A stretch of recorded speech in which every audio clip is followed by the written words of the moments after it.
Good morning, everyone. This is Mandy Dangerously, aka your faithful Amanda Splatts. This has been a long time coming, baby. A year's a long time in VTubing, man. Think about things that have taken a year in VTubing. Ladies and gentlemen, this is the 1 year anniversary of the federation that used to be known as Desert Mid-South, now currently WebP, World Extreme Battle Pro. We've been all around the world this last year. We've been to the Budokan, we've been to Rome. We've been everywhere, baby. We were recently in Southtown. We were even in international waters for a little bit. But we're back home, baby. The beautiful Mahavre County Fairgrounds. I am your host, Mandy Dangerously. We got 19 matches for you tonight. And the main event is one that has been months in the making. Mori Calliope, Takanashi Kiara, the team known as Takamori. Yui Ren and Yui Ron, the team known as Bar Windfish. Two of them have 5-star matches with 1 win each, and tonight we have the rubber match. Not only that, they have had solo 5-star matches with other partners. And it really goes to what kind of want to start focusing more on in this federation as well, the tag team division. Because as amazing as every division is, we've got so many divisions, so many different belts. The tag team division is getting more 5 stars. The tag team division is really hitting on all 6s. And we kind of want to help illustrate that tonight. Let me turn up the game a little bit.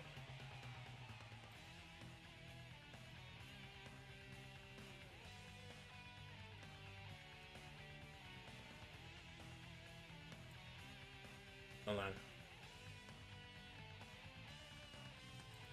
So tonight, actually taking a cue from the winner of last month's Real Folk Blues tournament, 32-person tournament, and the winner was Vice from King of Fighters.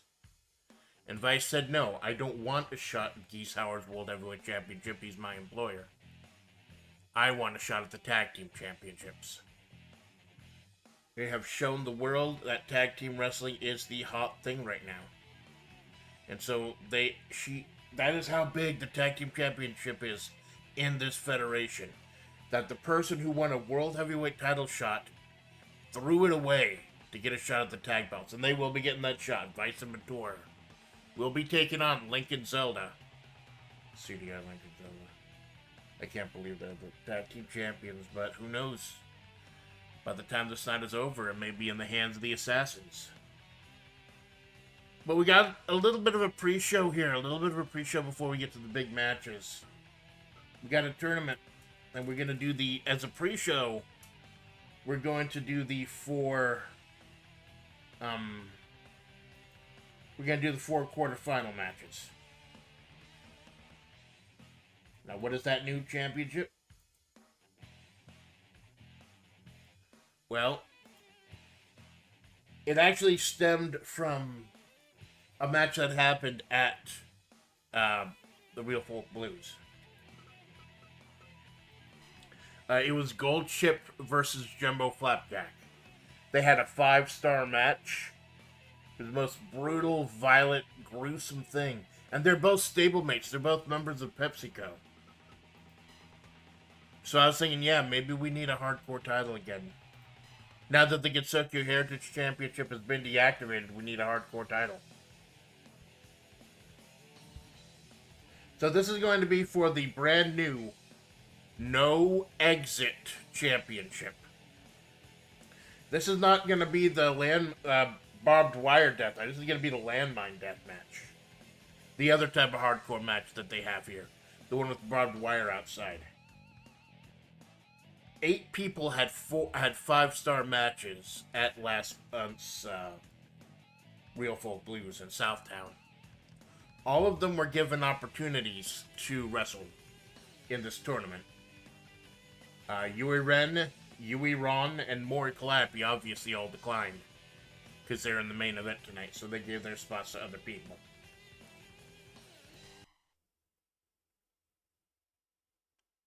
So we start out thinking about the future. We start out with some brutal, hardcore action. Now, this is interesting that these two start out. Mori Calliope gave her spot to Robico, the leader of the Hololive faction. And Rila Estangia got her spot from Yui Ran, rather, the sister. Saying that the savagery she showed at the Real Folk Blues. Oh my god, and it starts out, big dropkick by Robico, and Rila Estangia is the first one to go right into that barbed wire out there. We have that violence, the savagery she showed at Real Folk Blues, biting people's faces off, causing them to bleed. I believe she made it all the way to the quarterfinals, Billy Khan's stage. The Robico knows... Oh, Robico kicked her right out again, but missed the barbed wire this time.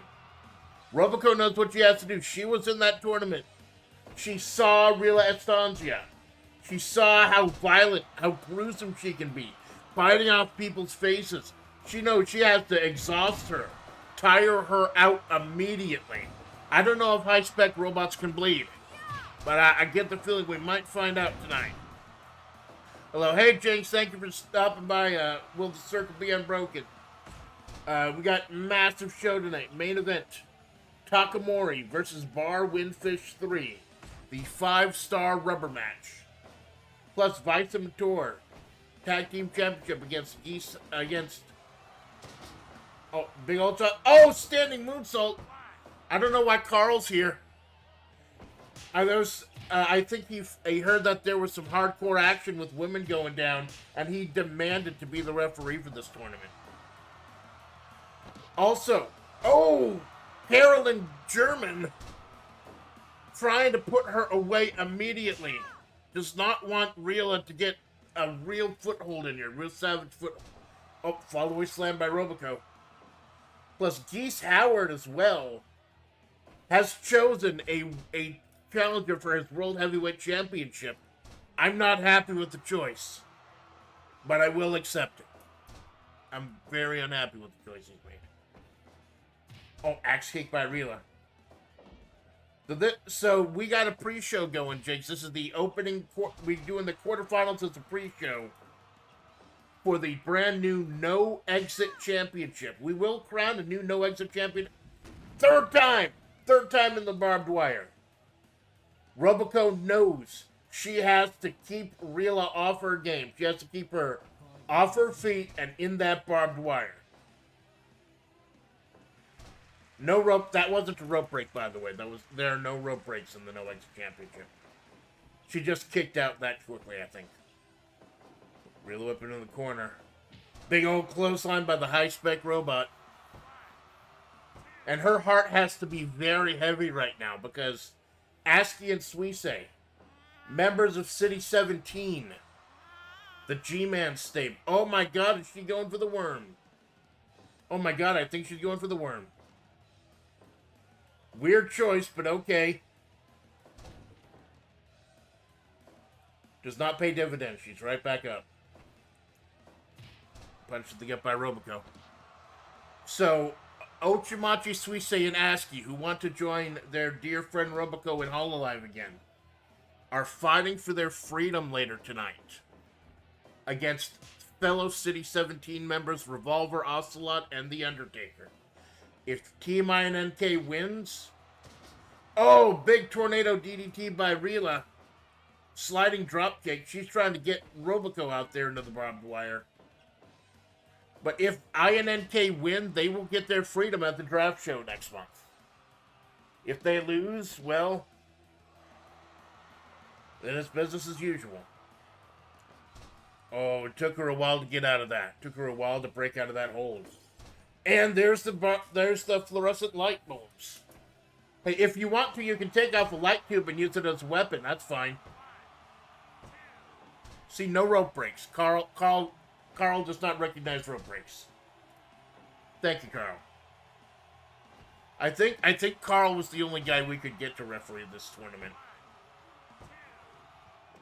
Trying to be very careful, trying not to let Rila eat her face. Because Rila was eating faces all over Southdown last month. Made it surprisingly far. I believe she made it to Geese's Tower. 2. So, Roboco trying to end it as quickly as possible. But she keeps going for the roll-ups, keeps going for the surprise pins.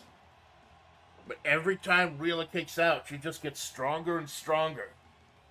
Gets that crowd pumping behind her more and more. Yelled at Rila. Wrenching away. Carl Broslowski keeping a close eye on things.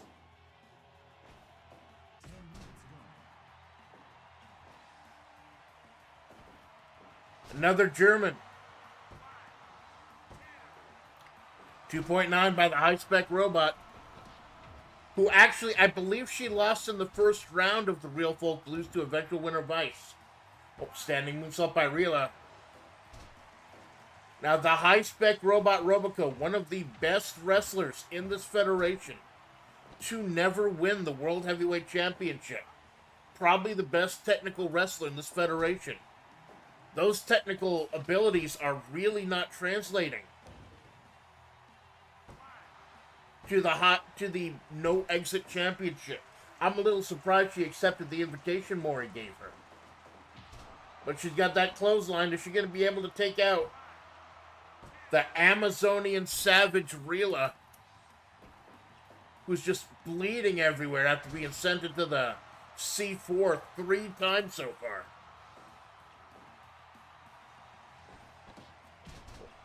Kind of a modified Pele kick by Rila. Just relentless power. Savagery that we have not seen. And word is that Marissa, leader of the Muscle Gym, is very unhappy. Very unhappy with Rila's conduct. And how violent she was during Real Folk Blues. But it got results.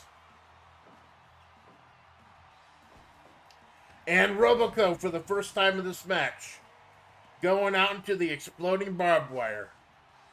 She's a robot, so I'm assuming that's not blood. That's like motor oil or something. Fuel oil. She's tasted that barbed wire once. She doesn't want to taste it again. She's trying to wear out Rila.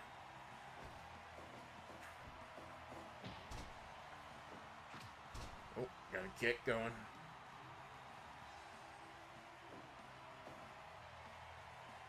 Sizing each other up. This is one hell of a way to start the day. 19 matches total. Oh, big spine buster by Rila. Rila representing the Muscle Gym. Roboco big running drop kick by Rila. I don't think we've seen her bite faces yet. I don't know what a robot face would taste like. Oh, that nasty head boa. I wonder if she's Samoan. Roboco fighting back. Oh, over the shoulder by Rila. That strength and that savagery. And there she is. She's biting off a robot's face. That savagery we saw at the Real Folk Blues. Leaving a trail of busted faces. And there she is. 4th time this match. Into the barbed wire. Explody-doos. Why did I say explody-doos? Those are C4 packets. This monster coffee isn't kicking in. Oh, 2.9. 4 times into the barbed wire. And it's still not enough to put down this beast.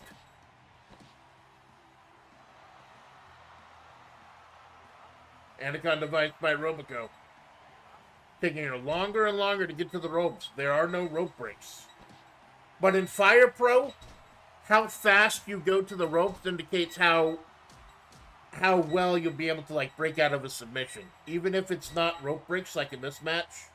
That's the way to indicate, like, I guess, limb strength. And that's it. We did not think initially that technical ability, technical skill. Would stop absolute violence and savagery. But it helps that she went into the barbed wire C4 packets. Total of 4 times. That is one hell of a way to kick off with the Circle B Unbroken. Their main event, Mori Calliope and Takanashi Kiara versus Yui Ren and Yui Ron. Let's keep the pre-show going at a medium pace. Keep the pre-show clicking. What's that clicking noise? Yet sometimes I make these super obscure references just for myself. Don't worry, that's my work alone. Okay, this is another interesting one. Shermie was the personal pick of the brother Yui Ren of the Fallen Angels because of her style and grace, giving the Howard Corporation a shot at this title. Everyone else earned the spot here themselves. It was Shermie, Robico, and Rila got their spots from someone else. Taking on the creature Goldship. It was Goldship and Jumbo Flapjack having a gruesome, violent brawl, 5-star brawl at Real Folk Blues last month that inspired me to make the No Exit Championship and give hardcore wrestling another foothold. Goldship, one of the 3 members of Uma Musume on the roster right now. Haru Urara gets a shot at the Jet Championship proper, and the show proper starts. And Major Orion, going right into the light tubes. Like, you can take off a light tube and hit someone with it. You can just throw them into it. Actually, I think you can only pull off the ones from the side. No, you can only whip them into the ones from the side, I think. But you can pull them off, and there are 3 light tubes on each board. Major Orion, the only former Uma Musume champion before the title was deactivated, along with all the 3rd-level titles. Major Orion does not have a match tonight, but she does have a statement she would like to make later tonight. Another thing I don't agree with. The mat is already stained red as the sex icon Shermie takes on the creature Goldship. Goldship's had come from behind victories before. Will she be the late chaser here? I think Goldship's trying to go up to the top rope, but it's all light tubes. Those massive, powerful thighs of Shermie choke out even someone like the massive Goldship. Yeah, it was Goldship and Jumbo Flapjack who inspired me to do a hardcore tournament, have a hardcore title again. Our previous hardcore title, the Gensokyo Heritage Championship, was one of the belts that was swept up and eliminated when we started doing a normal federation, normal roster. We have that roster. Shermie representing the Howard Corporation, as Geese Howard, World Heavyweight Championship, has chosen his champion for tonight. His challenger for his championship tonight. Goldie trying to choke out Shermie. Those powerful arms of hers. And more, we see more of those educated legs of Shermie. The Hurricane Ranas, the Frankensteiners. The just straight up borderline fetishistic crushing her neck with her thighs. Shermie's got legs and she knows how to use them. But if there's one who's got big, powerful legs, it's an Uma Musume like Goldship. You're just slapping the shit out of each other, nothing fancy. We will be getting through these preliminaries in rapid succession and get onto the show bitch slap by Shermie with a wheel kick. Of course, she's from King of Fighters. She knows how to do a combo. Goldie wrenching away. I don't know what that move was. I don't think she even knows. I'm just going to call it Goldship things. And Goldie running right outside. She's not meeting her fan. She's meeting the barbed wire. This is the pre-show. Qualifiers for the No Exit Championship. We are starting a new tradition here today on WebP, the 1-year anniversary of this federation. Big old hurricane run by Shermie, putting those amazing legs of hers to good use. Big power bomb. Just crumpled her. Oh, crumple the sweetie butt. No. Oh, big German by Shermie. Flawless form. Why am I surprised that people like Shermie and Vice, who actually use wrestling moves in King of Fighters, are so successful? Maybe I need to get King of Dinosaur out here. She's just babbling. Oh, big old lariat by Goldchip. Horsey. Oh, just a 2. Oh, flawless T-bone suplex, and there she just being cute. All members of the Howard Corporation in prominent matches tonight, including Gainitz, who will be challenging Bridget for the stable championship. The glory of the Bounty Hunters stable, led by Bridget. Oh, nasty pulling pile driver. It's absolutely brutal. Driving her head into her own blood. And another lariat by the creature Goldchip. And another 2. It's a little hard to see if Shermie's bleeding or not due to all that hair in her face. Osaka Street Cutter. Going to the corner. I believe that was a sling blade. 2. Just 2. Oh no, is she going out? Nope, just another Osaka Street Cutter. And another sling blade. Goldie stopped the momentum. Oh, but she keeps it going. The seductress of the Howard Corporation. And if you got Vice and Mature in your group, that's saying something. Oh, she countered with the Hurricane Rana. Goldchip a little bit too tricky for that. Another pile driver. Classic pile driver by Goldie. Jockeying for position, much like you knew a Musume would. Very mindful of all the landmines we got out there. Oh, random mecha! I don't know if she does good on sunny tracks or muddy tracks, but that was a random mecha! Oh, wheel kick by Shermie. Those educated legs of hers. Chun-Li better take notice. Rolling senton. Oh, big pile driver by Goldie. Trying to make her tap out. She is very, very slow. Moving very slow there. Even, like I said, even though there are no rope breaks in the No Exit Championship, how quickly... Oh, she is just humiliating Goldchip with that laugh of hers. Going for the German. Goldchip counters. Bit of a Manhattan drop there. That legendary drop kick. That legendary Goldchip drop kick.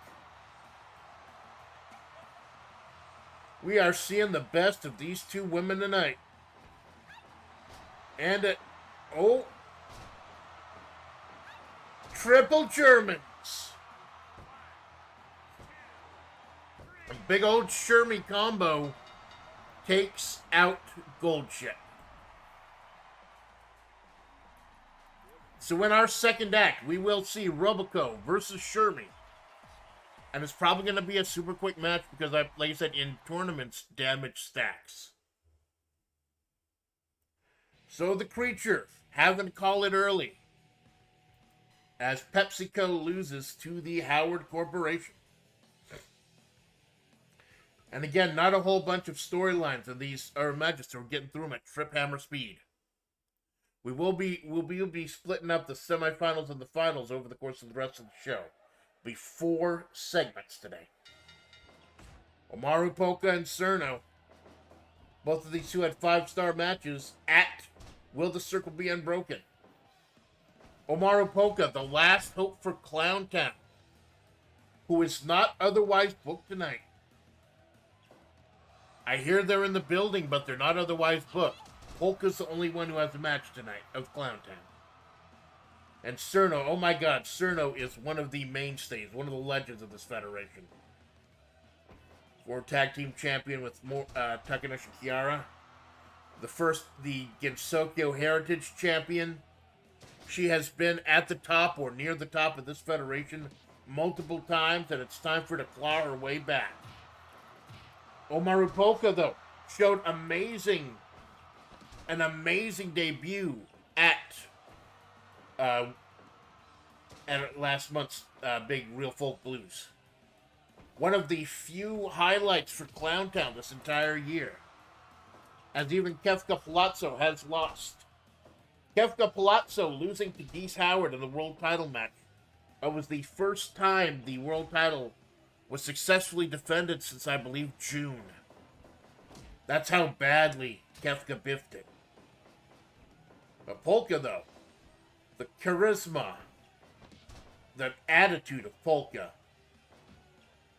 Because you know Kefka was desperate when he saw the situation he was in. He said, I don't just need a clown, I need the entire circus.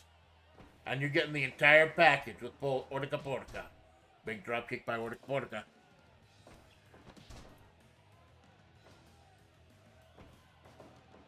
Cherno, though, no slouch yourself.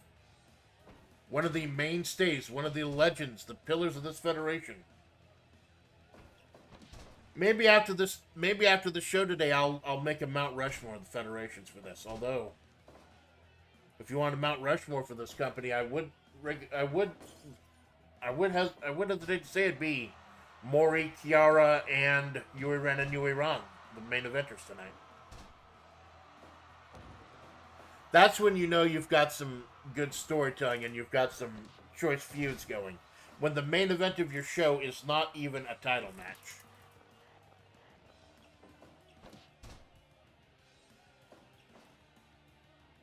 I mean, Geese Howard's title match is going to be the halfway point of tonight's card.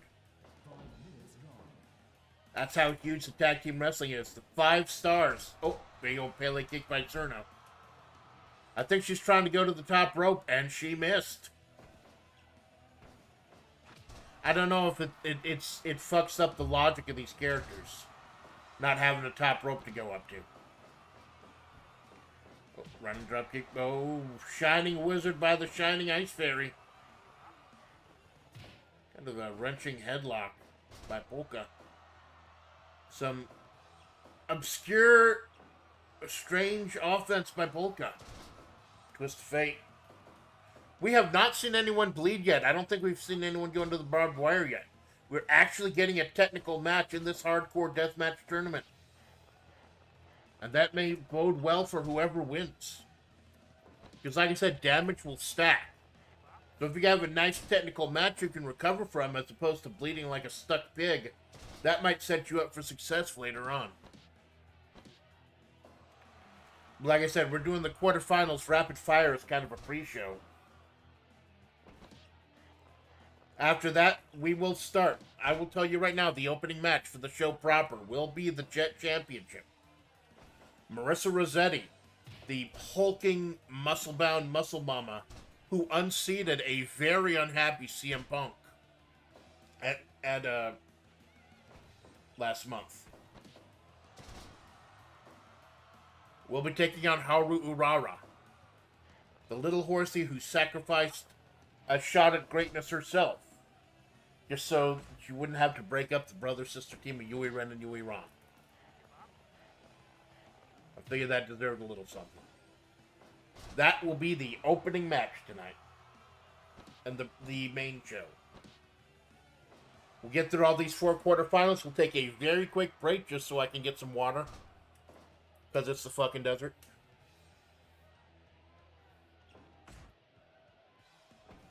Oh, jaw-jacking by Cherno.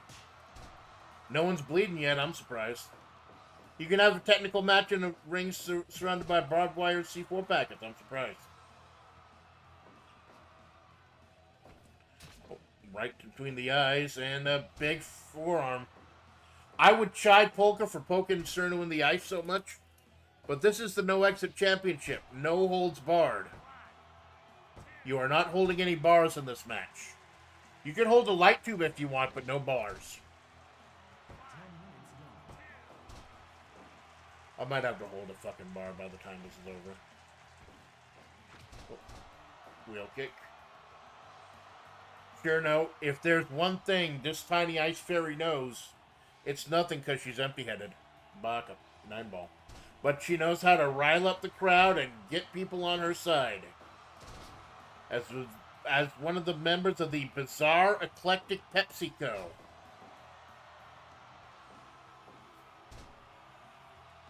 PepsiCo has quite the foothold in this tournament. Gold Ship, Cherno, and Jumbo Flapjack, all members of PepsiCo, and she's right there into the light tube. Cherno flying right into the light tube. Carl calling the balls and strikes. Don't be careful, he'll strike your balls. And a kind of vice by Polka. Like I said, they can't. There are no rope breaks in this match, but the speed with which they move towards the ropes is an indicator of how weak they are in that area. These two catching their breath. We're actually having a somewhat technical wrestling match. Body slash by Polka. She is taking it to the legend Cerno. I swear, Polka seems to be having... Oh, Kryptonite Crunch by Cherno. I was saying, Polka seems to be having a hell of a rookie debut. Joining as part of the roster draft, a big surprise pick by Clownton.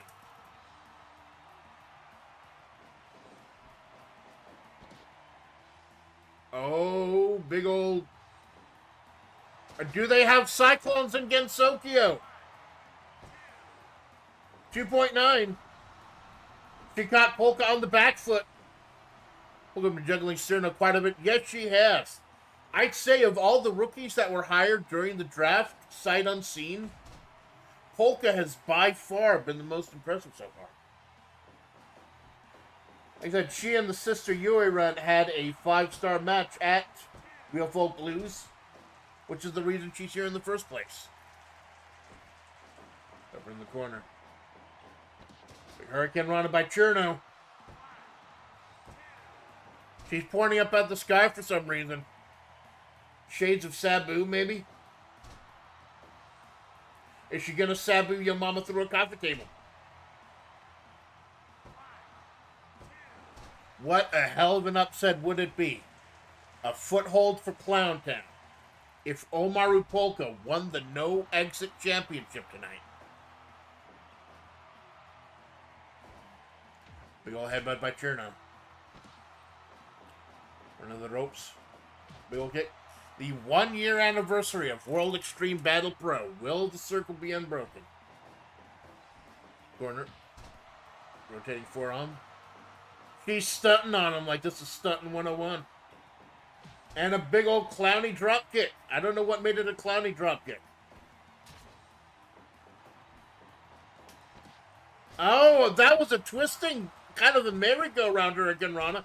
And it hit a 2.9. There are some openings in Cherno's armor. I don't know what that fucking move is, but I like it. Anaconda Vice, she is showing a wide variety. I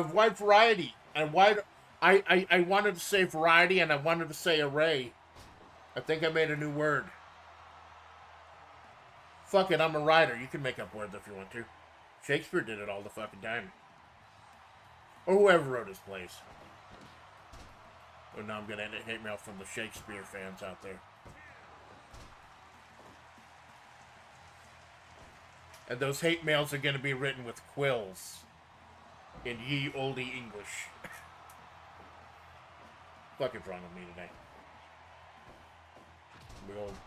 Another PLE kick by Cherno. Another Hurricane Rana. Polka saw that 2.9. She knows she could end it at any time. But if you kick out of too many 2s and 2.9s, the crowd gets behind you. And we know Cherno is the fan favorite here, representing PepsiCo. And finally, we got someone going to the outside, and it's Omaru Polka. The clown is running Crimson and Claret right now. But she knows she needs to end this quickly. Cherno barely moved during that. She barely moved at all. Getting very slow to get to those ropes. Polka is just gutted open right now. Now it's a race against time before she bleeds out. Cherno with the big old enziguri. Tiny Ice Fairy dropping the leg.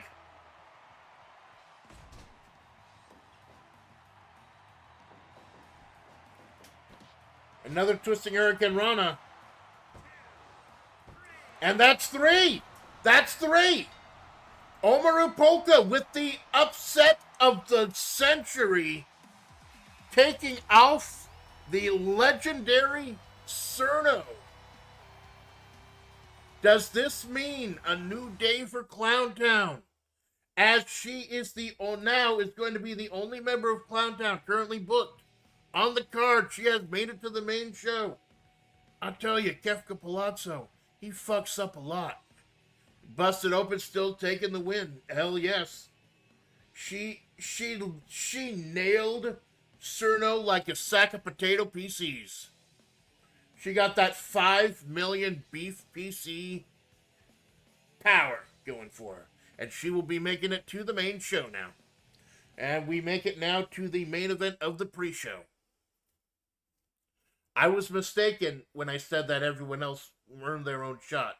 Bridget earned a shot at this tournament.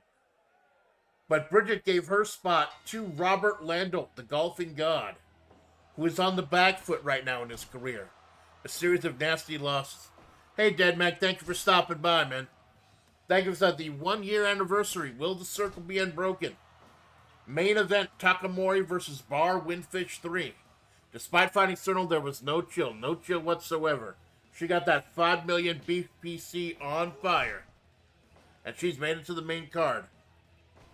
Here's the main event of the pre-show. Robert Landel, representing the Bounty Hunters Guild, representing Bridget, representing the end of his own career, taking on the massive 500-ish pound Jumbo Flapjack, representing PepsiCo, representing cheeseburgers, representing deep fried butter. We are back here at the Mahavre County Fairgrounds, where it all began. So there is the deep fried butter if you want it. Like, you can get, like, we fucking deep fry everything at one of these places, man. It's kind of scary. It will wreak havoc with your internal systems. But you know, it's one time a year. It's once a year, man. Landel dropping the elbow. Landel knows after these recent losses and his showings with the Bounty Hunters Guild, it's his last jam. And his first step on his road to redemption goes through an enormous man. Jumbo will just squash you with pin. Main event tonight. Mori and Kiara. Yui Ren and Yui Ron. The 2 times they fought, it was 5-star matches. They got 1 win each. Main event is the rubber match, illustrating how the tag team division in this federation has just blown. Oh, and Landel jacked into the rough. Landel just right into the rough. And we know Landel is horrible when it gets into the rough. He is now on the back foot in this one. So we got Robico, Shermie, and Omaru Polka all making it to the main show tonight. Why do I keep saying tonight? It's like 7:40 in the fucking morning. Going off. Party people go off, baby. It was the fight at at last month's Real Folk Blues between Jumbo Flapjack and Gold Ship that inspired me to make a new hardcore championship for this federation, the No Exit Championship. Like the previous hardcore championship, the Gensokyo Heritage title, was a barbed wire death match. No, this is a landmine death match. And he's teeing up. Oh, and he missed. Shagged it right into the water. That's going to be a 2-stroke penalty. Oh, misses with the barbecue. He's about to grill some Landolt burgers. Some delicious German beef.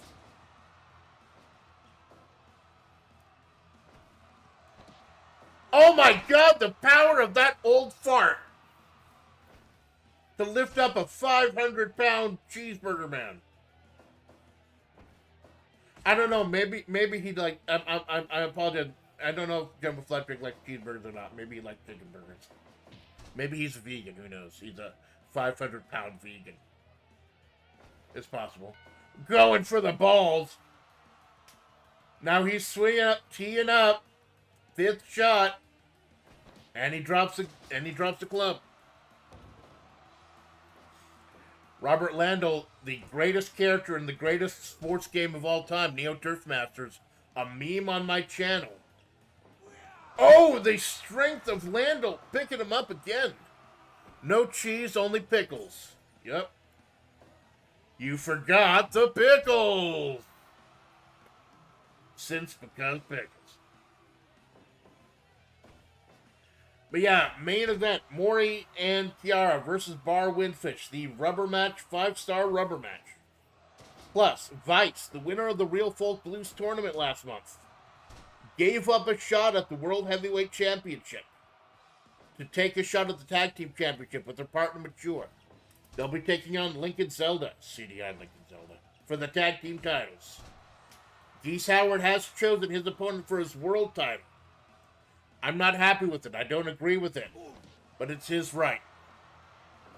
The big man choking out Landolt.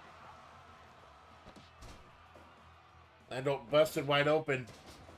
He's sitting right into that sand trap, I guess. And we know Landolt doesn't do good in the rough. He's teeing up. Oh, swing and a miss. Landolt fighting back like a man possessed. He knows that he is getting to the end of his career. He's been racking up L-act. Oh my God, is he doing the... What the... No. Jesus Christ, he's doing the fuck pose. Landolt with the side slam. That's a massive side. That's like extra serving of seasoned deli wedges. Oh. Kind of a gory special there. And he's teeing up. Oh, and he misses again. Good God, it's a good thing Jumbo Flapjack does not play golf. Landolt, though, driving it 302 yards with the wind behind him.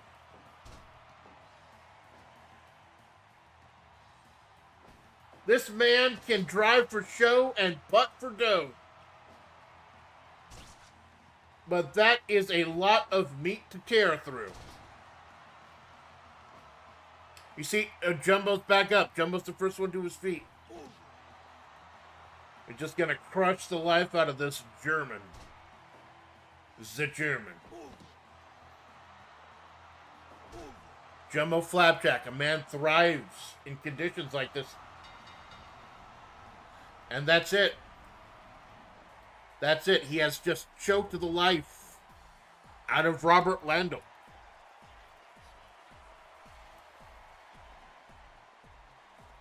Get him off of him. Get him off of him.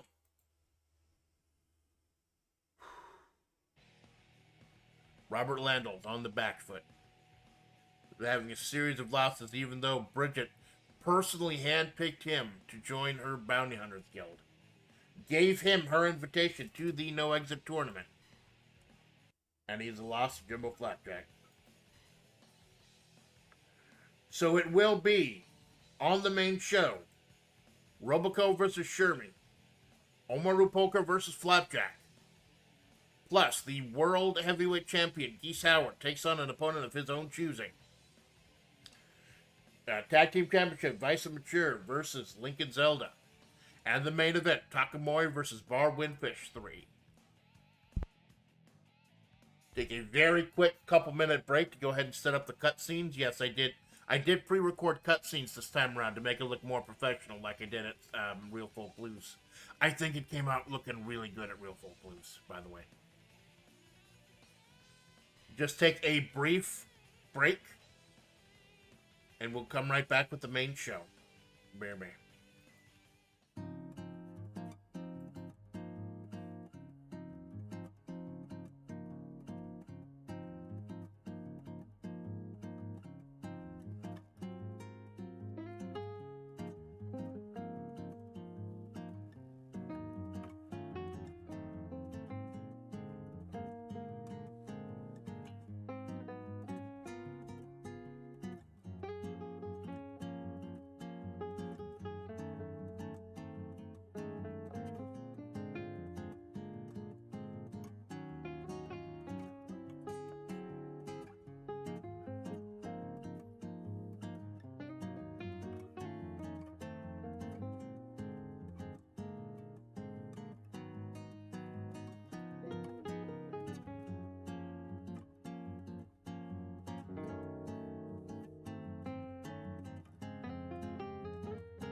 Well, you're certainly a dangerous one, aren't you? Living on the edge and running around on a catwalk like this. I gotta run. I'm Uma. Uma was me. I gotta run, or I don't know what I'll do. That's what we're doing, what you're born to do. And I'm super pumped today.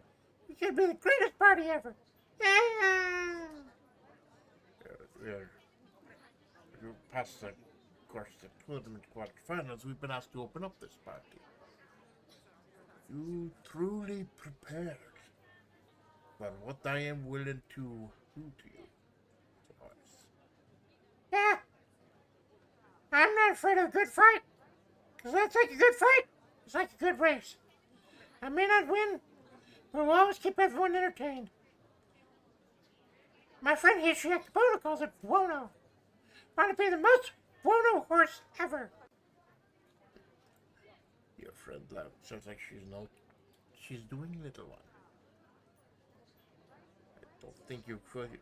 Magic ninja what? Magic ninja what?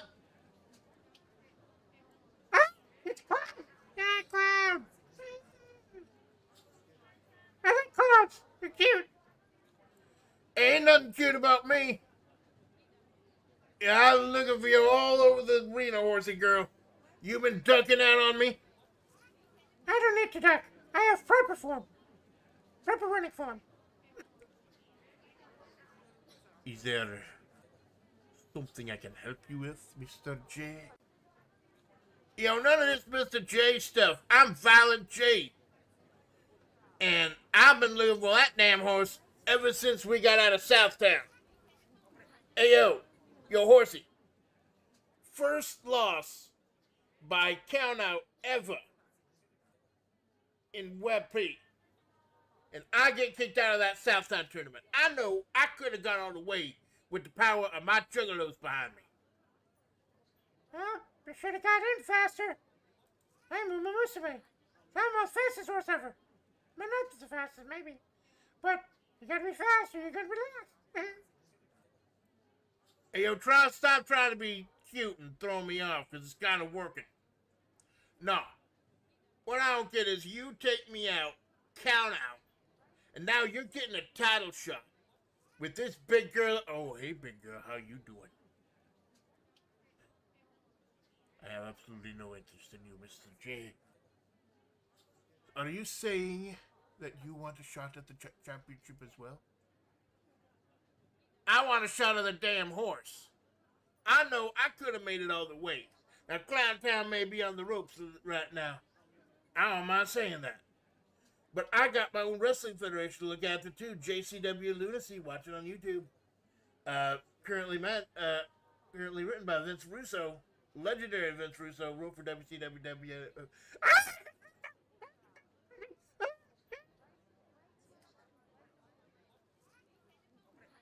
You're scared of clowns, but they're not.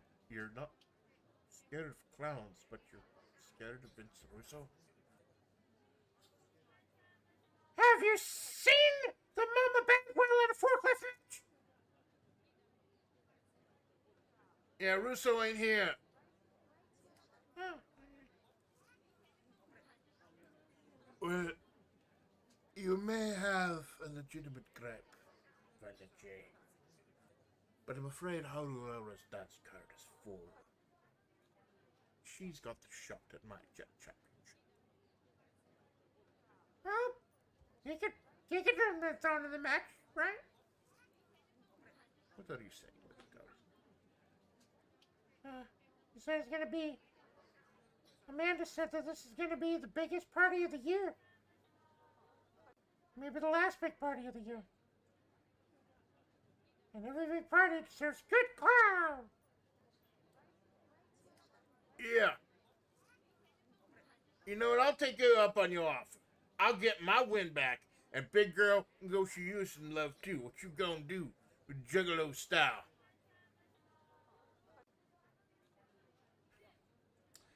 The only thing we're going to experience is me pulling back my fist after impaling your face and seeing the imprint of that hideous clown makeup on my gloves. I accept.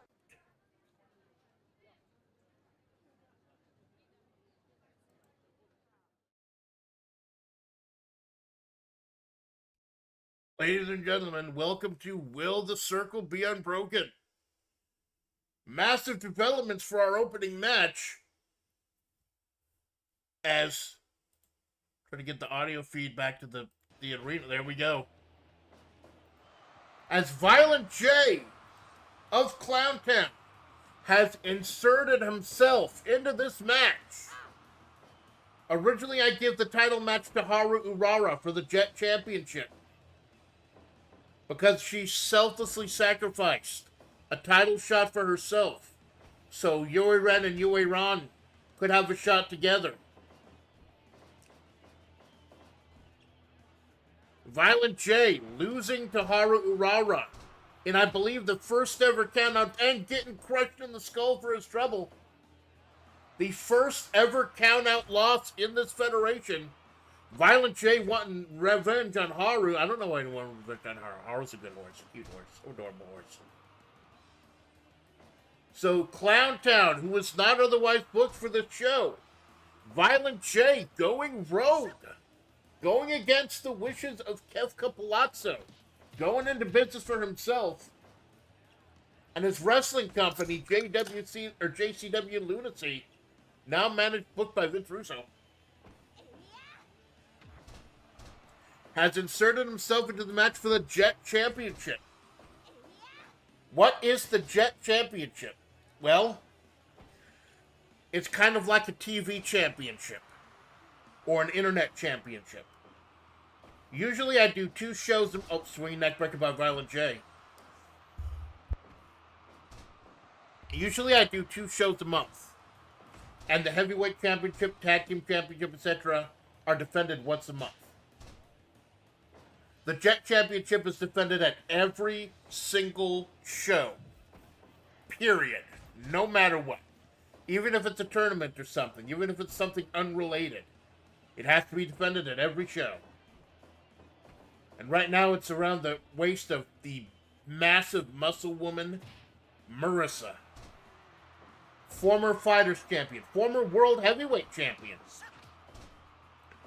Master of Pancratium. Oh, kicking both Haru and Violent J down. This was just supposed to be Haru Urara versus Violent J, or versus Marissa. Clown with the Hell's Gate.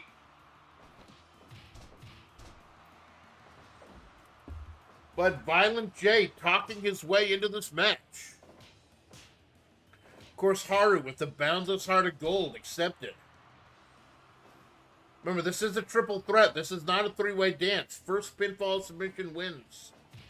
Someone is going to lose it. It's potentially that Marissa might lose the belt without even getting pinned. Not even a 1 count. Not even a 1. So Violent J going into business for himself. Is there dissension within the ranks of Clown Town? Haru in the corner. We go for him by Violent J. The most violent of J's.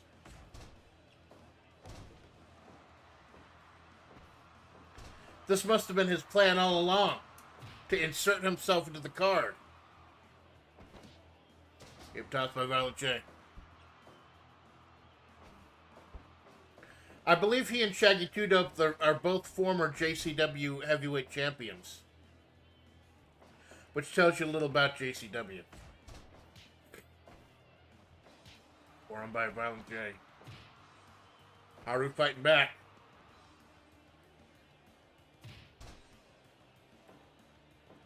Marissa going for the pin. He's got that clown pegged. Ew. I apologize for that visual. Yeah.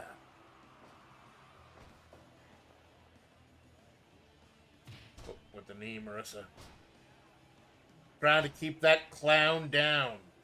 But Haru is also in this match. They go for him by the clown. Lifting him up. Haru slipping in. Putting on the Boston Crab. Violent J about to pour a little Faygo on that Boston Crab. I never drank Faygo. If I drank Faygo, it was so long ago, I don't remember what it tastes like. Oh god, he just threw Haru into Marissa, and Haru just bounced off that brick wall of Muscle Mama meat. Yeah, I have a type. Shut the fuck up. Oh, Lariato by Violent J. Haru trying to pick up the pieces. She said she'd do this. Take my... Oh, she broke it up. Haru broke up the big nasty punch. Haru getting involved in this match. She's not just going to be an idle participant. She is running the race herself. Getting in that dirt. Like this is the dirt track. But Marissa is dominating both of them. I'm sure dominating a small horse and a large clown. I'm sure there's a name for that. I mean, this is the internet after all. Oh, well, the strength of Haru digging deep. But Violent J right there to break it up. Violent J, like I said, longtime veteran of pro wrestling with his buddy Shaggy 2-Dope in JCW. Former WWE, WCW, and ECW wrestler. He knows that the first... Oh, man, that nasty... Why... Just to break character for a moment, I do love whoever made this Marissa. They actually gave her custom moves from her Street Fighter game. It is just fucking amazing. Love Community Creations, man. Oh, this is the kick. Marissa fighting back on both fronts. Punching away on Horsey Girl.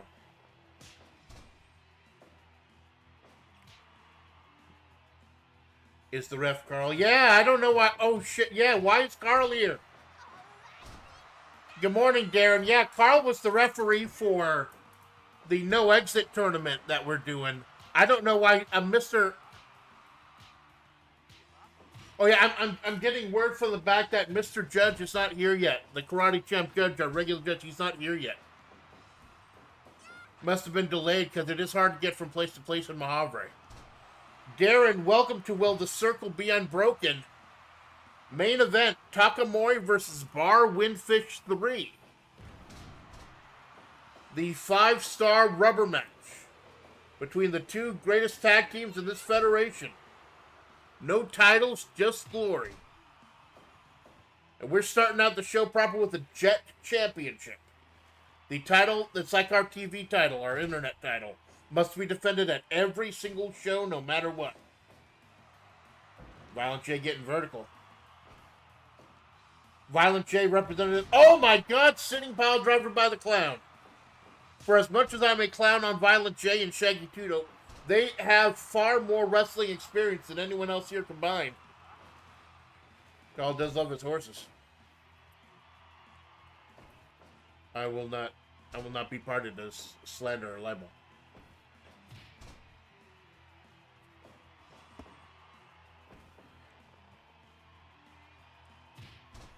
Being knees by the big girl. And again, she said she was gonna do this. Impale, and Haru just barely broke it up. Again, Haru breaking up. Take my love, take all of it. Shaggy Tudo, or Violent Jam, just standing by. Letting her weaken Haru. Like I said, one pinfall, one submission, that's all it takes in a triple threat match.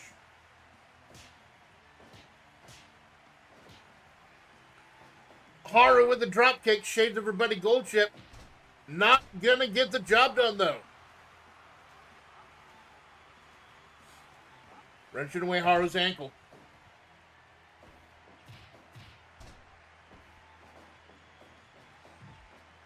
Oh, Marissa in the corner. Haru kicking away at the clown. Bopping the clown. Oh, she missed a Superman punch. Very nice bit of agility by Haru. Well, that was too close to the rope. She would have broken out anyways. Rope break. Kick by Violent J.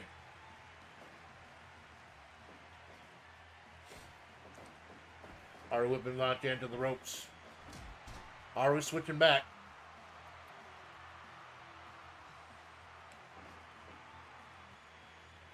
One, two. Oh my God, Haru with the tomb. Oh, Superman punch breaking up the tombstone. And that is it. That is it.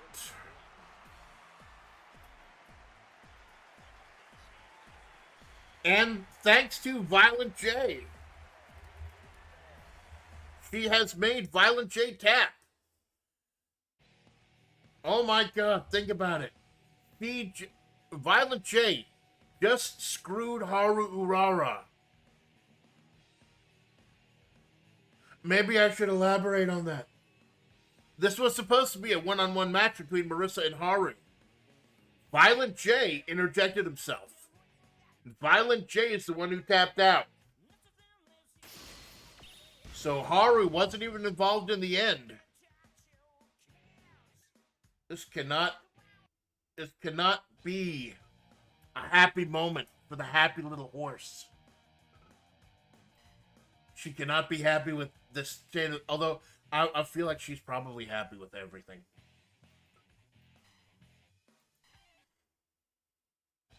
She's a happy little horsey running around. Ladies and gentlemen, the Karate Champ referee, we have the clowning on the rules, yep. And his downfall is going to stick in the craw. Even if it doesn't hurt Haru, it's going to hurt Bridget, the leader of the Bounty Hunters Guild. So, talking about the tag team division. There is heartache in the tag team division. And it involves Asuka and Hochimachi Suisei, INNK. Asuka, former tag team champions with Takina Sora. Former team with Suisei. Had her heart broken when Sora decided she wanted to go for the Hololive Championship instead of the tag team titles. Technically, Haru didn't win or lose, but yeah, that is the question. That is the question, man. Will Marissa give Haru another title shot? Because she did not get pinned, she did not submit, but it is first fall in a triple threat match. Take the tag. I'm taking the tag settings every single time.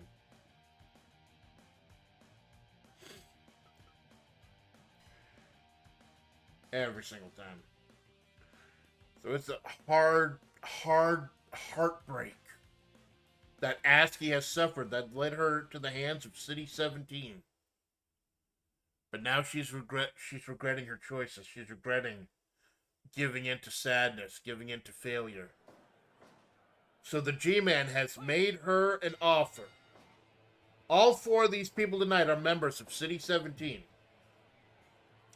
If INNK, Hochimachi Suisei, and Asuka can defeat the other two members of City 17, Revolver Ocelot and The Undertaker, they will get freedom from City 17. The G-Man will let them go at the next draft. We have a draft show coming up, a supplemental draft on Monday. In January.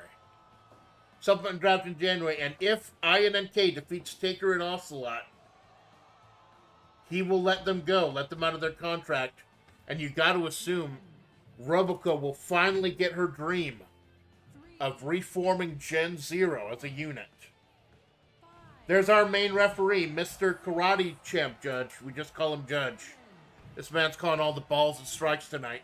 But Carl is going to be putting in some work too. Revolver, very mysterious figure. He was recently hired as part of the first draft. The INNK Bond. Sending the dead man out. Asuka fighting for her freedom. She originally gave into the darkness, gave into the sadness and the hopelessness after breaking up Soravs, and aligned herself with The Undertaker and the G-Man to form City 17. But in the draft, G-Man not only picked Asuka, he picked Asuka and Suisei as a team, and Suisei does not want to be in City 17. She absolutely does not want to be here. Oh, take it with the roll-up. So, longtime Federation veteran Undertaker and the new right-hand man Revolver Ocelot. If INNK can defeat them, G-Man will let them out of City 17. And if not, they're just going to have to suck it up. Strikes by Revolver. Revolver and Suisei. Suisei, the Shining Comet. Undertaker knows what murder size looks like. Sora has it. Exactly. Exactly. He's staring down an absolute Suikopath in there. And that Suikopath now has a purpose. Freeing Asuka from the G-Man's Federation, City 17. By the way, G-Man himself, the current king of Flavortown, our UFC championship. He will defend the title. Again, it will be a mystery opponent. That will be towards the main event, closer to the main event. There will be 3 acts tonight, not counting the pre-show we just had. This is Act 1. The show may be like total of 5 or 6 hours, maybe. I understand if you can't stay for the whole thing, but it'd be cool if you did. Thank you. Like, I will definitely not bleed into Malone later today. Oh, breaking character, because I noticed that some of Malone's fans are in here right now. I'm not going to be streaming my end of our collab later today.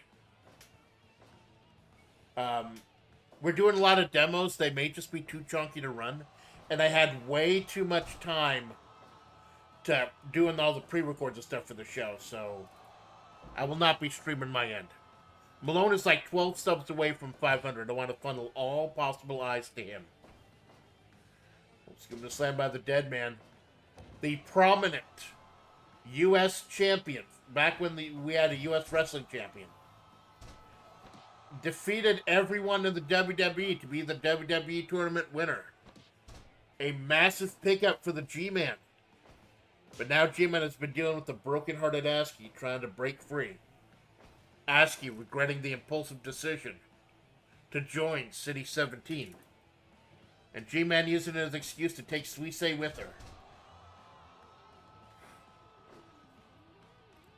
Suisse will do anything to free Askey, including take down this legendary Hall of Famer. He should be on your Mount Rushmore of greatest wrestlers of all time. He absolutely should be. I'd easily say maybe him, Cena, Rock, and Austin. Because Hogan no longer deserves a spot up there.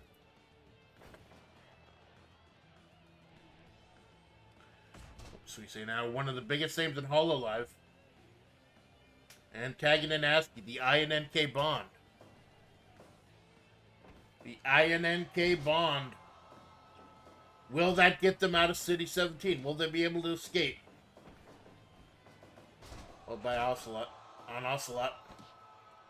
We don't know a lot about Ocelot right now. He was a part of the draft recently. Drafted into City 17 by the G-Man personally. Oh, vertical by Askey.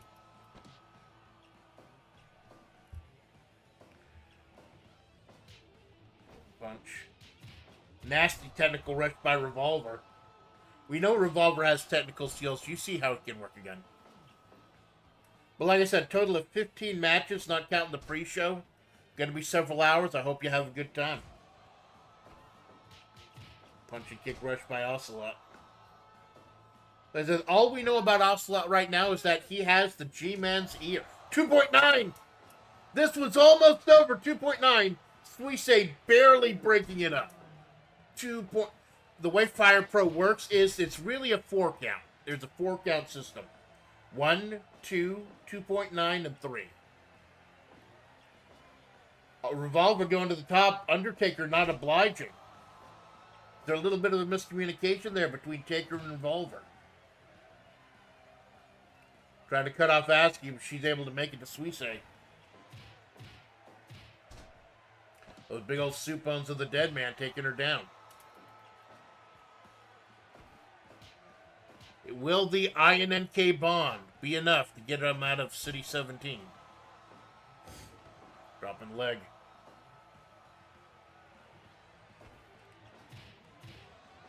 Nasty punch rush there.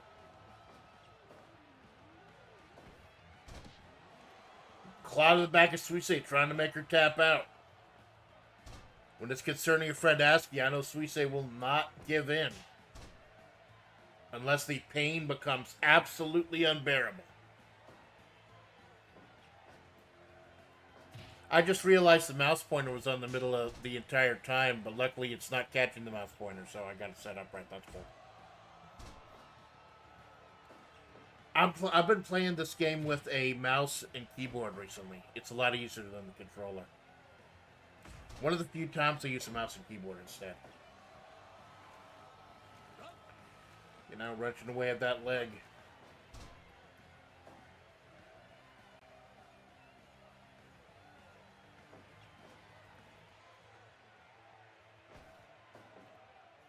Whipping in the corner.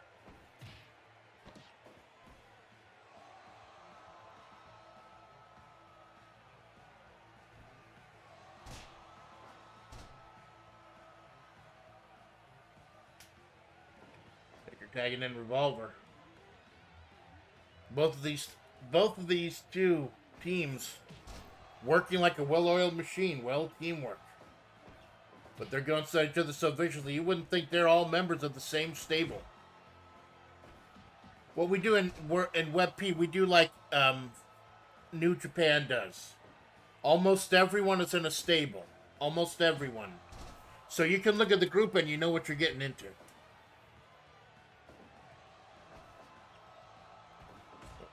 Elbow by Revolver.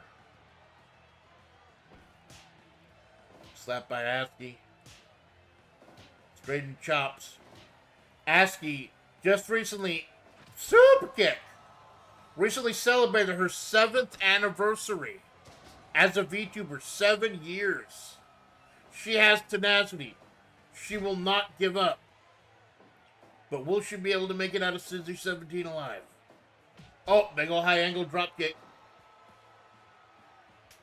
Tagging them to take her. Slam by the dead man.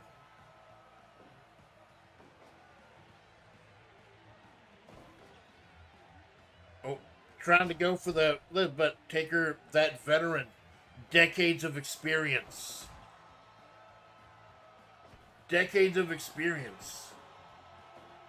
Oh, full put over, just sheer gumption, sheer strength of Askey. Like I said, the leader of Saudi 17, the G-Man, defends the Mayor of Flavortown Championship later tonight against the mystery partner.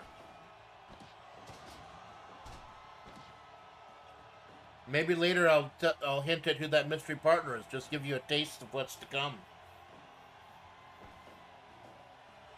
Comet Cruncher by the Comet. Is that going to be enough? She's in Askey's corner. 2.9. 2.9 on the dead man. It was almost over. Very few people in history have come that close to beating the dead man, much less actually done it.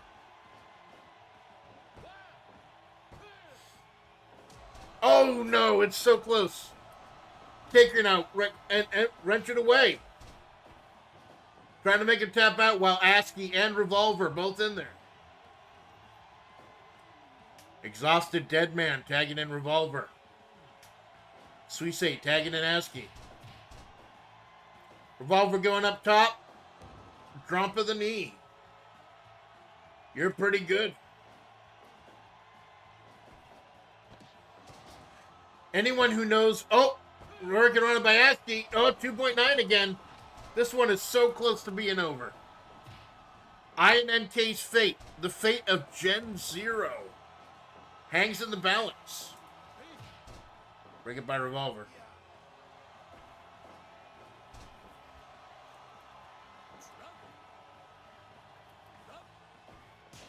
Wrenching away. By Suisse. Running knee by Suisse. Askey wrenching away. Super kick. Dangerously close to the Taker's corner.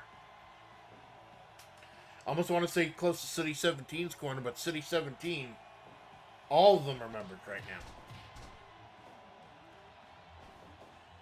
Major implications for the draft. Oh, tombstone by the dead man. The tombstone by the Undertaker. Wait a minute, is Askey the legal man? Quote unquote. Oh, I thought it was over, but no, she's not legal. She's not the legal... Well, she's a hag, so we know she's legal, but... She was not the person tagged in at the time. Suisse telling him, stellar. Will Askey and Suisse reach the last frontier together? Dead man. Dead man making a rookie mistake, pinning Suisse right in INNK's corner.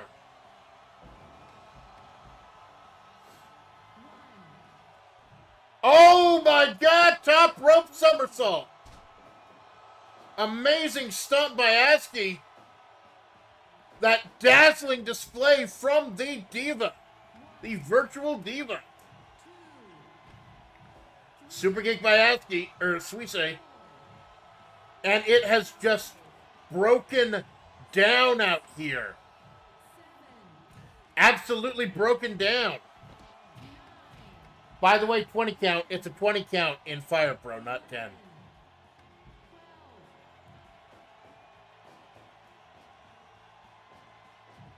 Instead of counting slowly for 10, it's fast for 20 in Japan. Side slam by Taker. Suisse in a dangerous position in Revolver's corner. Taker tagged in Revolver. Big boots by Askey. Going up top. I think she missed that one. I don't think she got all of that one. Oh, super kick by Askey. Is that going to be enough? 2.9 again. So close. They could taste their freedom.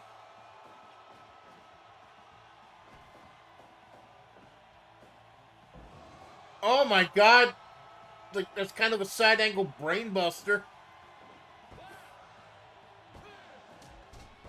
That's enough! And that was enough! What? What? What the hell is going on here? Is this an elimination match?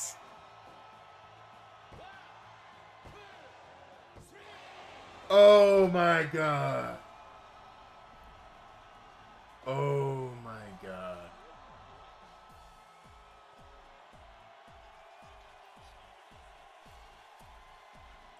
What happened out there?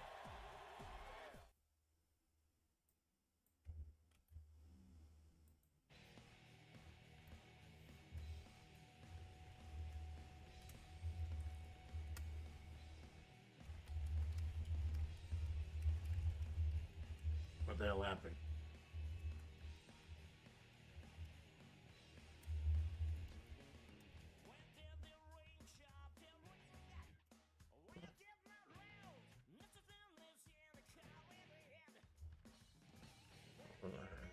I need to talk to the judges.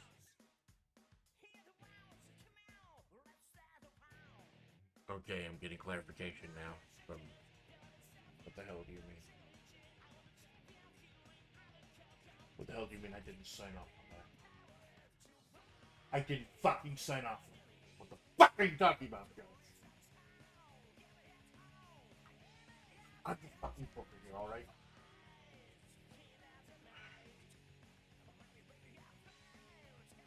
Oh my god. So, when the G-Man signed this match, when he put in the ink for his 4 members of City 17 to fight, he made this an elimination match. Which means, yes, Askey may have gotten the first pin, but that just eliminated Revolver. And in the surprise, Taker was able to pin both Askey and Suisse.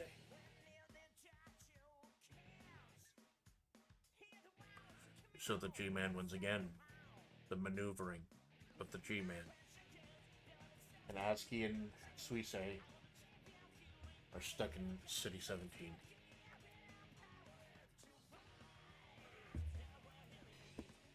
My god. G-Man. He knew they had soul. He knew he could outfight. So he outmaneuvered them. And INNK are stuck in City 17. Oh my god. Gotta take a moment to digest that. Go ahead and continue with the no exit tournament semifinals. So we'll go ahead and digest that. Our first 5-star match of the night, by the way. Oh my god, such a heartbreaker. And Robico now. Robico, the one who wanted INNK to be free. The one who wanted to reform Gen Zero. She wanted her friends back. Now has to fight Shermie. Right afterwards. In the semifinals of the No Exit Championship. Robico, the leader of the Hololive stable. Her heart, her robot heart has to be breaking at what she just saw. INNK snatching defeat from the jaws of victory. And Undertaker, that ring veteran, laying it down for City 17. Oh my god. That one hurts. But Roboco's got to fight through the pain because you do not want to be distracted when fighting Shermie, member of the Howard Corporation. Run sent on by Shermie. Both of these two had hellacious matches at the wrap-up show. Roboco taking out her anger on Shermie, sending her right to the outside. Right into the barbed wire net. She's not bleeding. Oh, yes, she's bleeding. Yeah, she's bleeding like bad.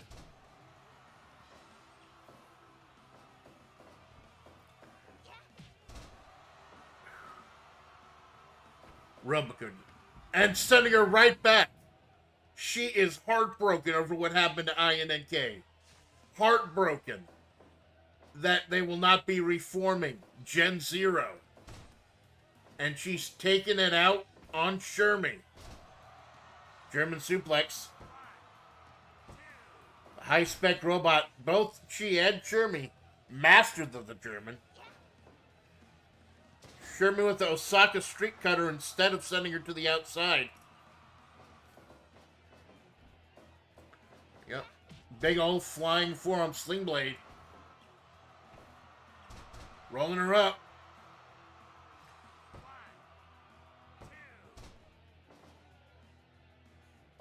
You know what? I need to talk to Judge over the break.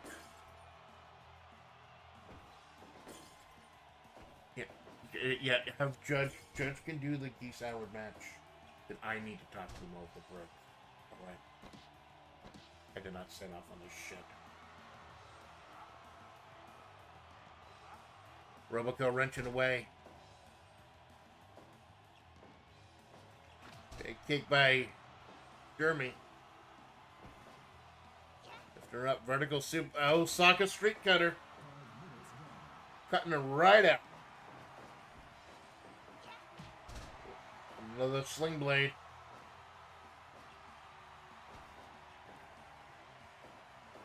Roboco with another suplex. Two.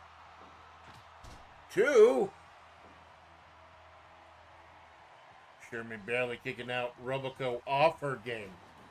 At the hugest disadvantage of this tournament. This technical wrestler. In a hardcore tournament. Shermie with the bridging T-bone. And that's it. And that's it.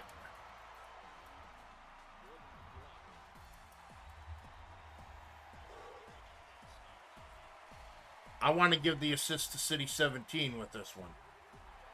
There is, I feel like there may have been no way for Roboco to straight up lose to Shermie. But she's heartbroken. And this is going to have far-reaching implications for this federation. Go ahead and save. In our next segment, segment 2, we will have the other semifinals.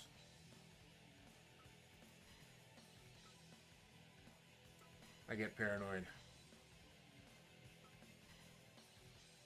Of course, part of it could have been, like I said, damage carries over in a tournament. Well, we have another tag team match for you.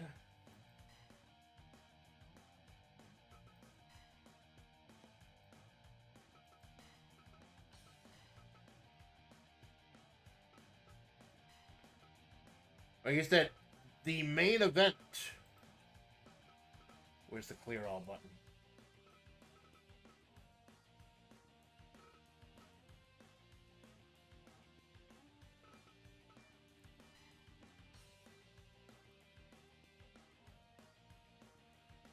With these mouse buttons, delete all entries. Fuck.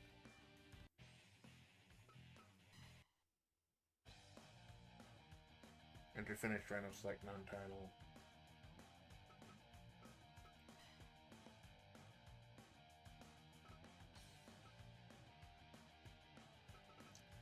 We'll go ahead and let the girls of Hololive take out their frustrations.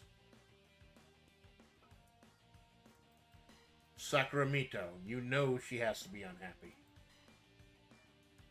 And no, yeah, Sacramento and Takino Sora. The other members of Gen Zero. It's interesting though, they were not booked. Initially, they were not booked tonight. However, this brand new tag team that was announced recently, it was announced at the Real Folk Blues last month. The Muscle Gym did not have a tag team established during the draft. Everyone else picked a tag team. They did not. So they made a tag team. So the Muscle Gym, in order to participate in the tag team division with everyone else who had established tag team, they made a tag team. Takina, and it's She-Hulk and Mike Hagar. And they're calling themselves Law and Order. Mike Hagar, Metro City Mayor, former President of America, if you believe Ultimate Marvel vs. Capcom 3, and She-Hulk, an attorney, a defense lawyer. They know the justice system and they know how to rip up crooks on the street. The premiere of a brand new tag team, part of the Muscle Gym. Of course, the Muscle Gym, all muscular women except for Hagar. Because Marissa wanted to make a statement that it wasn't just about big muscular women. She's happy to have big muscular men in her stable also. And Hagar making it pay dividends. Sora. I can't believe what is going through Sora and Miko's minds right now. What must be happening in their heads?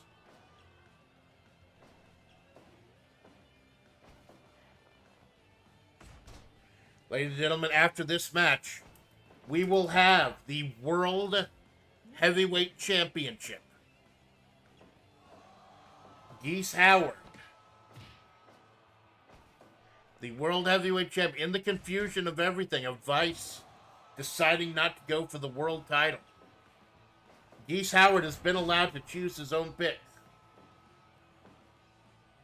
And I'm not happy with the choice he made. I am very unhappy with the choice he made.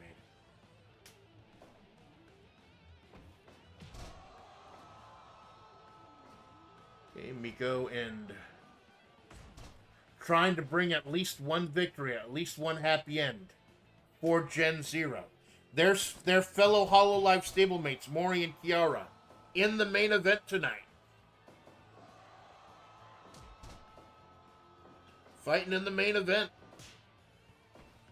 But the Gen Zero will not be reuniting, at least not tonight. She-Hulk getting the best of that exchange on Migo. Dropping the elbow from the sky, the strength of the She-Hulk. As opposed to the strength of the television show, which, you know, meh. I heard the TV show was chunky ass. And they actually actively made her less muscular on the TV show, which pissed me the fuck off. I mean, look at the new Marvel Cosmic Invasion game. She's jacked as fuck, like she should be. Like she should fucking be. Tagging in Big Mike Hagar. 5 minutes gone. Big Mike and She-Hulk. Been discussing politics. Discussing running the city. Keeping it safe. From both sides of the aisle. Both sides of the coin, rather. Both as a defense attorney and a former mayor. Their love of jurisprudence is second only to their love of, like, giving people pile drivers, which I can get into. And with the tag team division being the hottest thing in this federation right now, you know that She-Hulk and Hagar want to get their foothold in. Can they do it by beating 2 members of HoloLive? Over. Put him in the corner. Hino Sora, one of the longer staying VTubers. Like I said, over 7 years for some members of Gen Zero. Over 7 years they've been doing this. Do you feel old yet? Do you fucking feel old yet?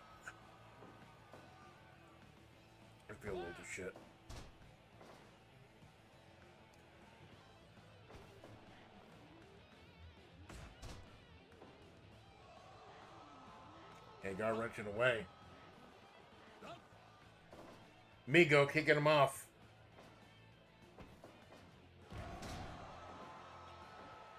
So where does... Oh! Assisted powerbomb by the Migo and Sora. She's about to sit his ass down like it was a comfy sofa. Pop his ass open like he was a soda. Oh, Hell's Gate, but Hagar is right there. Got that iron claw going. Sora making the mistake of going for a submission match, or submission move, while the partner was right there. He cannot be in a good mindset, seeing what happened to both INNK and Robico. The last hope Gen Z Zero has tonight.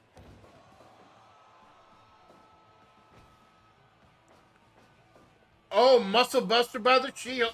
No! Kind of a fall away slam from a Muscle Buster. Got that sharpshooter in. Sora wrenching away at the leg. Oh, another assisted powerbomb. Migo going up top. Fact you! Oh, she just got fact. He got fact on that one. Mayor Mike Hagar. Mayor Mike Hagar looking exhausted. Maybe he's looking for like a pork chop on the ground or something. An oil drum with a burger in it.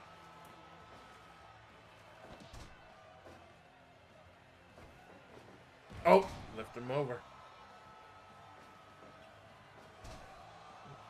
Big old figure 4 by Sora.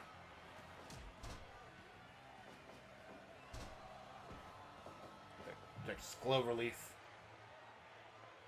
Letting her get to the corner. She-Hulk is not the legal person. That's why the judge didn't break up the pin. She-Hulk is not the legal person right now. Which is funny because she's a lawyer. She's a lawyer and she wasn't the legal person.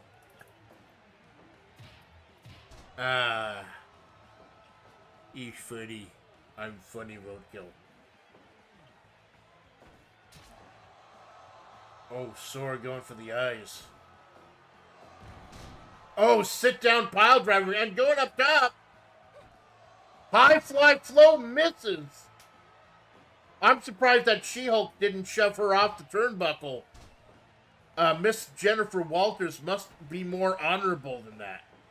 Oh my God, Power and Glory. I'd forgotten that team existed. Come on, Paul Roma, Hercules Hernandez. Who remembers them? Don't say you did. You fucking did. Oh, big kicks by Shelky.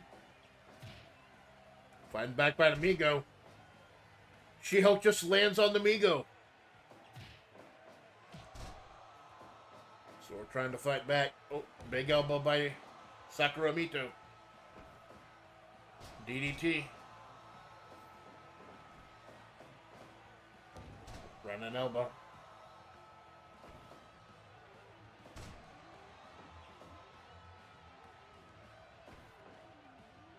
And bit of a face plant. Planted your face.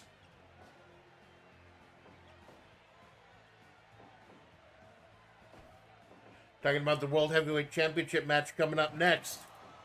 Remember, whoever wins, Geese or his mystery opponent, Rob Van Dam, owner of our version of Money in the Bank, the Sextet Synthesis. Rob Van Dam said he has cashed in this Money in the Bank, and he will face the winner at our first show in January, the supplemental draft. RVD not doing the cowardly thing and just surprising someone in the middle of a match with his title shot. He's calling his shot months in advance. So whoever wins, Geese or his mystery opponent, they got RVD to look at you in the new year.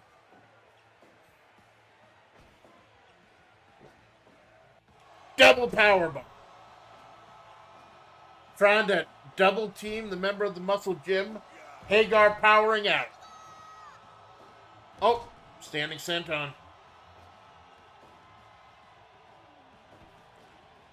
Lift him up. Oh, dropping him right back down.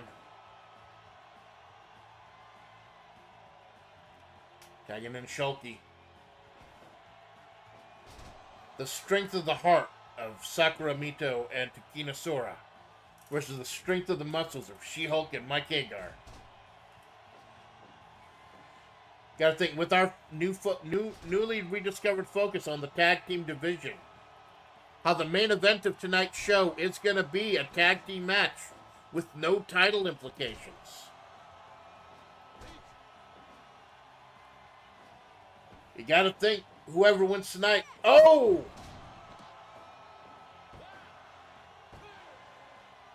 Hagar standing guard. Just barely kicked out. Run him in the corner. Oh, nasty slam. Too close to the corner, though. Breaking it up. Sidewalk slam by Shulky. Tagging in Big Man Mike.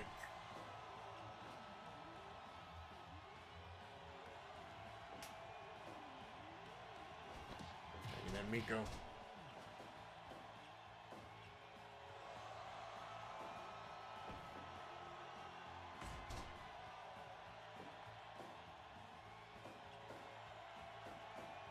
What a win would it be for the Miko if she could exercise some of Gen Zero's troubles and win this one for her team.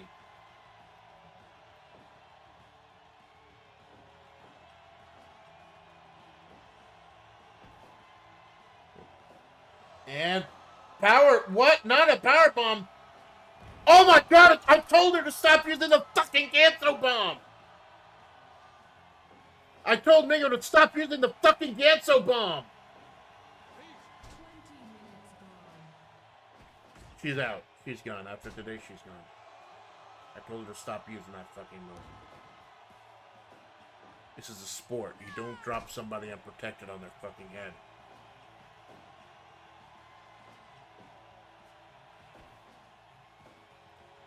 Oh, big slam by Mike. Tagging in the She-Hulk.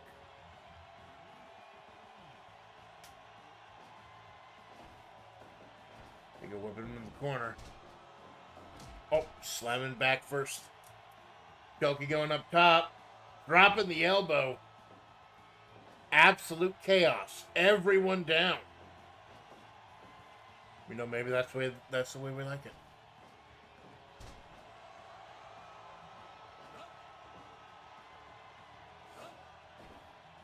Headbutt by Miko.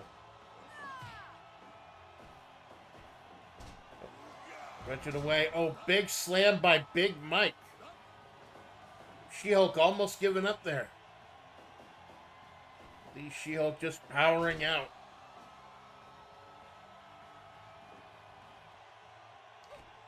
High fly flow misses again. She-Hulk just taunting Sora.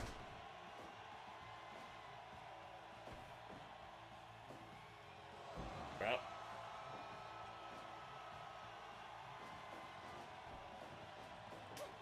Oh, Hurricane Rana roll up. But Big Mike is there first to break it up. Migo a little bit slow on the draw. Somebody told her to stay home. Another roll up, and Miko's right there. 2.9 though. 2.9, even though Miko was standing guard.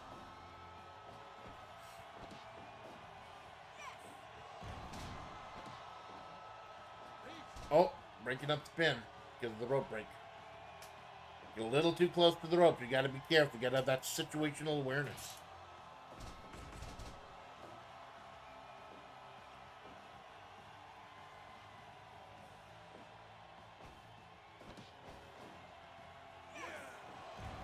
Oh, vertical suplex. Oh my god, vertical brainbuster by Hagar.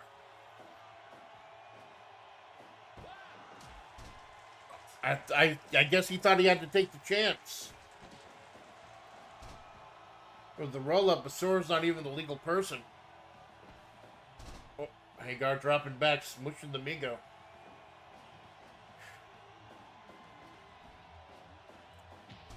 And with a big old clothesline. Mike Hagar may think he's hot right now, but he's facing a woman with a bucket full of lava. Big drop kick by Miko.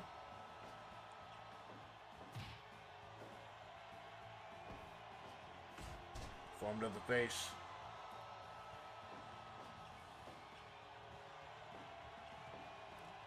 Even though this match does not have title implications, you got to think whoever wins, their stock would have to go way up. Oh, she's going for a powerbomb. Shulky broke it up. And that's it. Submission.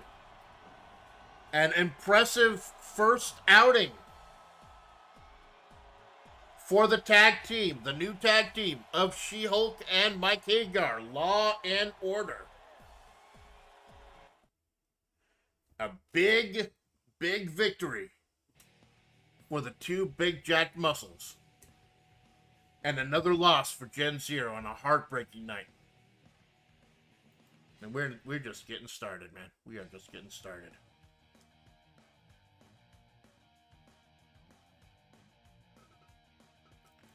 Gentlemen, the next match is going to be... This is how massive this federation is, how massive this roster is, how deep. The World Heavyweight Championship. It's going to be the midpoint... Wait a minute. Hold on. What? He wants what?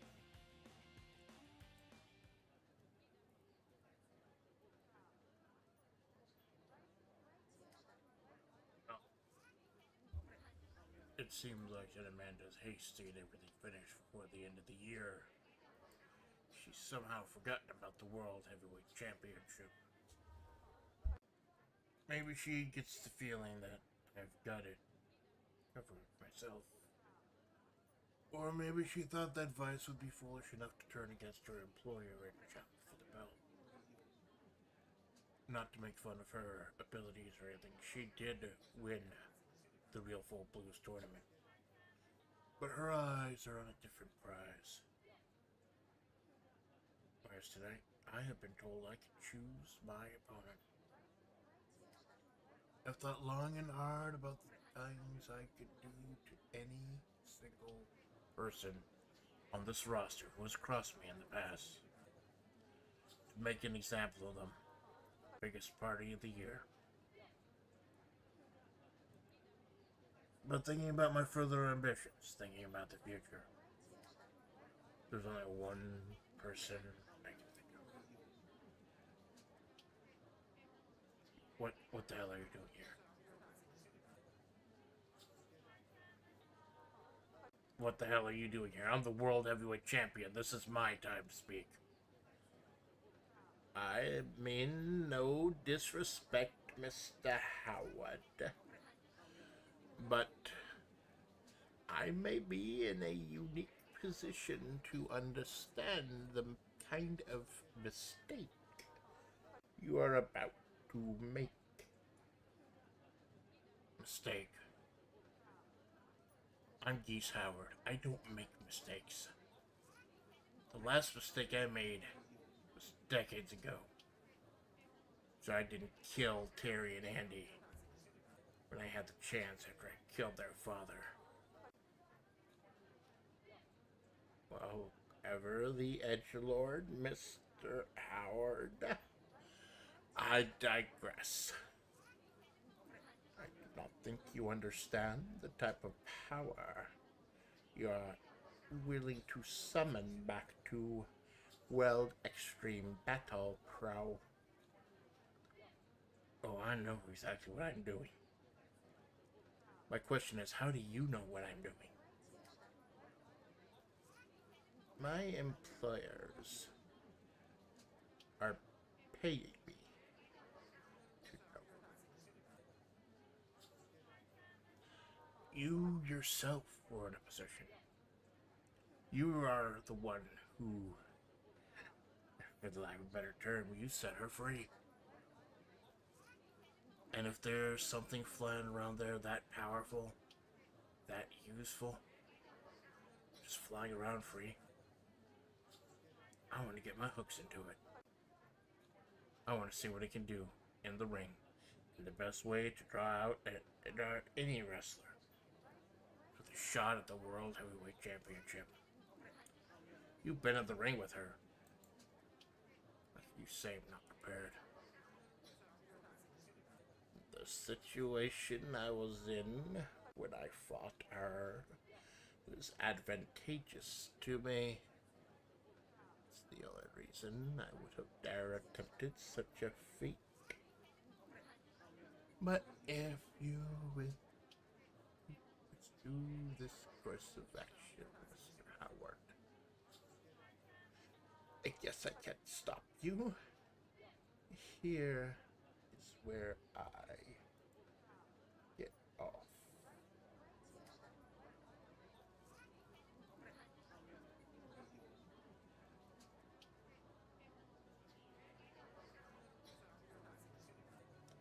I am World Heavyweight Champion, December.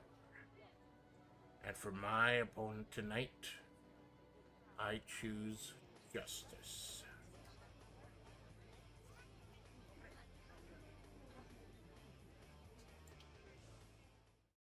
Justice running down to the ring! Oh my God, Justice! The Commander gear! Oh my God, no. It was back in Scotland months ago. Justice was unleashed on this federation by winning the then vacant Mayor of Flavortown Championship. She was trapped in that division, in the Mayor of Flavortown division, until she was defeated by the G-Man. Was this a G-Man's plot? Is this the G-Man? Have Geese and the G-Man been colluding? Have Geese and the G-Man be colluding? Is this a... G-Man is the one who defeated Justice. Got her out of the Mayor of Flavortown division. The UFC division. And now the Commander gear is free to challenge whoever she wants. And she wants Geese. This man, so thirsty. So hungry. Overconfidence is a fast and brutal killer. Yes. She is a fast and brutal killer. I know in Guilty Gear, Japan explodes like a whole fucking lot. Most of it is her fault. The commander of all gears, except for the prototype gear, sole bad guy, who's not here tonight, by the way. You'd think knowing that Justice was around, Saul would be here. The commander gear, the ultimate weapon.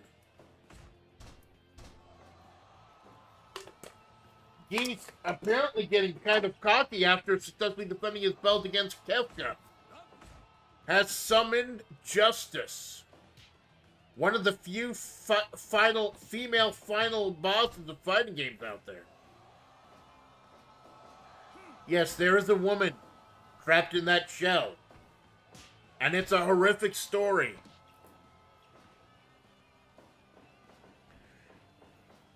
Justice with a big elbow on Geese.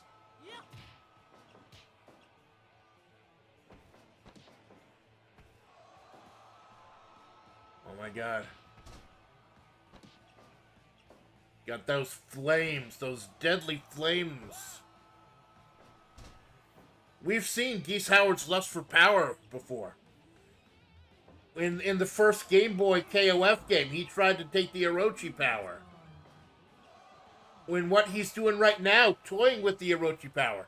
The rest of the Howard Corporation is Orochi members. Gainitz, Weiss and Mature, Shermy. Oh, big top rope senton by Justice. The Commander gear. Will Geese's lust for power finally Make him cash out. This is for the World Heavyweight Championship.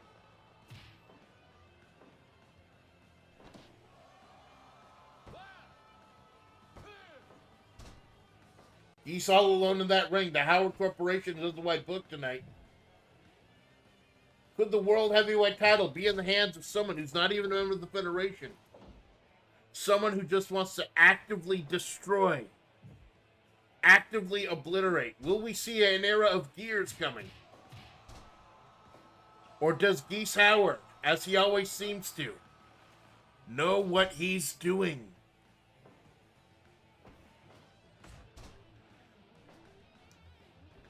Oh, big top rope senton by Justice. G-Man talking about an advantageous situation. He was the first ever Major of Flavortown, our UFC title. First ever Mayor of Flavortown. And the first ever two-time Mayor of Flavortown, when after this brutal reign of death and destruction, he put Justice away. But did he put Justice away, or did he unleash her? And did he unleash her so Geese could get its hooks into her? Man, money and power, and the mysterious shady figures at the top. These do not bode for well days for WebP. Seems to be a pretty even match so far. But remember, Justice has fucking lasers. Kick rush by Geese. Carolyn left. Going for that cut dodge man again, trying to choke out Justice. Geese Howard, the first man to successfully defend the World Heavyweight title since like June or July. Did it at Bully in the Alley last month against Kefka. Punch rush by Justice. I'm told, by the way, Kefka is in the building tonight. Kefka and the rest of Clowntown are in the building tonight. The arrogance of Geese. The absolute arrogance of the World Heavyweight Champion. Tell you right now, when Simbali Rudolph pulled Trayson Academy out of WebP, and I was desperate to get a 7th stable for the draft, palm strike by Geese, I turned to the Howard Corporation. I now regret that mistake very deeply. Justice now with the rib breaker. Both of them have a 2.9. Both of them have a 2.9. Slam by Justice, breaking those ribs. Justice is winded. Justice is winded. Justice cannot follow up. Those flames, Geese. Geese saw her going for the flames, and he said, "Predictable."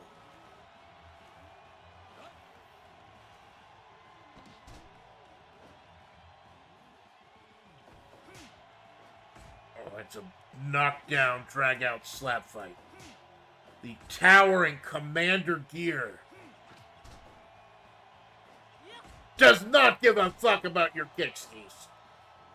Brutal backhand, but she's winded.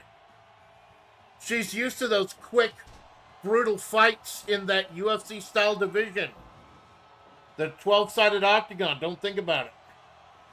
She is not used to these long Broadway matches.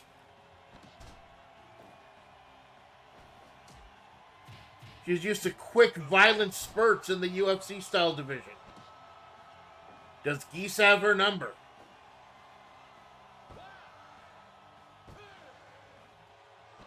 .9, that arrogant man. Will his arrogance come back to haunt him? That lilting voice that was once Saul Bad Guy's love.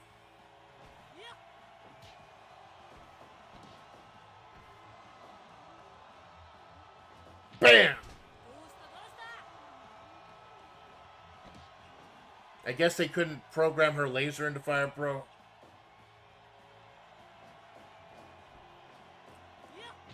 Nasty clothesline.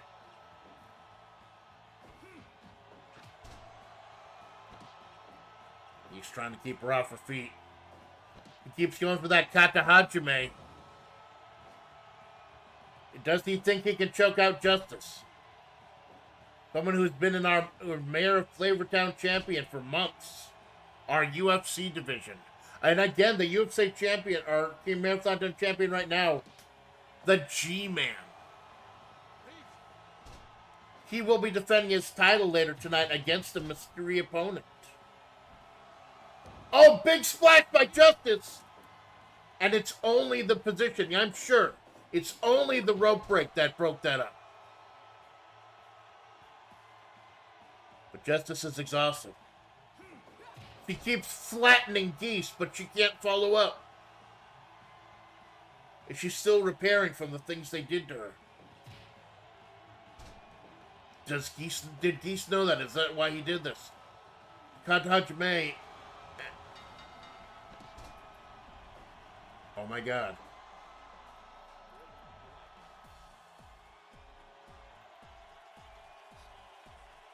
Oh my god.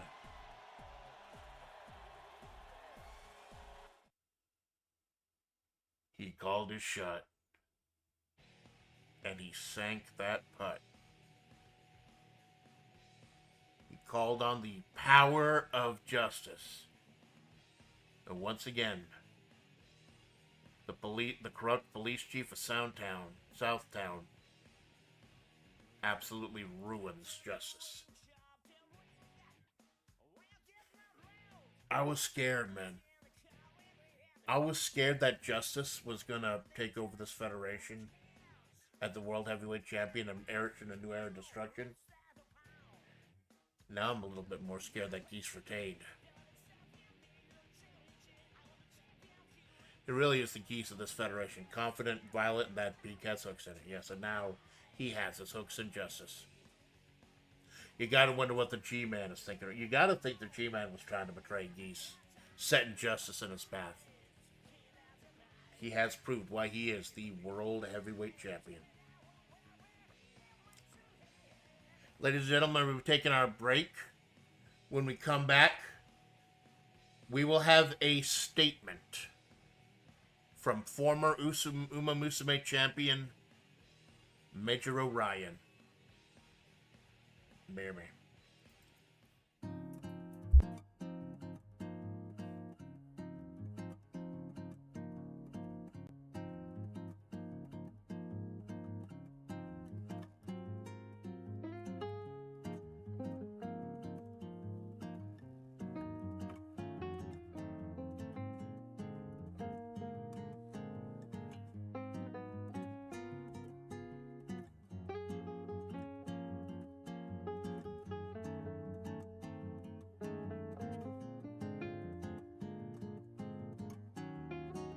Note to self.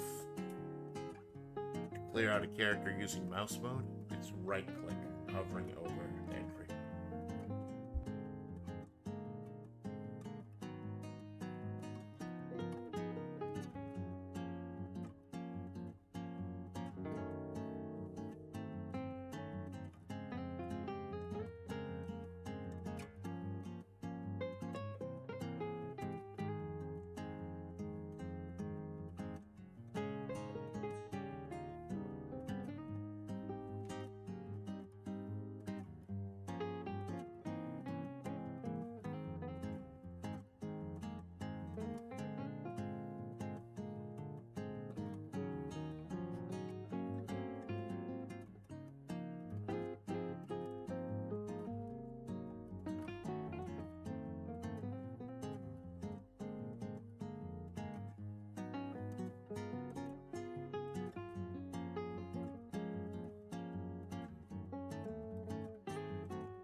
Oh, a little bit scary up here on this catwalk.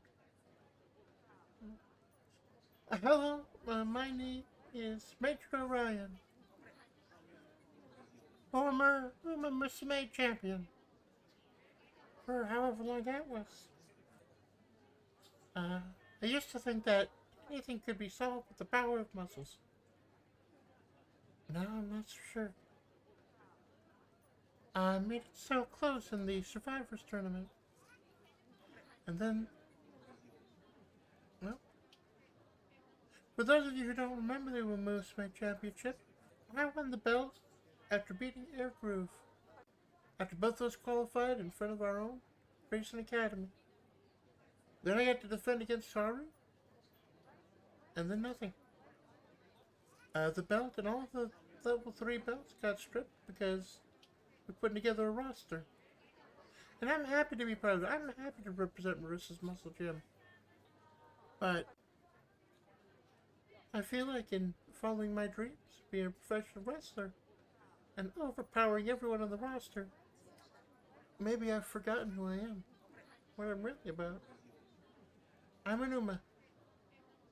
I'm a racer. And it's time I put this power back where it belongs. I am setting my... No. Miss Ryan. Don't tell me that you, of all people, are about to step down for a fight.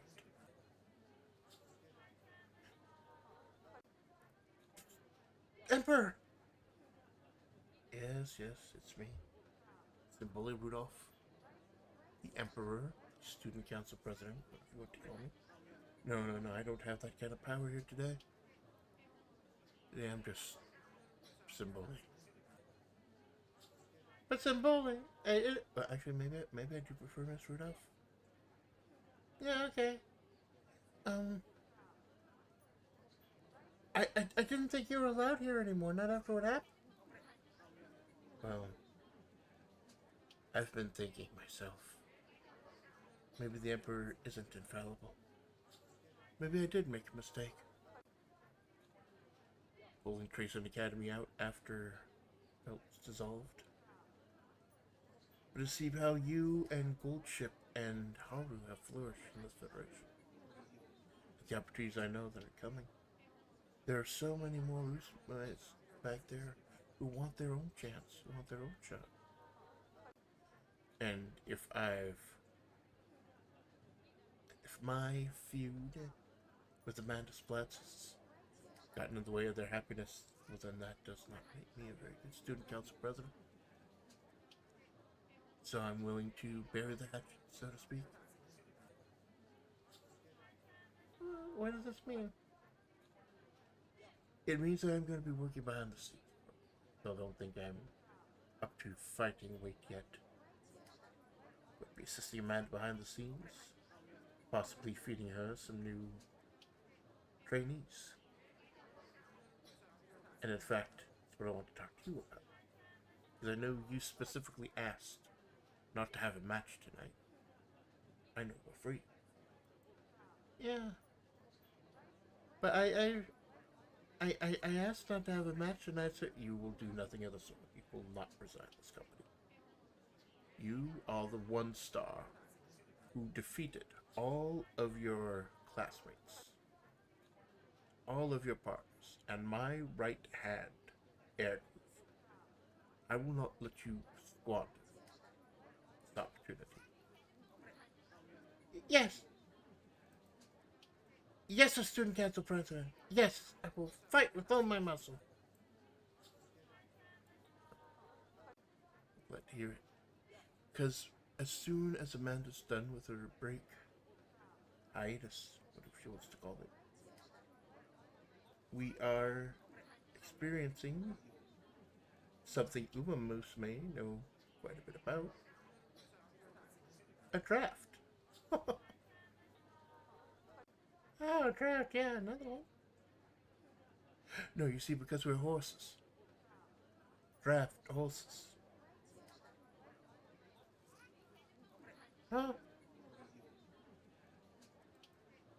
Or never mind. Amanda has spoken about doing a supplemental draft after Real Folk Blues. We want to do it this year before everything, well, there's a story to tell. I won't go into why Amanda's taking a hiatus. That'll be her story to tell on her time. But bottom line is that when she comes back, the next big show is going to be the draft show. All of us stables and new Musume's. Musume here. I thought it was a little dream. I still thought we could put it together, do Musume stable. It's not going to happen now. Because the spot that I originally wanted open for Trace Academy, an 8th spot, an 8th stable, has been taken. Amanda has gone ahead and given that to someone else, and I did not fight as hard, maybe as I should have. But the spirit of working together, even though there won't be a new Musume stable, I still bring some of our classmates to this federation to find the same size of success that you are sure to achieve. So I've hand-picked one. Go ready, Dr. Gero. I'm always ready to fight. That's what I like about you. Got the heart muscle, by far the strongest. Your physical strength, though, I'm not going to be sure how useful it is. You're going to have to use all your might against this one. Put it through a paces, right?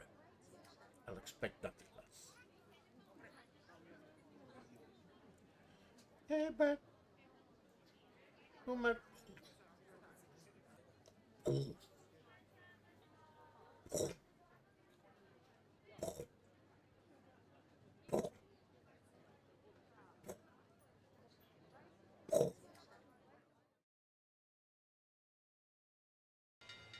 Oh my god, it's Hishiaki Bono! The massive, enormous Buono horse! Ladies and gentlemen, welcome back to WebP. I am Mandy Dangerously, aka Yo Faithful Amanda Splatts. We are at the halfway point. Major Orion, she initially came out here to quit WebP, but Symboli Rudolph herself, the one who turned her back on this federation, came out and said, I made a mistake. And I give the Emperor all the credit in the world for recognizing that she's in power. She made a mistake. And I will be happy to work with her in the future to get other other trainees out there. And we got one right now, brand new. Hishiaki Bono. The enormous, gigantic, fat horse with donuts. Cheerful, she'll give you a fucking bagel or a cupcake, and she will destroy you. But the strength of Ryan, that heart muscle of hers, the strongest part of her, the only Uma Musume champion in this federation. That title, sadly, and I do admit, I'm sorry, that title got cut up in the draft. Shortly after she won it, I got rid of all third level belts so we could actually have a specific draft, an actual draft. And Ryan got caught up with that, and I've never been happy about that. But she found a home in the Muscle Gym with Marissa. And now, Symboli Rudolph, allowing her to train some new Umas, putting them in their paces in the ring. Shade to Bob Holly. Oh my god, the strength of that enormous horse. Ladies and gentlemen, welcome back. Is that gonna go for? We need a backseat. I would, but we are not back in a regular arena. We're still at the Mojave County Fairgrounds. I would like to get a full arena setup going with gorilla position and everything. Did not have a ton of time to set up the background. A lot of other things were happening, unfortunately. Sumo strikes by the woman named Akibono. Oh my god, the sheer weight. Strength versus speed and weight.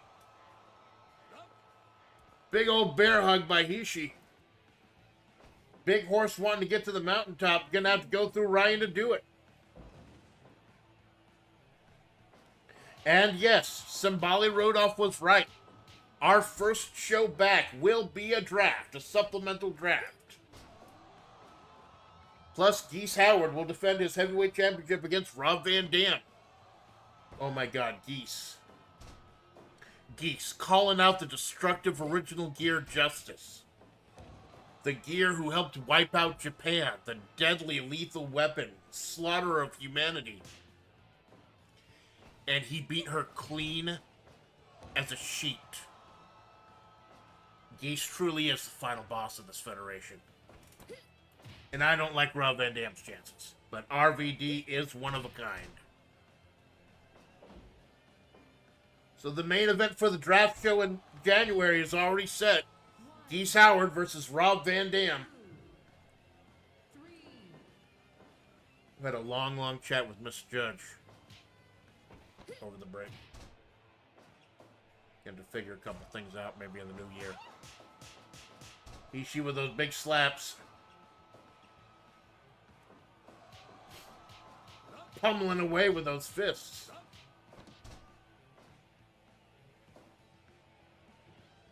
Sizing each other up.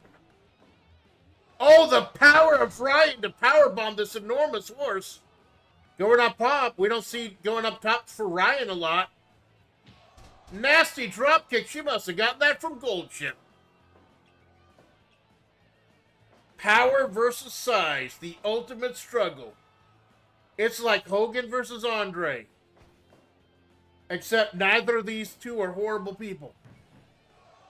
And I'm not talking about Andre. Andre was supposedly a fucking saint. Even though he drank like a fish. Big splash by big jacked muscle horse. Putting Hishi Akebono through her paces. And yes, we do have a few Umas who are interested in getting tryout matches. Maybe we'll have Ryan put them through their paces. Big slap by Akebono. Full Nelson slam by Ryan. Delivering the power of pecs. You know, I can really relate to that, by the way. Power pecs. Buono fighting back. She says whenever she races, win or lose, it's about being the most Buono horse. The best for... Oh my god, that enormous weight stomping down on Ryan's abs. You gotta think those chiseled abs are the only reason she didn't splatter her guts all over that mat. Osaka Street Cutter, that's a surprisingly common move. 2.9, that massive bulk of Hishi. Dropping the knee. Dropping the elbow. 2.9 again. Again, when they get to 2.9, it's almost over. The power of Major Orion. Tossing around the world's largest Uma like a rag doll. Big top rope splash by Ryan. All that muscular bulk coming right down on you. Just two big, meaty Umas slapping meat. Big, meaty Umas. Open around the corner. Big buckle bomb. Going up top. Big, another splash. Is that going to be enough? Nope. Too close to the ropes. Two massive horses too close to the ropes. Sharpshooter. Sharpshooter wrenching away. Crowd going wild for Major Orion. We almost lost her. It took the student council president herself saying, I will not accept your resignation. Bringing Nisha up to her feet. Might not be a good idea. Bringing the big, massive horse back to her feet. In the corner. Oh, big old side slam. Andre the Giant type elbow pin. Will Hishi Akibono make her name today by defeating the only Uma champion in his federation's history? Oh, full Nelson slam. Another clothesline. Oh, running elbow.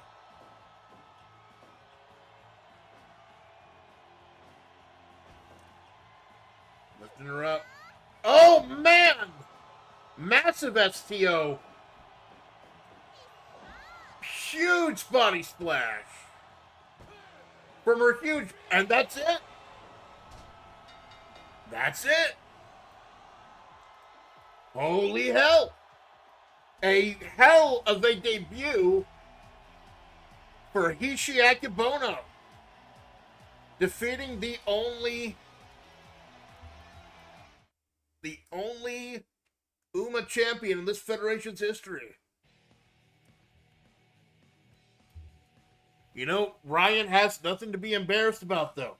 He did say, Simbole Rudolph said she wants to use Ryan to put some other drafts through their paces. And if the absolute strength of Major Orion couldn't get over the sheer bulk of Hishi Akibono, what hope do any of the other Umas have? Hishi, by the way, she is not currently signed, but I definitely want to put her in the draft pool after that performance. We have so many others. We got Special Week waiting in the wings. I think we finally signed Manhattan Cafe. And knows, maybe someday we can coax Simbole herself to get back in the ring. But yes, you also did hear her say she came back. She wanted to create an Uma Musume stable because there was an 8th stable. No, unfortunately, the 8th stable spot has already been picked up. The 8th stable spot has already been picked.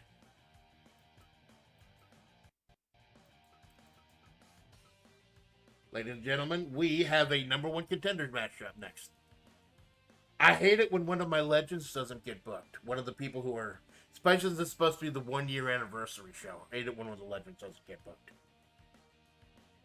So, we got 2 legends. We got 2 members of PepsiCo. Pepsi Man and CM Punk. 2 Pepsi-loving motherfuckers. #1 contendership. Sorry, #1 contendership for the Jet Championship. The winner takes on Marissa at the draft show next month. CM Punk very, very unhappy. He won the Jet Championship going into Real Folk Blues. He did not know that being the Jet Champion meant he could not compete in the Real Folk Blues. So he cut by winning the Jet title, which has to be defended at every single solitary show. Punk screwed himself out of the Real Folk Blues. And then he ended up losing the belt to Marissa. So is he going to get another shot here, or will Pepsi Man take the plunge? It's Pepsi versus Pepsi, baby. Which one is the real thing? You know, for a while I was going to have Michael Jackson join PepsiCo. That shit would have been fire. Big kick by Pepsi Man. If you don't get that joke, ask your parents. Oh, big old axe by Punk. Of course, by Punk stomping away. Punk was furious that he could not get in that Real Folk Blues tournament. He was convinced he could beat everyone. So, and this is the one consolation prize again. He has infuriated and pissed off Pepsi Man so much. Pissed him off so badly that he agreed to fight his own stablemate to shut him up. And I looked at this match on the card. It didn't even need a title stipulation on it. But I'm like, okay, we'll put the shot at the Jet title on the line. Punk has kind of had an arrogant streak since he came here. He just came here a few months ago and already wants a world title shot. Just as he's currently the WWE World Heavyweight Champion. But I told him no, he has to start from the bottom here. And he was not too happy, so he went and stole a shot at the Jet title. Called out Bridget, the Jet champion, the biggest star in this federation. The hardest worker in this federation. And beat her clean, mostly. And ended up screwing himself out of the tournament. Won by Vice. Vice, who won a big 32-person tournament, the Real Folk Blues, last month. And now Punk is just bitter. And supposedly he's been taking it out on the rest of PepsiCo. And Pepsi Man, the leader of PepsiCo, will not let that stand.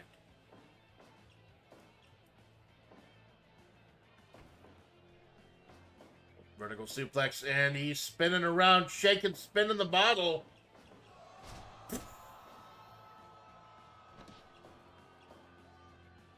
Punk is going to lose all his carbonation that way.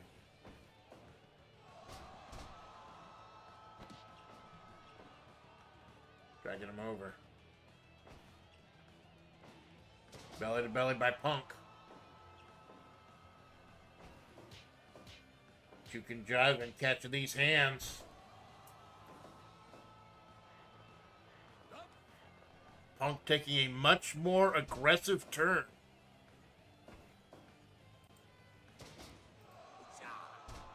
He knows like he's in the twilight of his career. Even though he's World Heavyweight Champion right now. Time is going to catch up with him.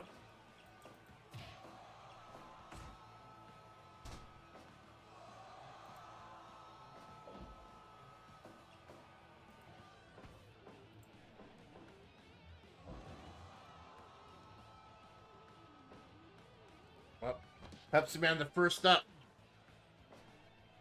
Pepsi Man, former Jet champion himself, former tag team champions with Cerno, was Ice Cold Pepsi.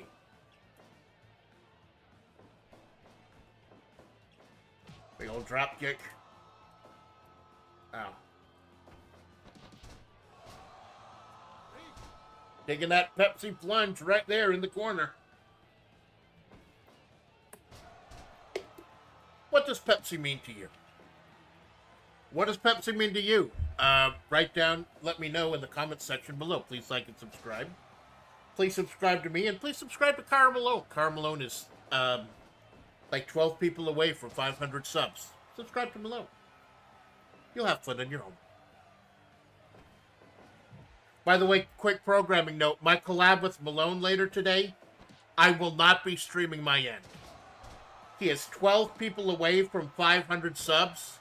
I want to funnel as many IFAM as possible. 2.9 by Punk. So I will not be streaming my end. Pinned by Pepsi Man, 2.9. Oh, Muscle Buster Pepsi edition. Some Pepsi protein powder, I guess. Maybe Ryan would like that.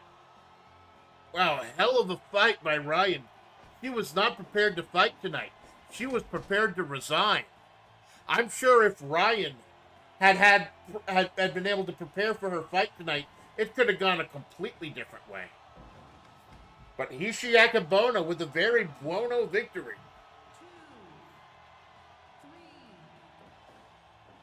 2, 3. Pepsi Man dazed and confused out there. Oh, running moonsault. The acrobatic moves. Pepsi Man. We know this guy knows how to run. Oh, top rope. Big old cartwheel. Oh, he is so... You are shaking that Pepsi. Just throwing those cans in the air. Go to sleep. Fly into that one. Fly it right into his knee. 2.9. 2.9. Pepsi Man kicked out of the go to sleep.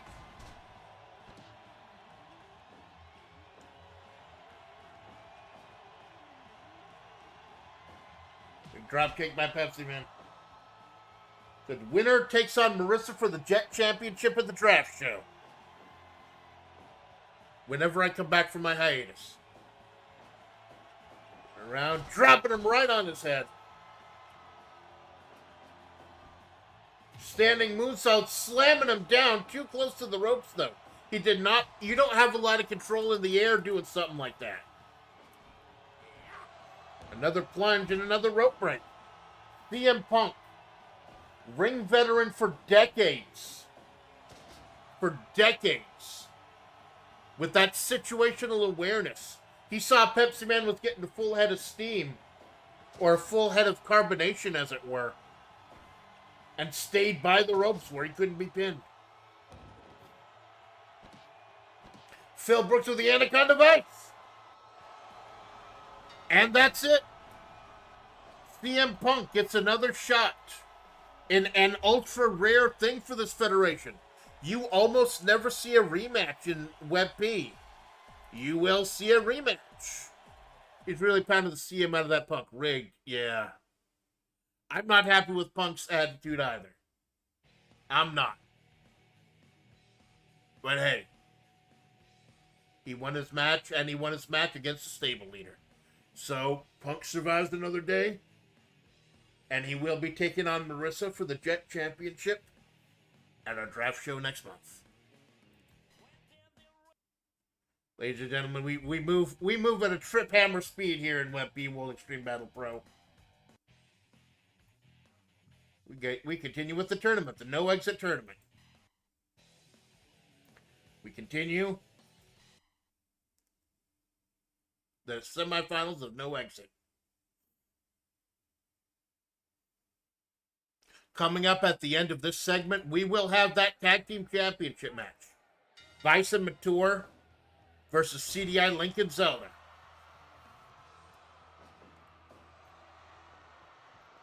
Maraboka wrenching away at the big fat man. The winner of this match takes on Shermie in the finals. What the fuck, you dumb fat fuck?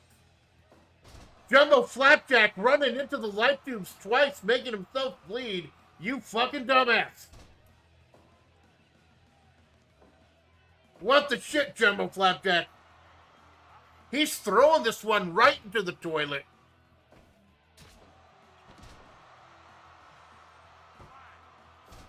Oh, it would have been so funny. Hulk is a clown, but it would have been so funny if she rolled him up and pinned him after that shit. That would have been fucking hilarious. I don't know. I think maybe the AI doesn't know in the landmine death matches that we've seen them try to go for the turnbuckles. Like we saw Cerno trying to go for the turnbuckles earlier. They may not comprehend that the turnbuckles are blocked. But I don't think Jumbo goes to the top very much.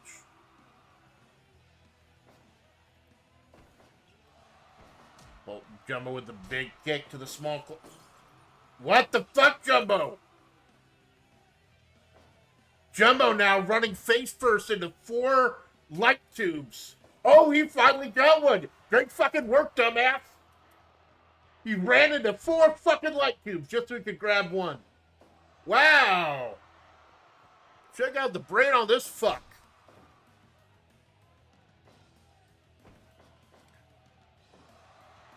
Wrenching the way on the neck of this fucking dumbass.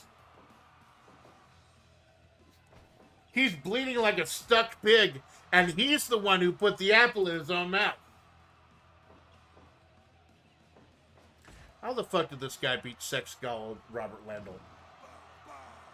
Burn, messing with the burn.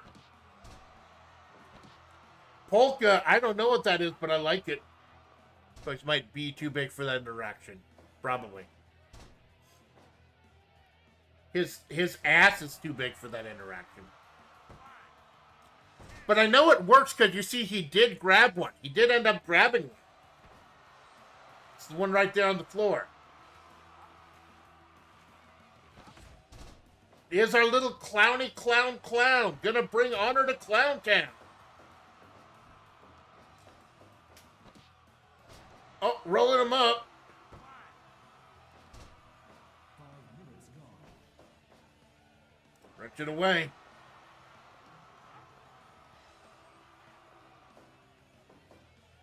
Jumbo Flapjack has a lot left in him. He's got a lot of things in him. He's got burgers in him. He's got hot dogs in him. He's got potato salad in him. What he doesn't have a lot in him is fucking blood right now. Does not have much blood in him. Oh my god. No, I didn't think Polka was going to lift it. But she didn't have to. A bit of a, kind of a code red type of maneuver, even though she wasn't on the apron. Polka with that innovative offense, but of course Polka, we know she's an innovator. That is the legend of Polka. Oh, still two.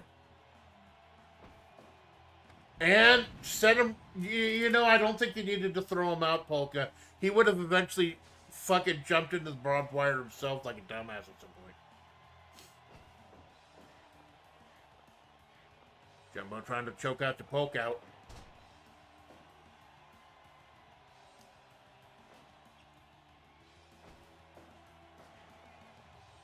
Trying for that again. Might ended up dropping her because his hands are so slippery with his own blood.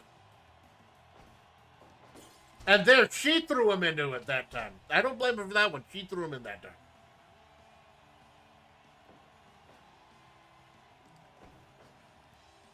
Is she gonna lift him up? Nope. Oh no, and she... Oh no. Was that the big mistake? That's gonna let the large fucking dumbass make it to the finals. No, it was Jumbo Flapjack versus Gold Ship. Oh, roll up. She rolled him up while he was breathing fire, which is actually a good time to roll someone up, to be honest.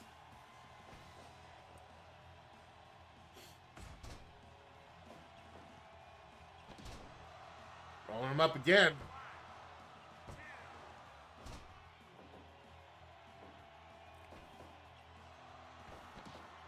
From behind, crumpling him up. She knows it's just a matter of time. Like he's gushing blood.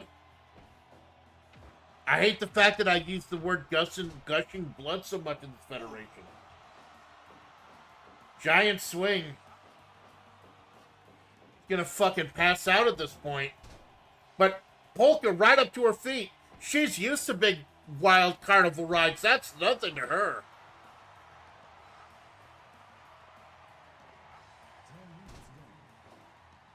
10 minutes and 6 liters of blood gone. He's getting to the ropes a lot slower that time. A lot slower. With the eyes rolling him up. 2. Just a 2. Going for the eyes.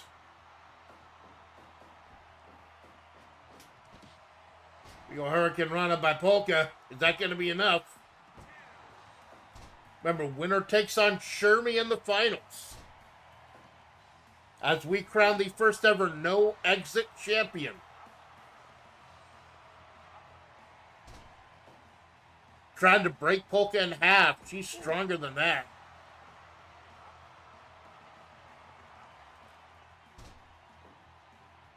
Ladies and gentlemen, after this, we will get that World Tag Team Championship. Vice and Mature. Vice, who won the Real Folk Blues last month, turned down a shot at Geese Howard's Heavyweight Championship. And considering what he did to Justice, maybe she made a smart move. Oh, Hurricane Rana by Polka. Polka can Rana! Polka Kenrana and Omaru Polka, the pride of Clowntown,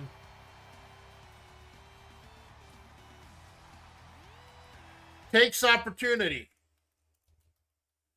Takes a hold of the opportunity provided by Jumbo Flapjack being a fucking dumbass. And moves on to the finals. So later tonight, for the brand new, starting here at a 1-year anniversary of WebP, formerly Desert Mid-South, it will be the first ever no exit champion, Shermie versus Polka. Will Omaru Polka finally bring a win and a title to the winless Clowntown? Or will Shermie bring another belt to... Oh, shit. Oh, fucking shit. Fuck! I said Clowntown. Oh, my God. I fucking said Clowntown. Look who's coming. Look who's up on the catwalk. Who's up on the fucking catwalk.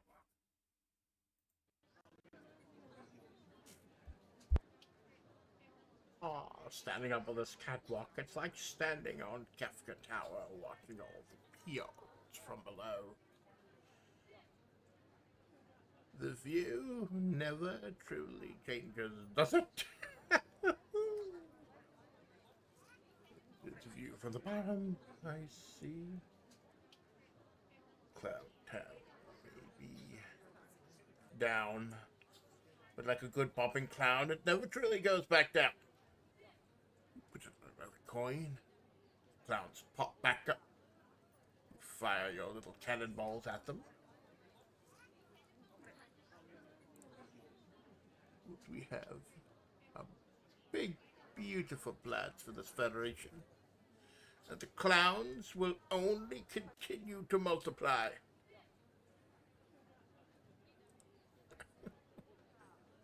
Although I will admit, I was a little worried seeing my colleague Violent J make the moves that he did earlier tonight, going a bit rogue. That's fine, though. We will still be moving forward with our plans for the domination of this federation. And there isn't a single stable out there who will be able to conquer or truly keep down the clowns. Who's that?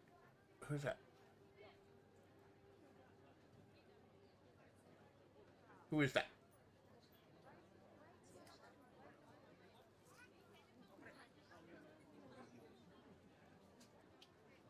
Mr. Palazzo? I got a few questions for you. Who the hell are you? I don't know myself. All I know is that I am a officer, detective, with the Revachol Citizens Militia. It's my partner, Lieutenant Kim. Good afternoon. And we got a few questions for you. Like, why are you a clown? Pardon me? Yeah, why are you a clown? Like, with all that weird face paint and everything. Like, you look like shit. And trust me, this comes from someone who always looks like shit. Messed up. Detective. Maybe we should be getting back to the, question at hand. Oh, yes. What was the question at hand, Kim? Yeah, I was supposed to using this opportunity to let them know about, what we're going to do. Oh yeah, right. That's why they were playing from the Disco Elysium OST a little bit. So, could you play that again? That's a really nice song. Guys in the booth, could you play a little bit of that?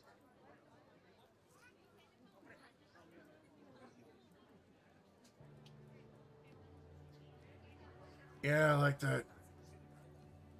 Gets me moving. Makes me want to dance.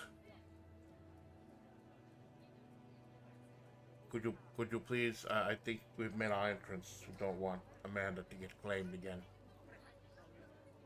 Claimed? What the hell do you mean claimed? Amanda does karaoke for 45 minutes a month, and there's always at least one song that gets her banned in Belarus. What are you talking about being claimed? I mean, this is a video game soundtrack, so I think we're getting off topic. Detective. Oh, yes. We came here to make an announcement that Amanda has been looking for an 8th stable to keep justice in this federation. People like Clowntown, specifically. People who just want to run roughshod and destroy things around here. So if anyone's gonna be destroying things, it's gonna be me. I mean, we're not gonna be destroying shit. I see no reason why to destroy things. Well, this is an interesting surprise, Detective Dubois. Let me and my friends here give you a healthy welcome. Seems to me, with Shaggy Two-Dope and Cloudpiece here, you're a little bit outnumbered.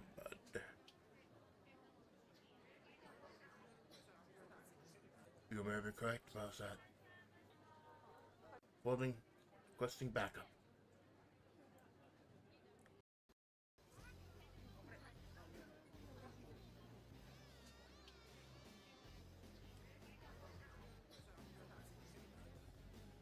Mission accepted.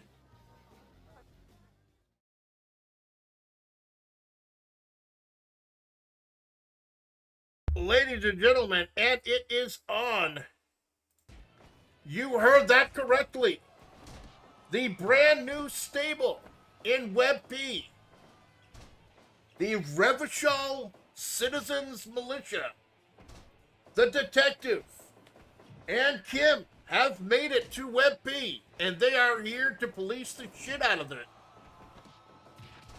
Don't know what that means for this federation, but it means we got a big old brawl right now, a big clowny brawl. Oh, the Detective and Kim working together, taking down Shaggy Two-Dope. A big Pier 6 brawl for the Revachol Citizens Militia, the new stable in WebP. Oh, the Detective and Kim from Disco Elysium teaming up with Leona Hyderoon from King of Fighters. A bunch of soldiers, detectives, trying to keep peace in a clown-ravaged hellscape. Why am I calling my own federation? I'm the head broker of this federation. I'm calling it a hellscape. What the fuck?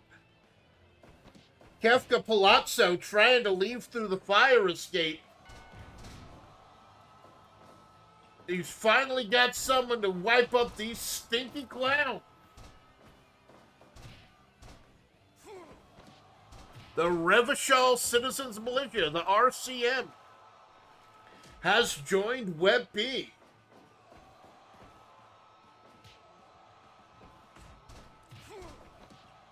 And now it just, I don't know if there's going to be an end to this match or not. There's just going to be violence. Which, you know, Detective Dubois does not completely mind that. Cloudpiece and Leona trading punches. Leona, probably one of my favorite video game characters of all time, both as a character and to play as. She is a charge character. So you two go scooping up Lieutenant Kim. The Detective facing down Kefka. Kim, oh, Kim with a Michinoku driver. Making it easy pickings for Harry. Leona pinning Shaggy Two-Dope. Just a 2 count. Obviously, this match is tornado rules. Everyone at once. Just absolute chaos. And the Revachol Citizens Militia trying to bring order to chaos. We do now finally have 8 stables in Web B. With the lawlessness of people like the Howard Corporation, City 17, and Clown Town. We needed someone to sweep up the streets. What we got was the detective.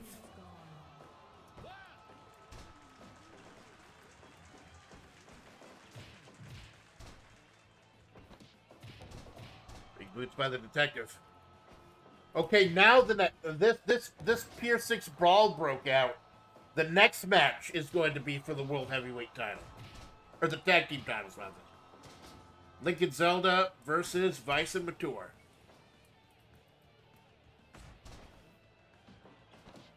Oh my god, she's going for the worm. Seems to be kind of a popular move. A lot of people grabbing that fucking worm. Chop, chop. Go send them right out. Going low. When they go low, the detective goes lower. Oh, he's trying to use persuasion. Did not work. He rolled a 3 on that. Meanwhile, Kim and Leona double teaming Shaggy Tudo. Violent J nowhere to be found. Violent J went into business for himself earlier today, and he got knocked the fuck out by Marissa. Pile Driver rolled an 11 on the strength check. Wow, he lifted up a fairy. Holy shit. Clown piece of the Bulldog. Kim with the leg lock on Kefka. He's keeping his eyes on the mission. He's keeping his eyes on the task at hand. Even if the detective is fucking around everywhere.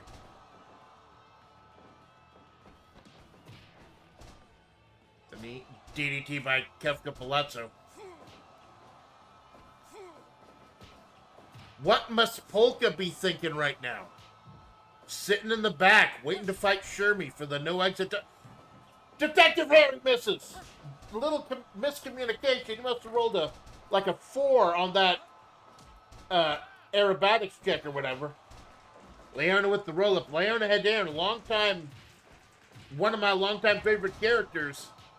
Finally had a good opportunity to bring her in. Kept going to the top, thinking better of it. Vertical suplex on the detective. Kim going to the top. Drive to the knee from the top. Like driving him over with a kinema. Chaps by Kim.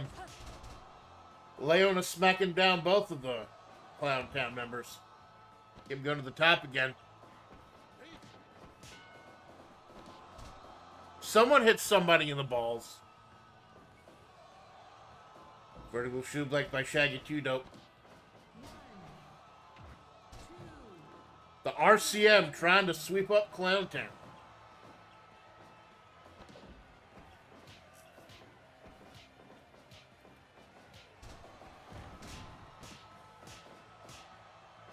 Battering away, hammering away.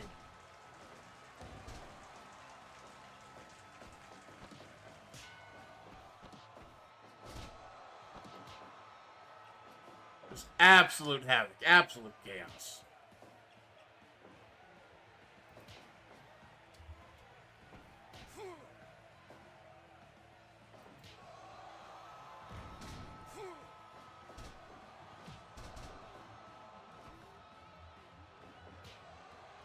With the forearm.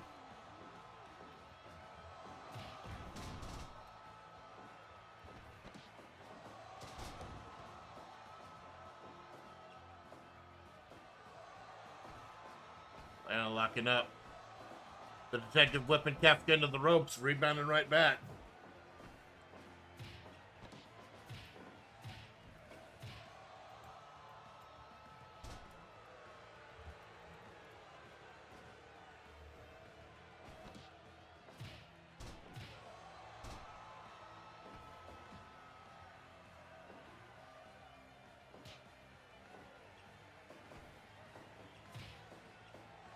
On the way, big kick by the detective.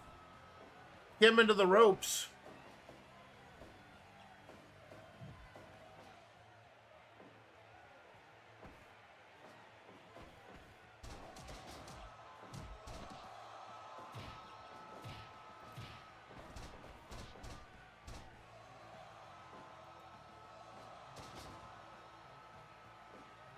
There's absolute chaos in there. Then it is their job to bring order to this chaos. Clownpiece almost got the roll up on the detective, or on Kim. While the detective is down waiting for Shaggy 2 to go, clown, flying clown. Oh, got the sweet sweeper going.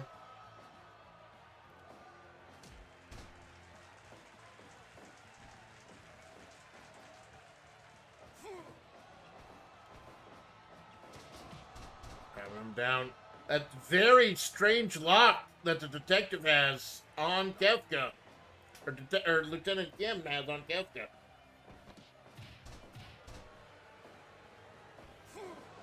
Get him up into the corner. Big clothesline sending Clownpiece flying. Kim, the master of technical holds.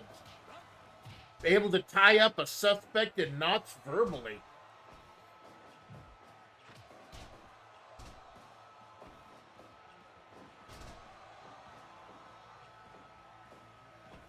And now, the RCM double power bomb on Clownpiece.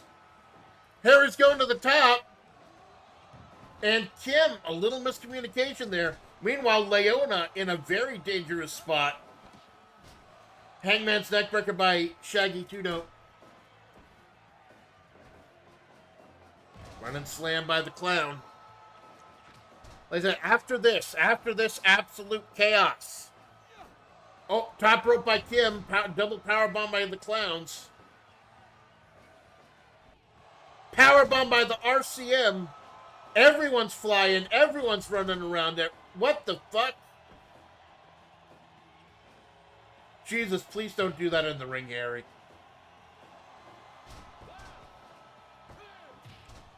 And she's done it. The Revachol Citizens Militia has defeated Clowntown in their debut. Thanks to Leona Hyderoon, the consummate soldier, the Orochi warrior. Oh my god, we got Shermie, Vice Mature, and Gainitz here.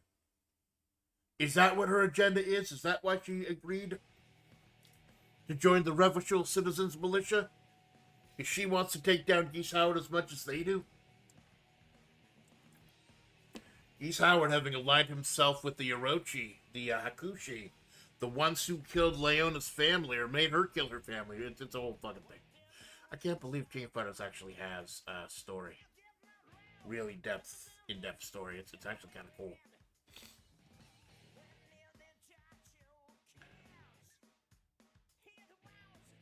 A big premiere for our new stable, the Revachol Citizens Militia.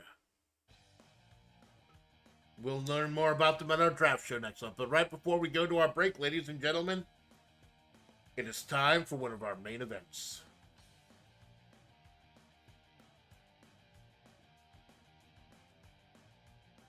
Clear everyone out. Oop, my bad.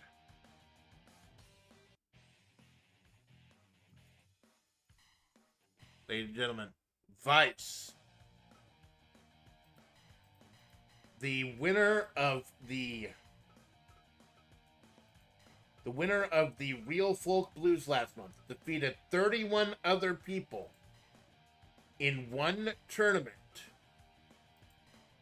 She had a shot at Kefka's World Heavyweight Championship. She refused. Instead, she said, you know what? Mori Calliope, Takanashi Kiara, and Yui Ren and Yui Ron. The four of them having a whole bunch of 5-star matches. And you see INNK versus City 17. 100% match. 5-star match. They knew that the 5-star matches are in the tag team division. And they know that the tag team belts are held by a couple of fucking goobers right now. So let's see if we can ungoober things. Link and Zelda, who are currently not members of this, they have currently not joined a stable. Currently unsigned. No one wants to sign these goobers. I don't think that's the real Link and Zelda. Taking on Vice and Mature. One of our main events for the night. For the Tag Team Championship.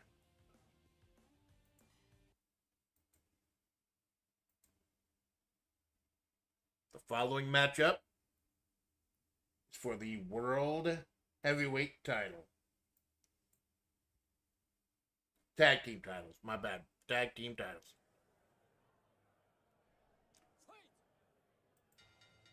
Hold on a moment.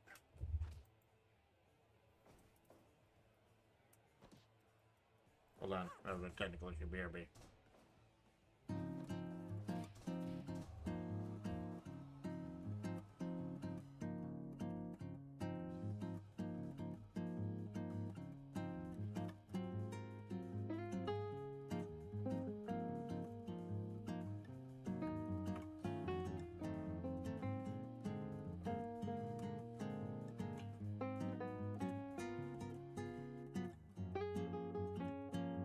We're gonna pretend like I did not just choose the wrong arena.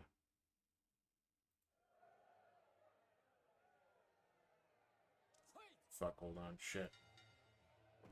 Our intros off? I want to do intros for these ones. Settings. Style team.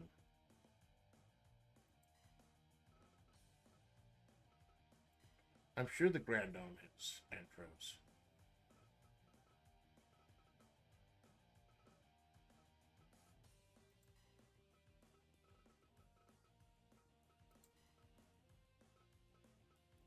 Entrance style team.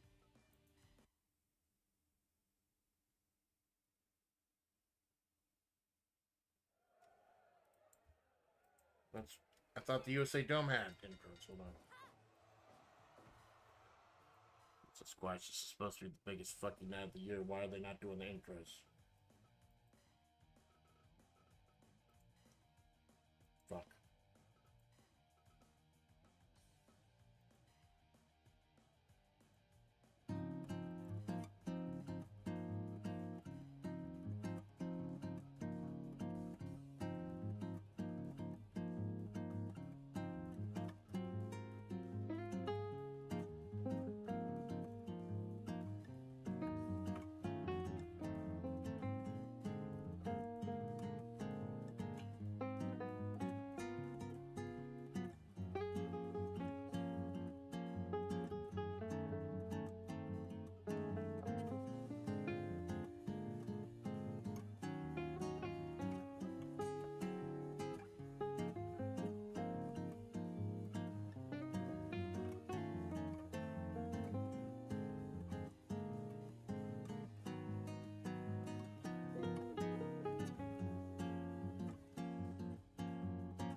following match is scheduled for the Tag Team Championships.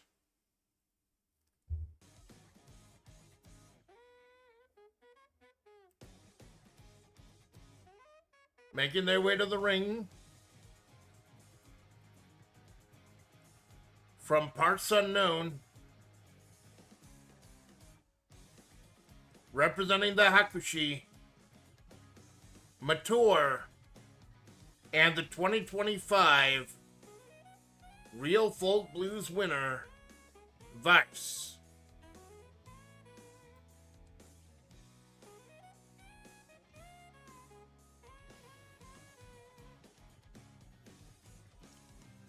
Vice, giving up her shot at the World Heavyweight Championship. She can team with Mature for the tag team titles. She's making the most of that shot tonight.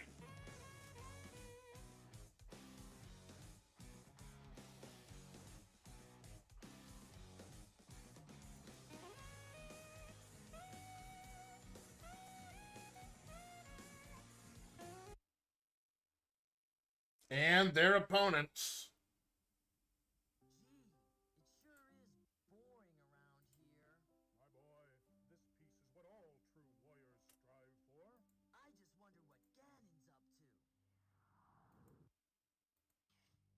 Your Majesty. Gee, it sure is boring around here.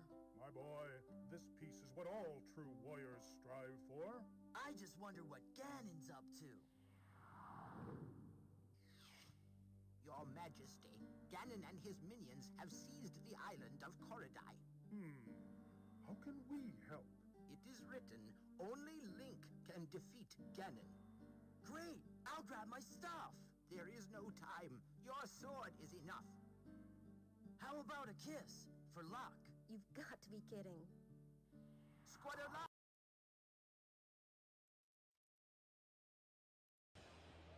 Voila, we are off indeed.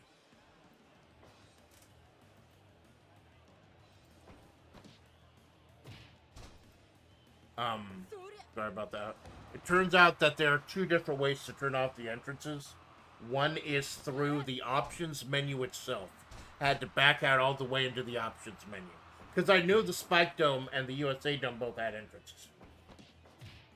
Here we are. Link and Zelda have had world... Now, not to shit on Link and Zelda too much. They defeated Roman Reigns and Akuma to successfully defend the tag belts for the first time since April. They broke the tag team curse. Have had a couple 100% matches themselves. These seasoned team of Vice and Mature. Vice, giving up her shot at Geese in order to get this tag title shot. Wanting to climb, she said in a press conference that was aired a couple weeks ago on this federation.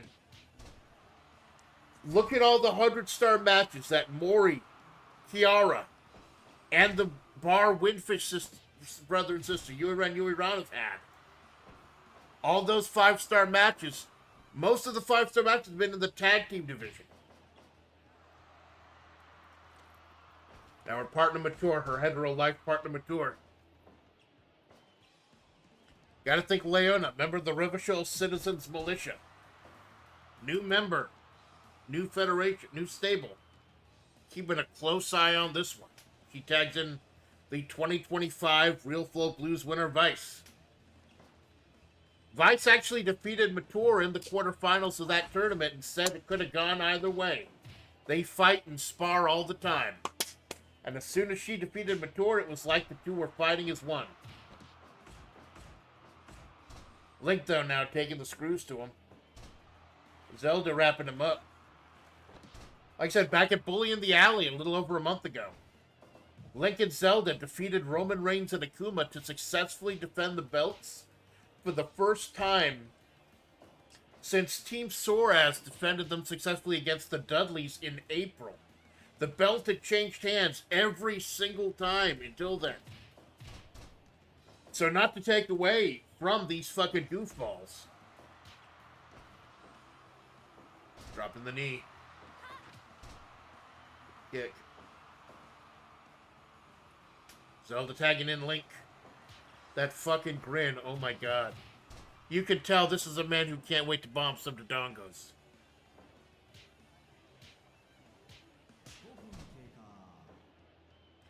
Link hopping around, dancing around. Later tonight, the finals of the No Exit Tournament, Shermie versus Polka. The Mayor of Flavortown Championship, G-Man, will defend the title. Bridget takes on Leopold Gainitz for the Stable Championship, and our main event, Takamori versus Bar Windfish 3. The 5-star rubber match. Mori and Kiara versus Yui Ren and Yui Ron. Tagging in Vice there. Vice, who defeated Bridget in the finals of the Real Folk Blues, said no, she's here to be in a tag team with her pal Mature. Oh, big top rope moonsault. But Vice still got that pin in. That arrogant pin of Keith Howard's. Vice and Mature currently employed by the Howard Corporation. Vice said Geese is the World Heavyweight Champion. She does not want to fuck up her employer. And said she'd want to fuck up a couple of elves, apparently. Are Link and Zelda elves? I'm not sure. Link tagging in Zelda. Big old double drop kick by the elves.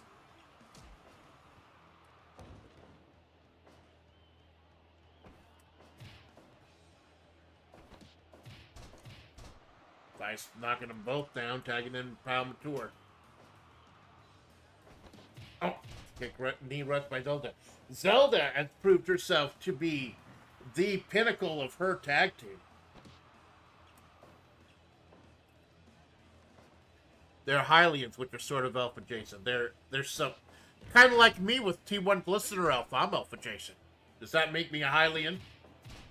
Do I get to go bomb some Dodongos? Like the Moblins say, man, it's a secret to everyone. Big super kick by Mature. Two sexy former secretaries of Rugal Bernstein keeping an eye on Rugal for Gainitz. Now their allegiance is with Howard. He's Howard. Oh, total elimination on Vice. But Mature with the head crab zombies like this was Half-Life. Speaking of the G-Man, he will be in action tonight. G-Man will take a mystery opponent on. Trust me, Jinx. Like, I know you got to leave around, usually around 11 or so, but you're gonna want to see who G-Man is. I signed off on it earlier tonight. Even G-Man doesn't know, but it's gonna be a hell of a fight. Big punch rush by Zelda. Like I said, not to shit on Zelda and Link's accomplishments here, but they have not signed with us yet. They have not signed with us yet. Knee by Link. Oh my god, that's not a rope or lamp oil. Zelda picking into his inventory, getting out of Duel of the Butcher's Fork, apparently. Oh, the strength of Mature. Just powerbombed the shit out of him. 2.9. While Zelda was dizzy as hell, clothesline turning him inside out.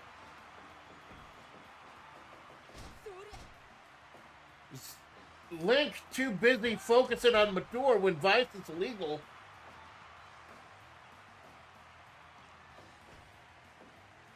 Elbow by Mature. Link dancing and stunting on him like he ain't a dumbass. Elbow from the sky. Vice said that she wants 5-star matches. She wants to be in the main event. And that's why she chose the tag division over the World Heavyweight title. Can the Howard Corporation make it a clean sweep tonight? Can Gainitz win the Stable Championship for the Howard Corporation? Can Polka win the No Exit Championship, or will Shermy win it for the Howard Corporation?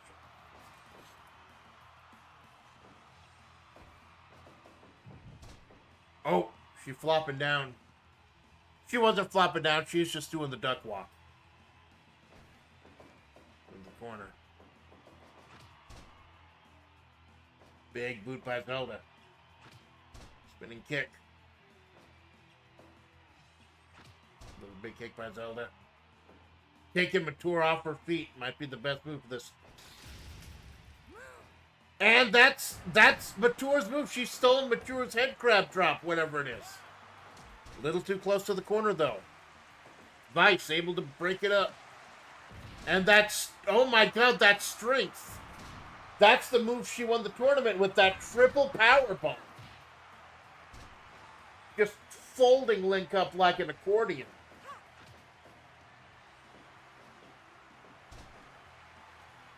Zelda with the figure four. I think she thought she'd have enough times while... What the fuck are you doing, Link? Judge is right there, Link. He saw you throw the chair at her, Link. He's right fucking there, Link. You dumbass. Head drop by Mature. Folding her up. Too close to the ropes. You're not fooling anyone, Link, you grinning dumbass. I don't like the fact that there's so many dumbasses in my federation. Wrestle, you dumbass. Oh, breaking it up. Breaking up that German. Vice into the ropes. Zelda unable to follow up. Mature to the top. Massive, elegant moonsault. And Vice with the leg lock. The Hurricane Rana. Is she going to get it in time? 2.9. Yes, Mature stops Zelda from breaking it up. But it's just a 2.9. Oh, she got the cattle mutilation on Zelda. Vice sending Link out over the ring.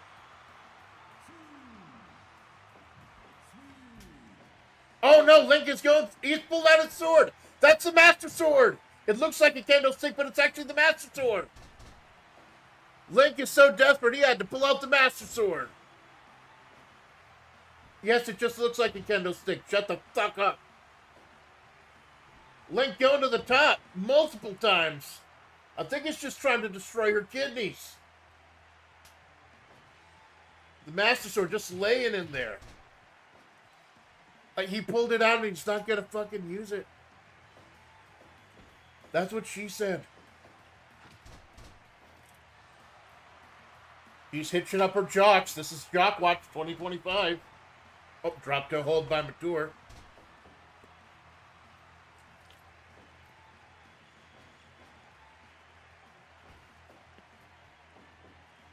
Oh, Mature with the double underhook. Kind of a beer money type of maneuver. He's power bombing her to dongos. Oh my lord, yes. Now Mature with the pin. Is it going to be enough? Is it going to be enough? Oh no, Link just barely breaks it up. Barely breaks it up. Zelda with the vertical suplex. Triple power bomb by Vice. And Mature. Wisely getting away, getting her partner involved. Dropping the elbow from the top, she misses. And Vice does not miss with that standing senton.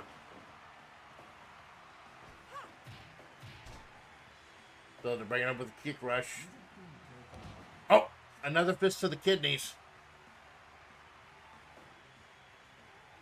Very dangerous position to be in Mature's corner. From the ropes. Oh, she sidestepped the drop kick. Oh, Zelda with the clutch.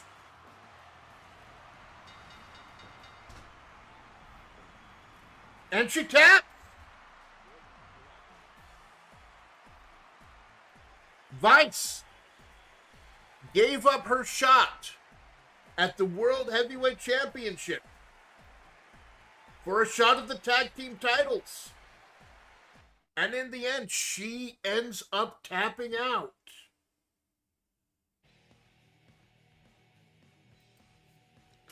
Well, tell you one thing, though. She sacrificed her shot at the World Heavyweight title for this match. They ended up losing, but hey, she did get a 5-star match. BRB.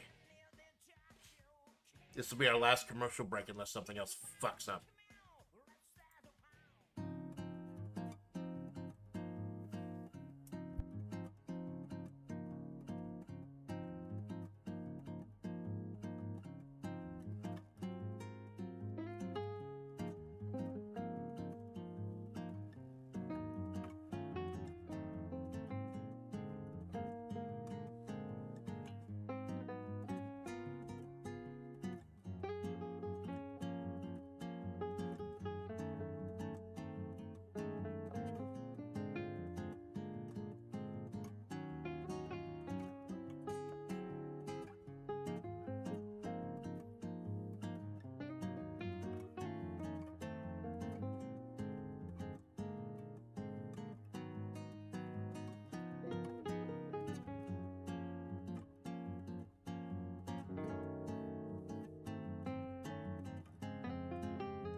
What do you mean they're not signing?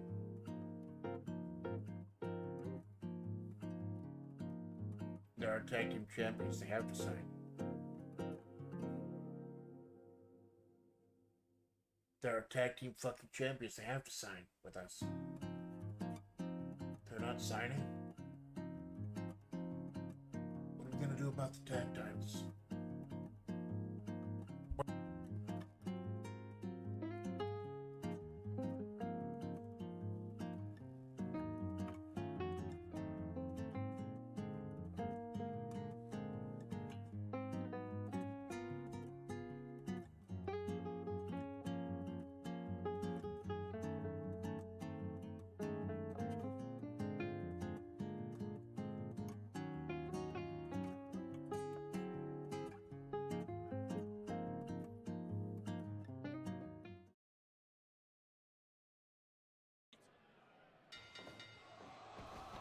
Ladies and gentlemen, welcome back to FP. That was our last commercial break, and we always like to start the last segment of the night with a Pier 6 brawl.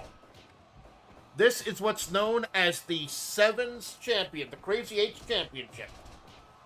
It's always defended in 8-person battle royals.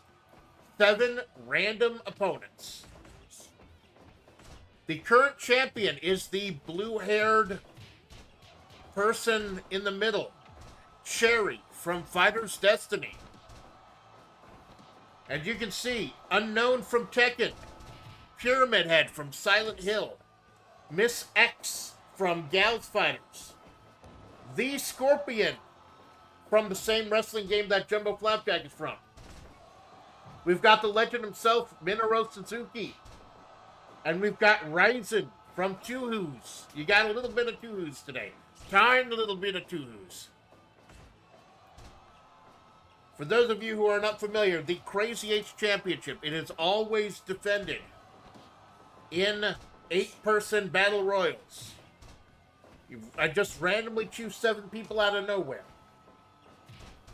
Originally, it picked Dark Star Chaos, but it was a incomplete version of Dark Star Chaos, one that I'd forgotten to delete. Then it chose Clown Piece, and then I had to reroll because Clown Piece has already wrestled tonight. Then it gave me Tinky Winky, so I apologize. Yeah, Tinky Winky's here. Tinky Winky's here for some fucking reason. And Teletubby's here. I don't give a fuck. Or shit. Crazy Eights Championship. The rules of the Crazy Eights Championship are: you defend it in 8-person battle royals. If you successfully defend it even once, you can cash it in for something nicer. Rob Van Dam did that. Rob Van Dam won and successfully defended the Crazy Eights Championship. He got a shot at the U.S. Championship. When the U.S. Championship was vacated, he got a shot at the Sex Set Synthesis. He won that Sex Set Synthesis. And he's cashing in for a World Heavyweight title shot next week, or next month. So he took a very, very long road to the World Heavyweight title, and that road started here at the Crazy Eights title.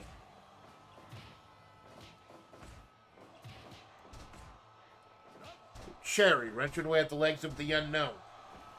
We got Ryson. We got Iori. No, that's not Iori, that's Miss X, my bad. How dare I confuse the two, that's horrible.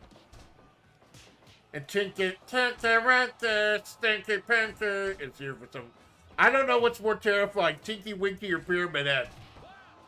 Or Minoru... No, Minoru Suzuki is the scariest person in that fucking ring right now. The Emperor himself, Minoru Suzuki. I don't know who's making those horrible noises. I'm assuming it's Tinky Winky. Yeah, I just ran... I have, 1,100 items. 1,100 items on my Fire Pro. And I know how many because it has to load them every single time I turn this thing on. I get to the point where I just turn it on the night before and leave it running overnight. Because if you leave this thing running overnight, if you leave this thing running the attract mode, it will just randomly throw out matches, and it's great. And that is not Scorpion from Mortal Kombat, that is the Scorpion. From the Saturday Night Slam Master Series that Jumbo's a part of. In fact, Jumbo's the sub-boss of the first game, he's the final boss. And of course, the current champion, the one with the teal hair, is Cherry. Crossdresser from Fighter's Destiny 2. Well, Crossdresser in the Japanese version. In the US version, they just make it a full-on woman. Which is weird that they've done it multiple times with the US. I think her and Poison. I'm not sure.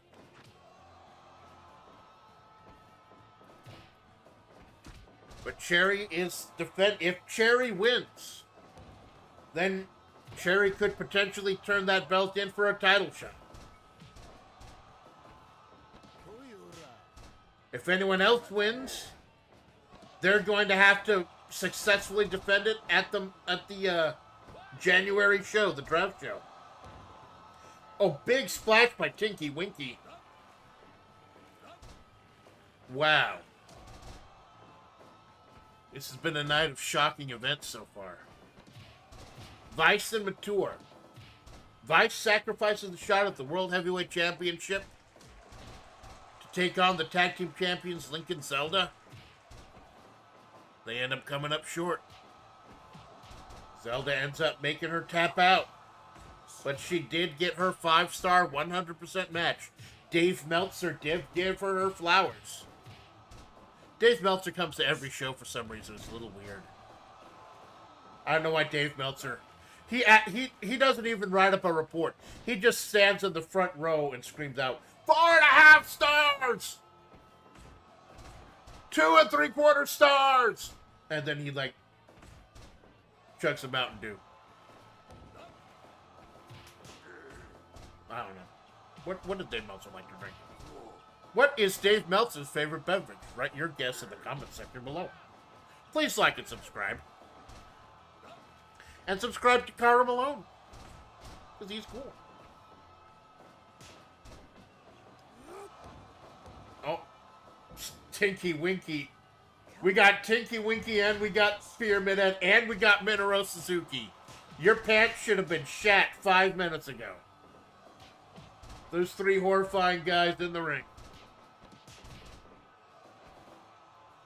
And the Unknown. Oh, yeah, don't forget the Unknown. From Tekken Tag Tournament. My Tekken Oshi. Deadmac, I know you love the Tekkens.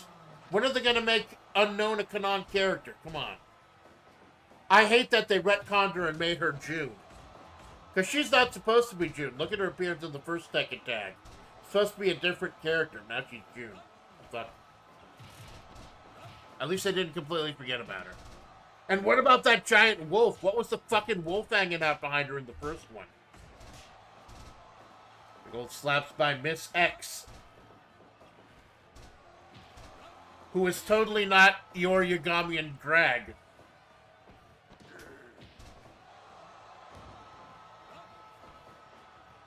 Totally not. Oh, by the Scorpion. Big splash by the Scorpion. I believe Scorpion is in this federation, so I have to hammer in that he is the Scorpion. Oh no, ref bump. Judge cut a ref bump from Pyramid Head. That means he's gonna have horrible nightmares. And everything's gonna turn red with like grapes and everything.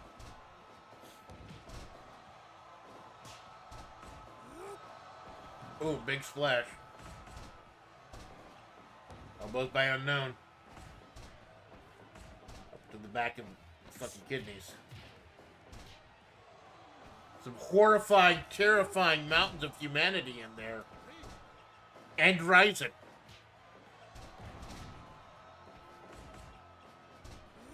Oh, big moonsault kind of misses the mark. Or like I said, the teal-haired one, Cherry, is the defending champion.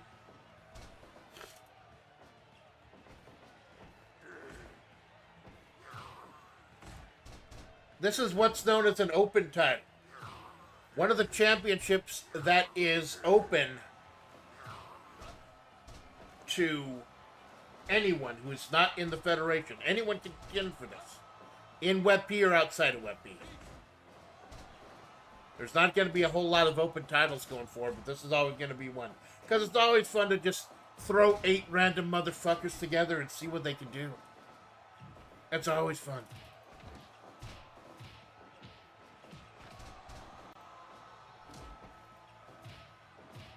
And we're all about having fun, because if you can't have fun in wrestling, if you can't have fun in VTubing, what's the fucking point, right?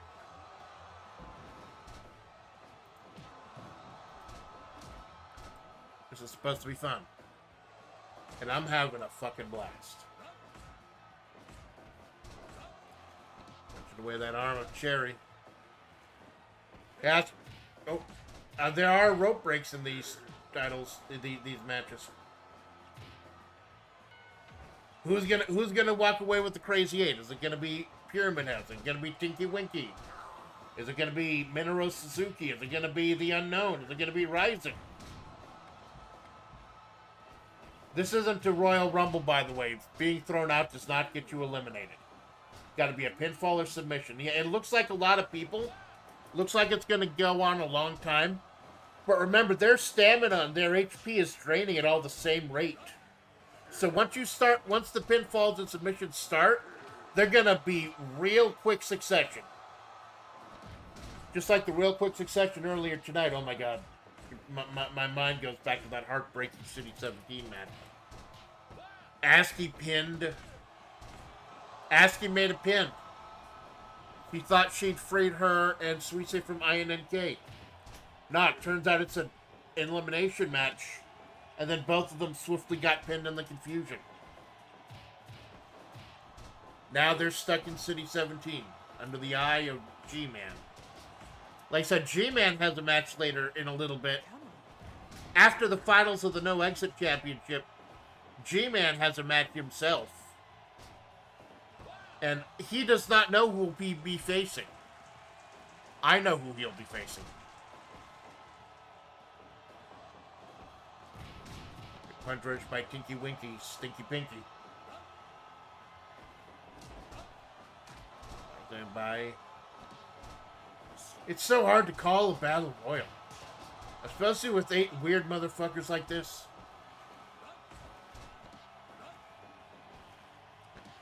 And surprisingly, a lot of the battle royals have been 5. What the fuck did Scorpion do to Miss X? That's Scorpion. My bad, the Scorpion. What did the Scorpion do to Miss X? Big old standing moonsault. Too close to the ropes, though. Tombstone by Pyramid Head. He's too busy counting Cherry out. Pyramid Head could have gotten the first pinfall there. But Judge is only one man. Karate champ Judge. Drop kick.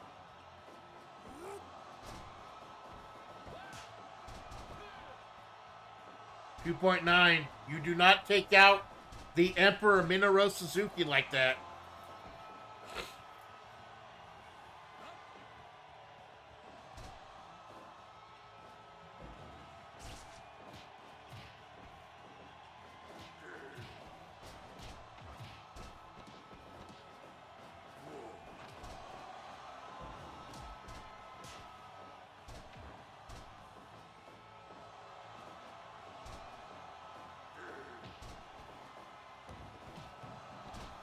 Double underhook by Scorpion. That's a weird fucking move. That must have been from the original video game. Are we going to see the first pinfall here? And yes, we do. The Unknown taken out by the Scorpion. Absolute shame. That's my Tekken waifu. Then 7 left. Cherry still in the game. Like I said, Cherry, the defending champion. And there goes Minoru Suzuki. I told you, once the eliminations start, they're going to be fast and hot. Like your Waffle House hash browns. And there's another one. There's another one. Who was that? Well, that was Miss X. Who is totally not Yorigami and drag. Absolutely not. Don't even fucking imply that. You fucker. Now we got Pyramid Head, the Scorpion, Ryzen, Tinky Winky, and Cherry, the defending champion. Weird move by the Scorpion. Driving Pyramid's head, pyramid-shaped head into the mat. Ryzen on the outside, almost deserted this match. Kick rush, taking it into overdrive. Overdrive. You'll crawl up in your ass like a suppository.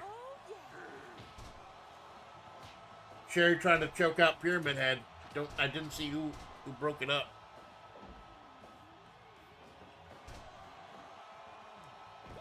Oh, Ryzen trying to pin.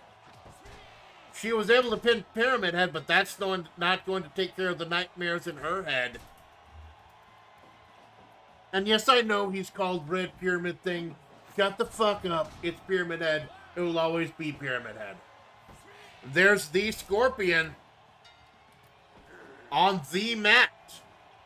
And now it's Tinky Winky, Ryzen, and defending champion Cherry. Remember, if Cherry successfully defends, cash it in for a title shot, a minor title shot.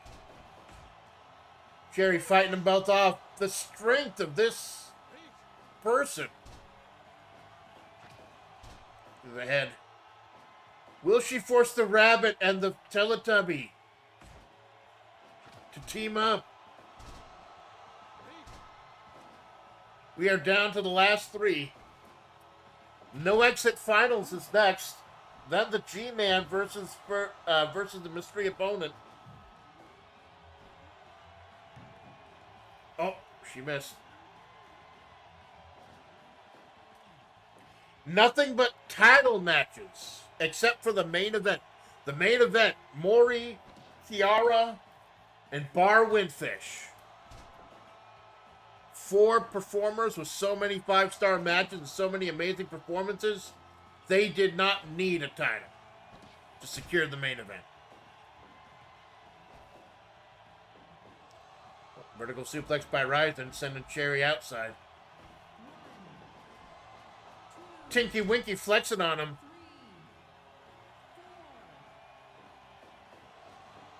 Tinky Winky staring him down. Oh, suplex by Ryzen. Rolling through with a second. Why did he break that up? It's a battle royal. He had no reason to break that up. Unless he wants to be the one to get all the glory. Oh my God, chokeslam by Tinky Winky. Oh, and Ryzen pays the favor back. Harlem Hangover by Ryzen. Oh my God, Moonlit Drive. A move that actually makes sense. And Cherry is out. We are guaranteed to have a new Crazy 8's champion. Is it going to be Tinky Winky? Or it's going to be Ryzen? I'm not thrilled with either of those prospects. I'm going to be totally honest. I'm not happy with either of those choices.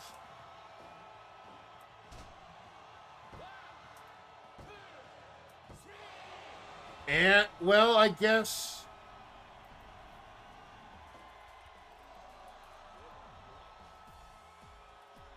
You know...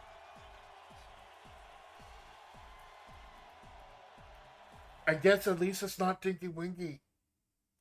I don't have to say that Tinky Wink... How was that a 100% match?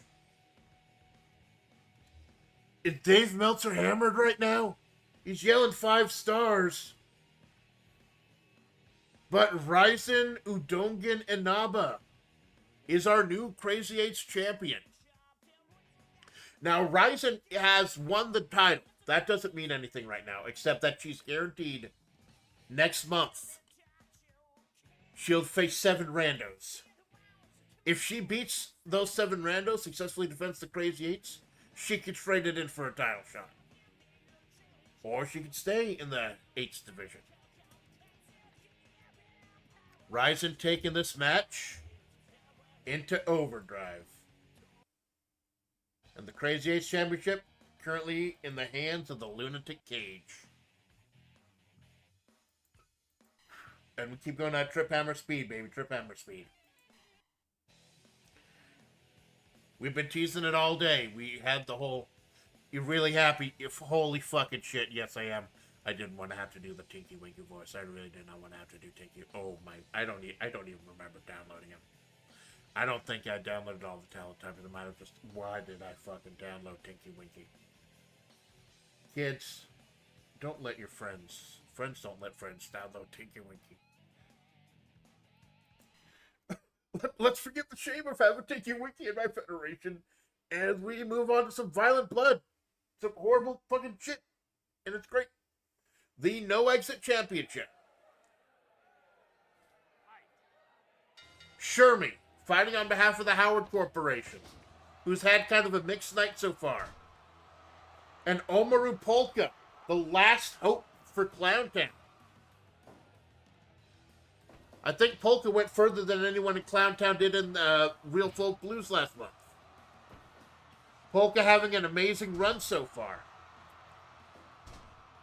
This is the final of the tournament that started on the pre-show. Shermy, who defeated Goldship in the pre-show, and then Robico in the semifinals. Polka defeated Cerno in the pre-show, and Jumbo Flapjack, fucking dumbass, in the semifinals. Winner will be the new No Exit Champion.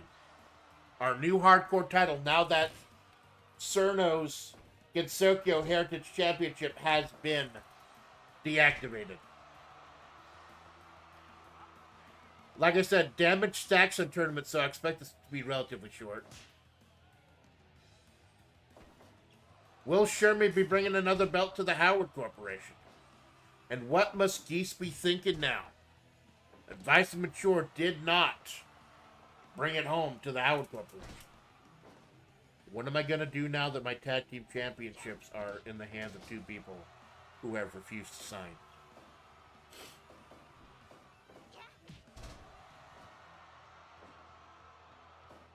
Lincoln Zelda left. Lincoln Zelda left shortly after they won the match, and I was not able to get them to sign. Arguably the most important championships in my federation are in the hands of a couple of high women.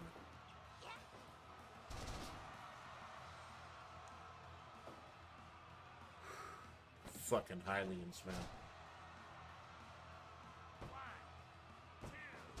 Maybe we'll get Hotel Mario, Mario and Luigi. Or Mr. Big, he could be both. Remember, the guy who played Mr. Big now in City of the Wolves, he voiced Mario and Luigi on the CDI. Oh, Polka with a roll-up.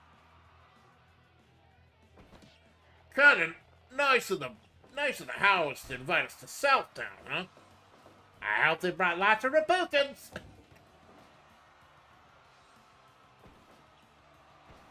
Oh, big bulldog by Little Polka. I don't think any member of Clowntown has won a fucking thing. Will Polka, because Clowntown themselves lost their event to the Revachol Citizens Militia, the brand new stable. 2.9. Sherman with those Jermies. Bulldog by Polka. She had a hell of a debut a hell of a singles debut at the Real Folk Blues. Trying to wrench that jaw out. Or maybe she's just trying to part the hair out of Shermie's eyes so she can actually see her fucking face. Shermie's hair completely covering her eyes has never sat well with me. It's just weird.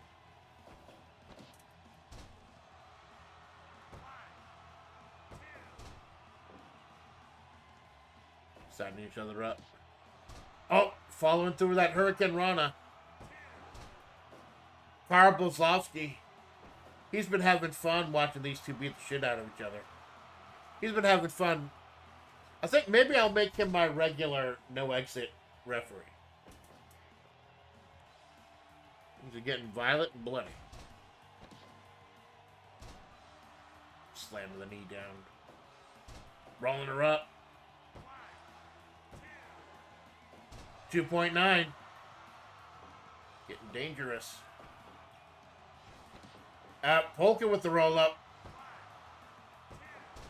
If any match in this federation ends in a roll-up, you get free fruit rolls for the audience. I don't think I'll be able to continue with that promotion for very long. No. Food's getting fucking expensive, man.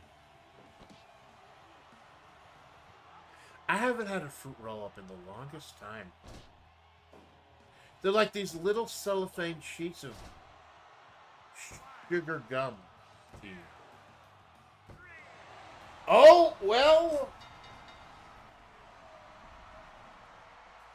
Ladies and gentlemen.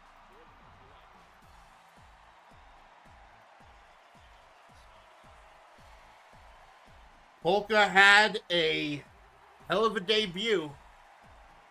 Had a hell of a fight. A lot of fighting that little clown. But in the end, she is a member of Clowntown. And eventually, when you're in Clowntown, you get taken downtown. Congratulations to Shermy the sultry seductress of the Hakuchi, of the four heavenly kings. She is currently our no exit champion. Nothing against Polka, though. Polka had a hell of a showing. That'll do, clown. That'll do. But the one who actually has wrestling moves... Why am I so surprised when people like Shermie and Vice do well in my federation? They do actual wrestling moves in King of Fighters. Ladies and gentlemen, we got 3 matches left. And up next, we have the Mayor of Flavortown. And before that match, we're going to have a little history lesson with the Mayor of Flavortown champion, G-Man.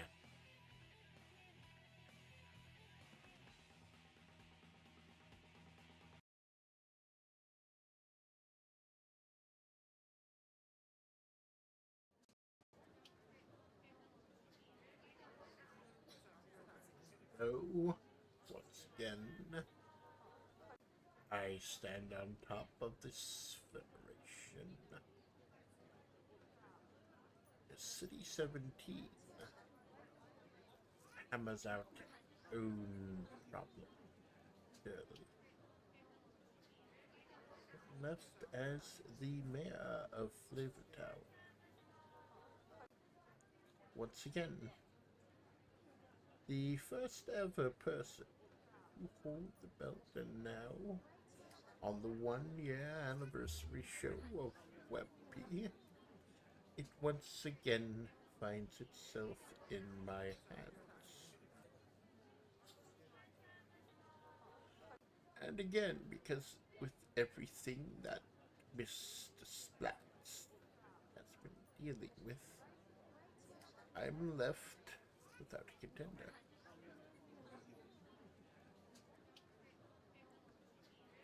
As we try to look forward to the future of this federation,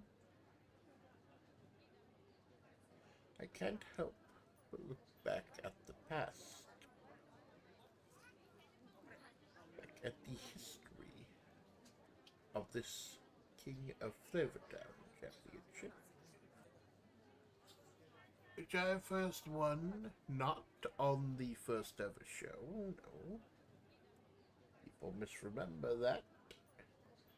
There was a small 2-hour supplemental bonus show the next day, and that is where the heritage started.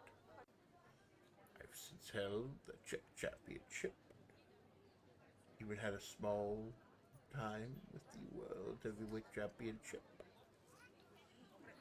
But I feel maybe I am most at home in the 12-sided octagon,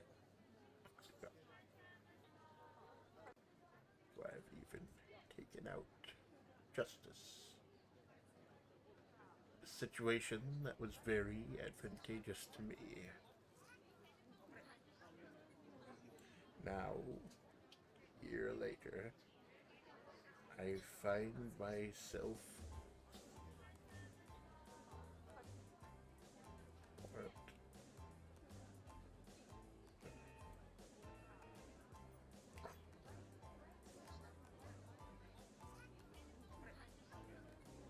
hey, yeah, it's the King of Flavortown, the true one and only King of Flavortown, Guy Fieri. And let me tell you a little story, man, while I knock down on these triple hard barbecue double wings, man, thing I just invented. Yeah, you're talking about the hangover over after the first ever show, the most successful show in this federation's history, the most successful stream on Amanda's channel. Night after, little hangover, and a couple of barbecue chicken rub wings with your hangover. You know who you remember who you took out that day, G-Man? Do you remember who you took out? Yes, Mr. Fieri. It was you.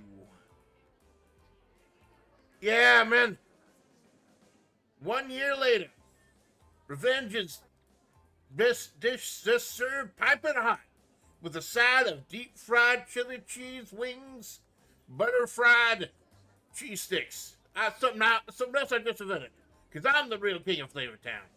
And tonight, I'm calling my shot.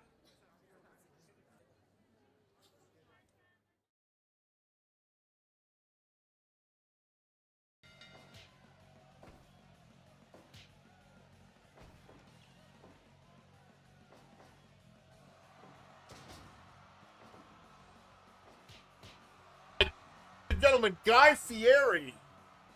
It was 1 year ago, the day after the first episode of Web P, I had a 2-hour supplemental show. And that was when G-Man became the first ever mayor of Flavor Town. Now we come full circle, 1 year later. He is in his second run as the mayor of Flavor Town, and the man he defeated to win that first title, Guy Fieri, is calling his shot. We have not seen him since that day 1 year ago. December 12th, 2024.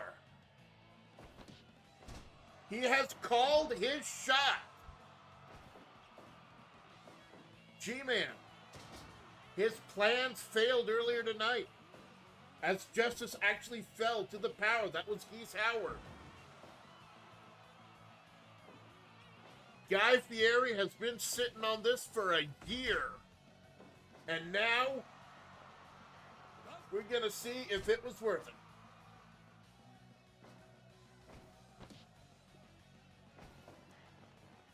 I hope I don't get dinged for using the Diners, Drive-Thrus, and Dives theme. I really don't. That's actually like a 1950s jazz song. I looked it up just to get the full version. It's only like a minute and a half. Guy Fieri inventing some new food apparently while he was cutting a promo. This match has been 1 year in coming.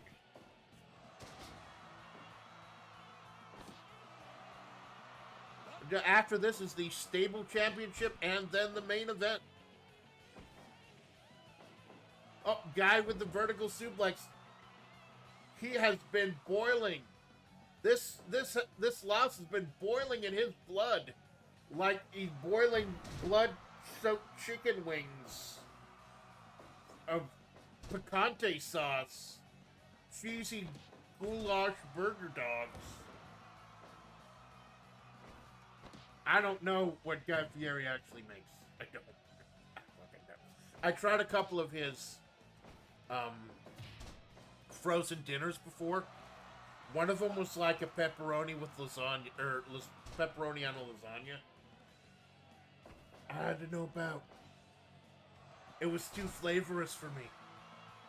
Oh, flashing him down, but Guy grabbing him. Remember, this is the Mayor of Flavor Town Championship, fought under UFC rules. Any move could make him or break him.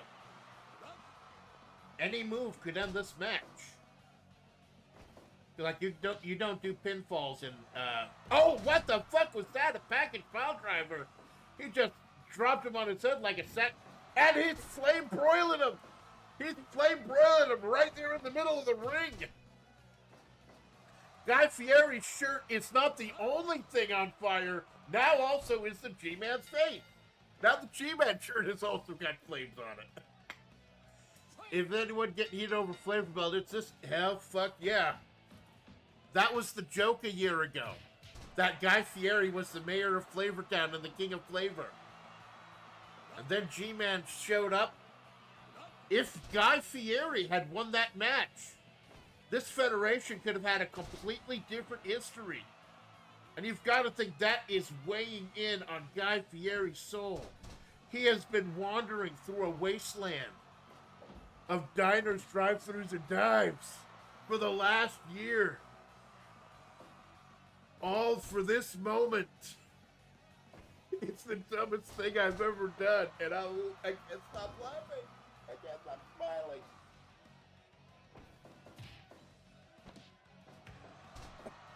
Oh my God!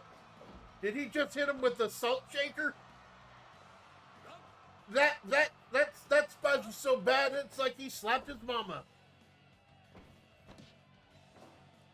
Remember, any move can end one of these matches. Oh. Any move did end one of these matches. Oh my god.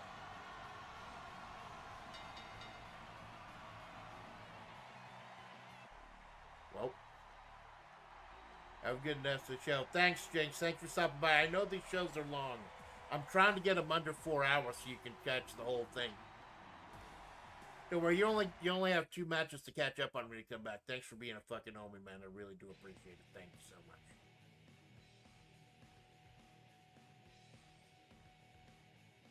You have a good night. So, Guy Fieri stores up this anger, this rage, this burning Cajun-style hate in his heart. And the G-Man takes him down in like 3 rounds. Oh. Thank you for coming, Guy.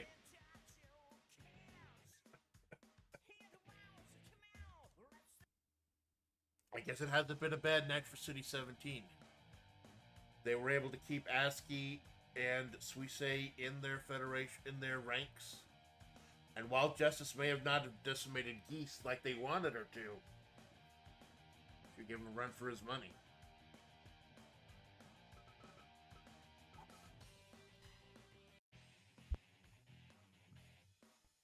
By the way, that was our last pre-tape.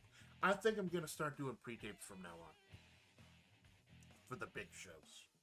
For the smaller shows, I might just do shit live or not do any cutscenes. I'm mulling over whether I want to keep doing 2 shows a month. I originally just did 2 shows a month. I originally just did 2 shows a month as a lead up to the Real Folk Blues. I don't know if I want to keep doing it.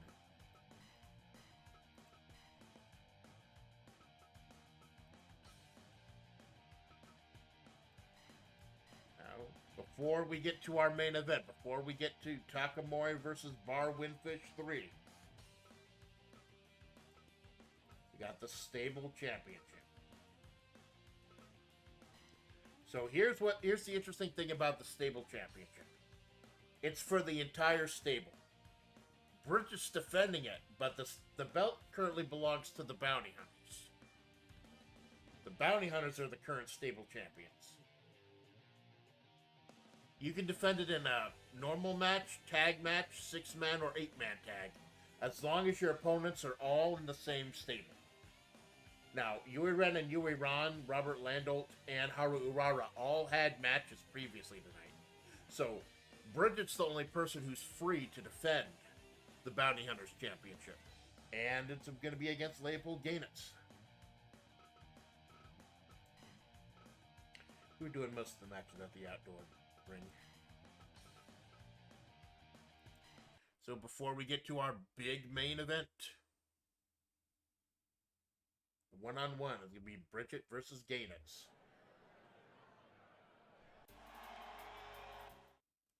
Oh, I didn't know that. Oh, I really must have fucked up the settings. I thought the outside ring just didn't have entrances.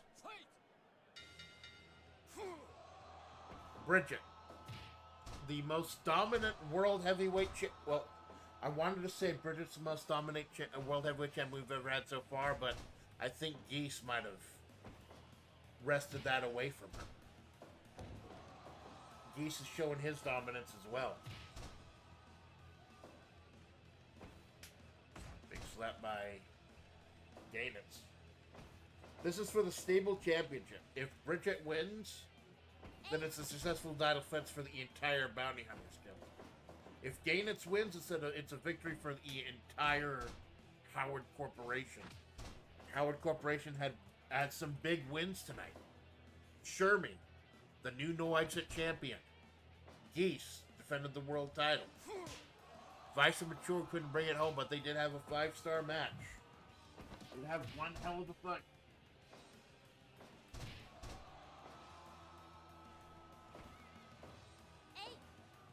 Scoop and slam by Bridget.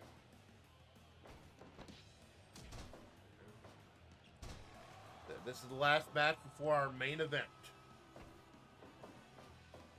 With Bridget in the ropes.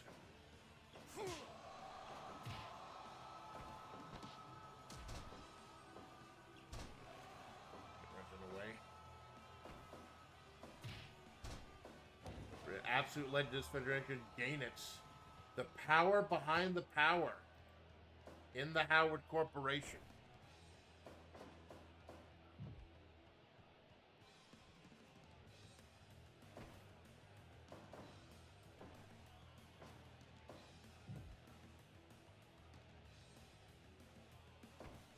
Got in the corner. Slapping away that raw, making that chest meat raw.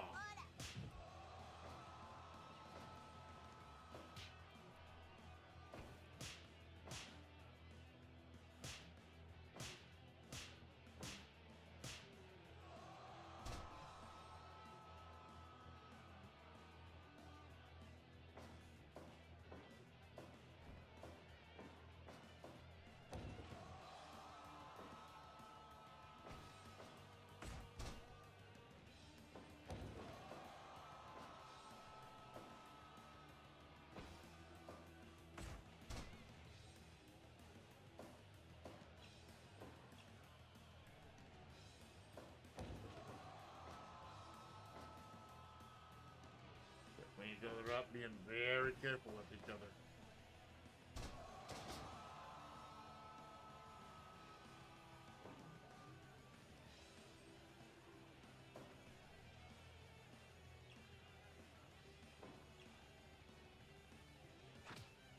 Kick by Gainitz. I can bridge it out. Gotta be very careful with Bridget. Very dangerous.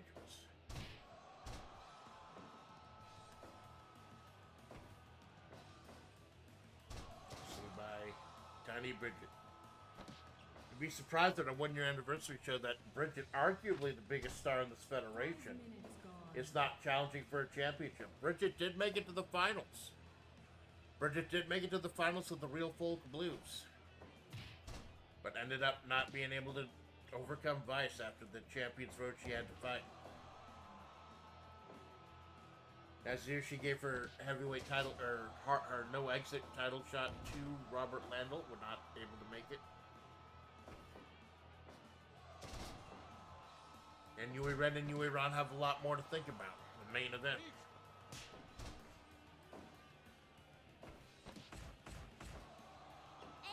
Big drop kick by Bridget.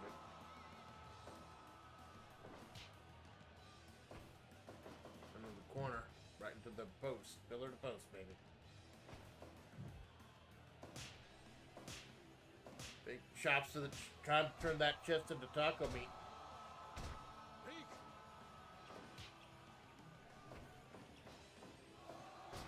Rolling up, grabbing the arm.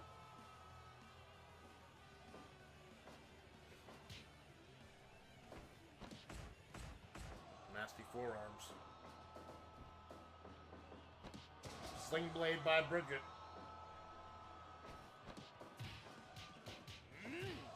Yonokaneze, or whatever he calls it, where he grabs you and he does the punch and kick rush. Oh, two by just a 2, not even a 2.9.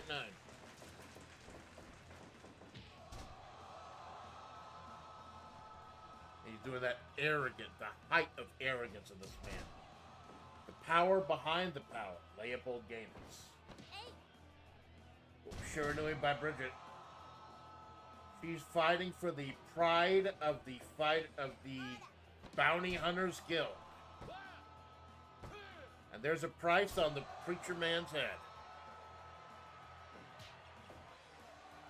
Kissed by Bridget. Nasty chops by Gainitz. Prayer to Orochi.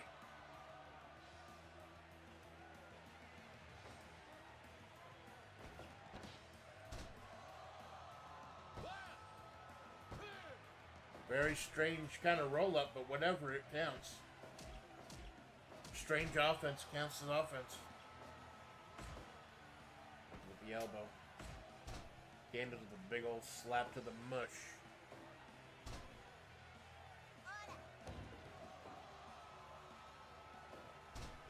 Off the knee to the mat. The town inside me! And that's a knockout. Doesn't matter that it was a rope break. Bridget not defending the honor of the Bounty Hunter's Guild.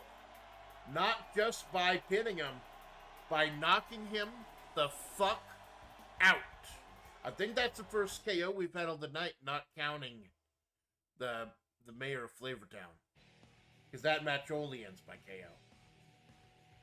Less than 10 minutes. Like I said, Bridget, arguably the biggest star we have in this federation, chose not to fight for the new No Exit Championship. Chose to fight to defend the honor of the Bounty Hunters Guild.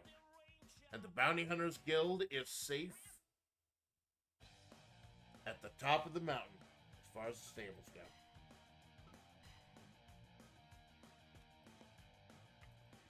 Ladies and gentlemen, we are getting to our main event.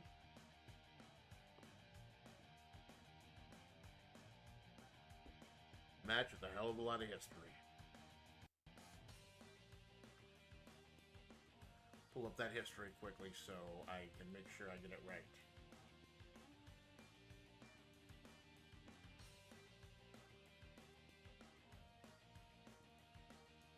Just making sure I get the names right.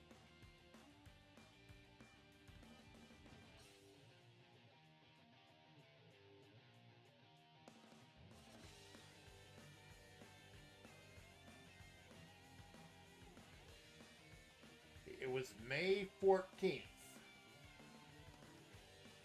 when Takamori got a 5-star match against Kiryokoko and Kison on air. Bar Windfish had a 5-star match against the New Age Outlaws. And then Chiari and Mori. It was the Budokan Beatdown, PLE number 3. That they had a 5-star match with each other. That was the first one, and Takamori won that at the finals of the tournament. And then eventually they won the tag team championships. And Yui Ron and Yui Ren won the number 1 contendership for those championships. They were destined to fight again at New York State of Mind. At the time, Yui Ren and Yui Ron both won the belts. In yet another 5-star match. But instead of getting the rubber match then, they were scared. More Clappy was scared. Worried about these two upstarts, Yui Ren and Yui Ron, the brother and sister, Bar Windfish and Eden. So she split up Takamori. Then Kiara ended up teaming with Churno. Mori ended up winning the Hololive Championship. Things did not go well for them as soon as they broke up. So now they're back together. Mori with their confidence back after beating Yui Ron in singles action at the Real Folk Blues. And they say it's been too long. It has been over 4 months since we had that second match. We need the rubber match. It's not for championships. It's not. When they had the match at Budokan Beatdown, I said at the time, this is quite possibly the best match I've ever seen in Fire Pro. Not just in Web P or Desert Mid-South. In any Fire Pro I've done, it was the best match I'd ever seen. And then at New York State of Mind, they did it again. But it has been months since we had that third match. Ladies and gentlemen, we will finally find out who is the best tag team in this federation.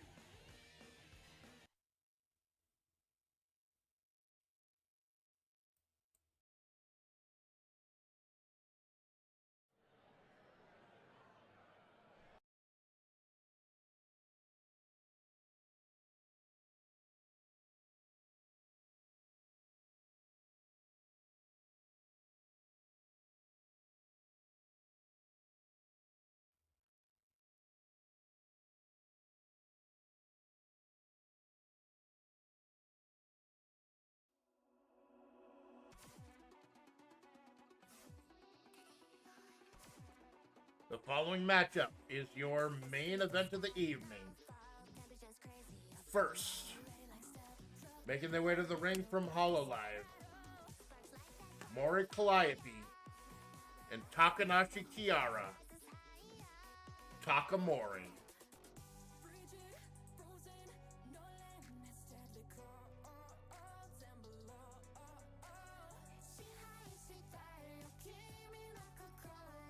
and their opponents.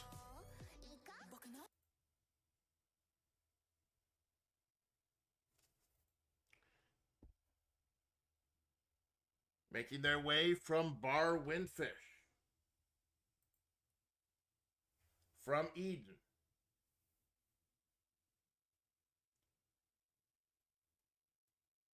The Fallen Angels. Yuri Ren and Yui Ran.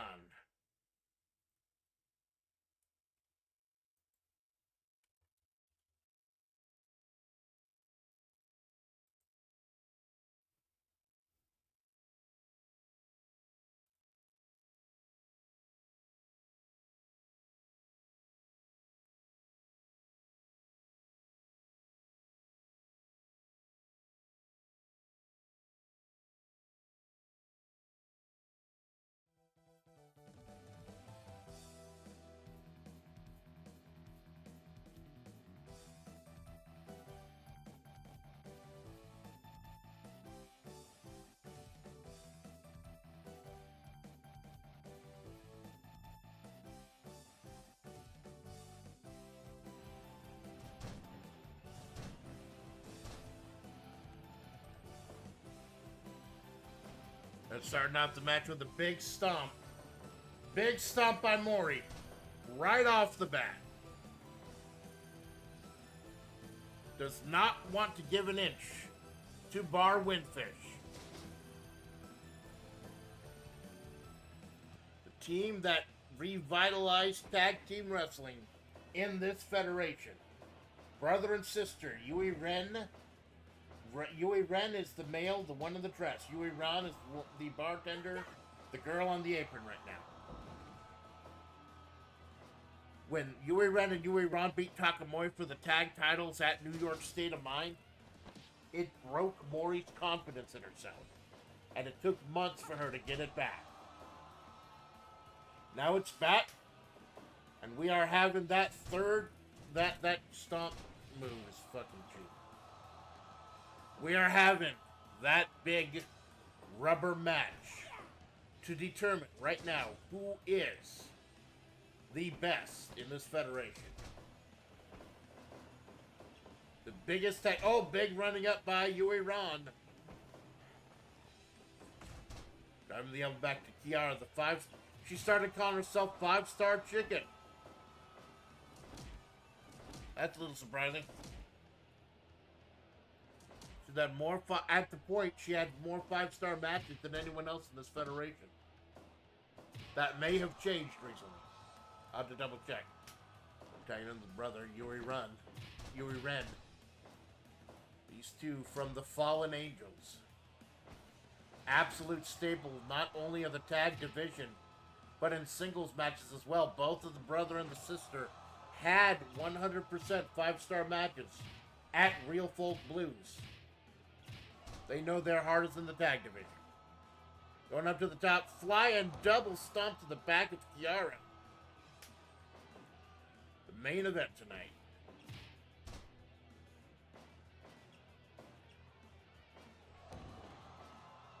The knees by the brother. More rapid. Kiara with that big old chicken flipping the chicken. Make sure it gets crispy on both sides. Big jump by Yui Ran. Switch it by Kiara. Switch it by Yui Ran. And she's just going for the vagina. She just went for the vagina. Okay. Takamori. Working as one. Mori said no. No more Yuri baiting. No more. No that shit. No. We go in as Hololive members. And Hololive has had a rather horrible night of it tonight. Aski and Suisei unable to get their freedom from City 17. Sora and Miko losing to the Muscle Gym. Roboco not coming home with the No Exit Championship. It's maybe the last hope for Hololive. More to top. Drop. Oh, misses the elbow. Big kick. Slap by Mori. Dropping the foot.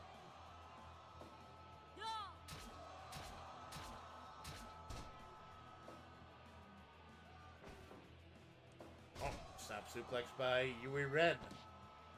The elegant dancer at the bar Windfish. A bar in the depths of hell, the post-apocalyptic New York they call Eden. One of the few bright spots of this broken world. Oh, the big giant swing. Yeeting Yui Ren out. Oh god, he's gushing. Mori went at him with that side. He is absolutely gushing. Those elegant kicks. Keeping the Reaper at bay, let him tag in his sister. In the corner. Working away at the arm of the dead woman.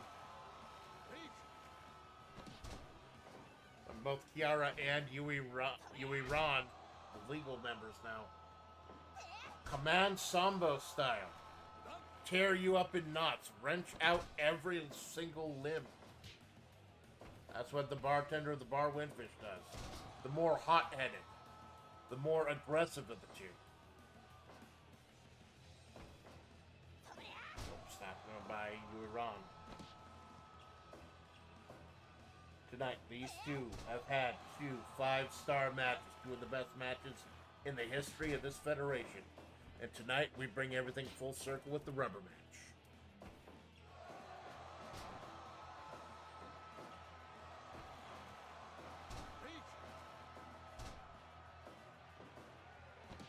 And watching for the corner.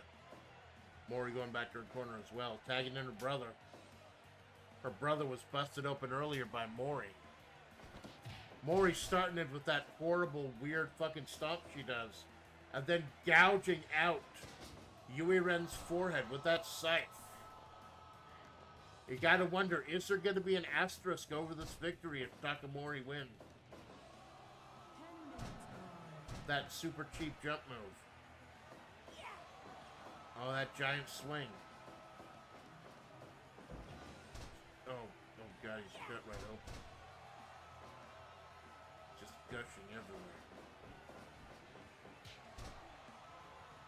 How is he still fighting? That fucking stomp. That cheap fucking stomp. The elbow.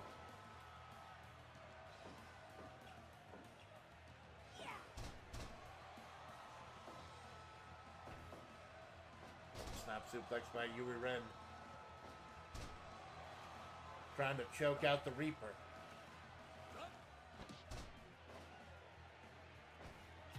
Brother of the bar Windfish going kicks versus punches, kicks versus punches.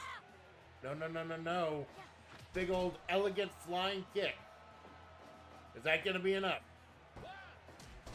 Oh, way too close to the corner. Way too close. The chicken stunting on him is cornered by Takamori. Dueling, dropping from the sky things. I talk good. Tagging in the chicken.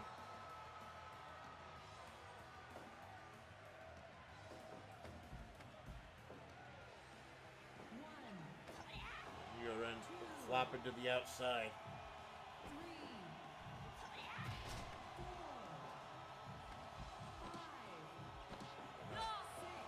Wrenching away at that neck.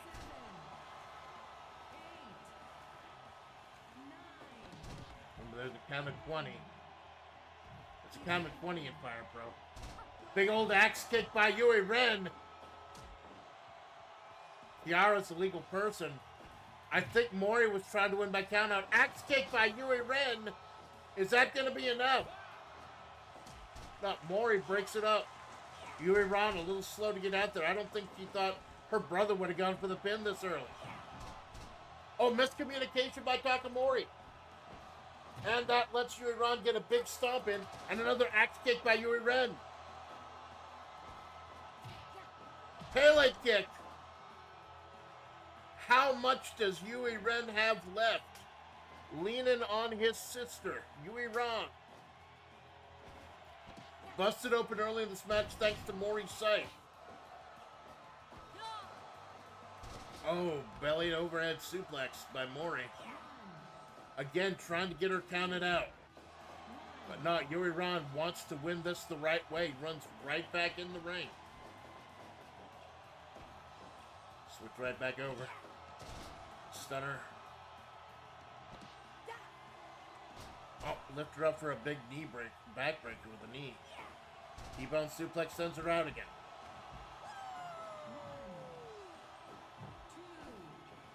Now Yuri Ren trying to save the honor of his sister.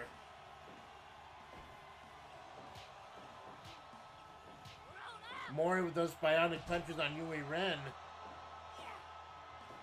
But Yuri Ron moves in with that kick. Got her on the mat. Is that going to be enough? 2.9. 2.9. The Reaper is not infallible. 2.9. This is almost over.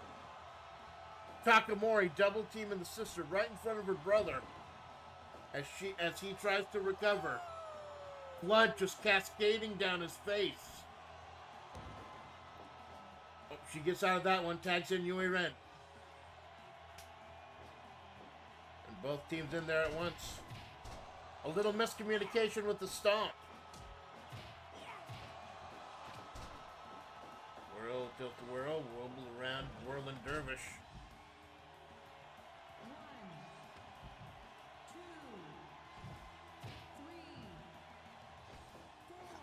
Big measured buzzsaw kick by Yui Ren. Again, I think they're trying to get him counted out. Maybe she's losing her confidence again. Had to go for that cheap stomp. Had to go for the side. Trying to get him counted out. Big power bomb by Mori. Be able to get in at 15. Mori's not even a legal person. Yara with the rollover. The release German. Smart not to go for the bridging pin. That would have definitely been in the ropes. God, Yuri Ren's so exhausted. So much blood loss. Just gushing everywhere.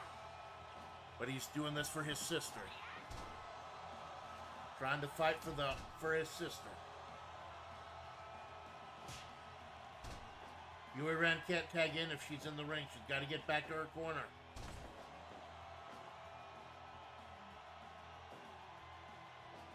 Going up top, driving the knees into the back of the chicken, and finally able to get in the tag into Yui Ron. These two sizing each other up again. Another kick. The knees by Tiara. Trying to keep Yuri Ron down. I don't think she knows that Yuri Ron is the legal person right now. Got her in the arm breaker. Trying to take her down so she can't use that fucking stomp. Death Rider. Shades of John Moxley. Sling Blade. Armbar. She is a command sambo wrestler, fighter. That is her bread and butter.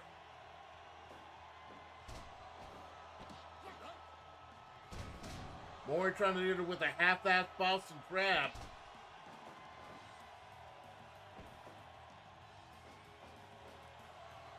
Power bomb by the Reaper.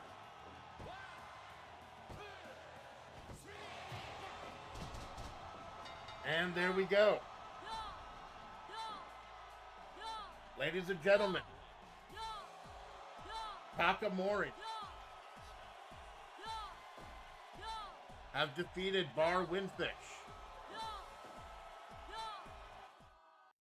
They have taken the main event and come out on top, but at what cost? At what cost? At the end, you saw Mori was running scared. Tried to make her tap out. Tried to make her get counted out. Using that cheap stomp. She used that scythe of hers as well. They claimed the victory. With absolutely no skin off the back of Bar Windfish. another astounding match at the table. But there's a turn. I could sense sea change in Mori. And you can think that Takanashi Kiara must have sensed it as well.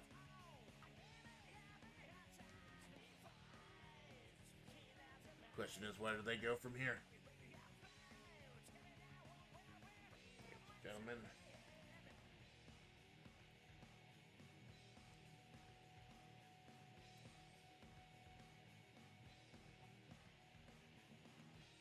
It has been a hellacious night.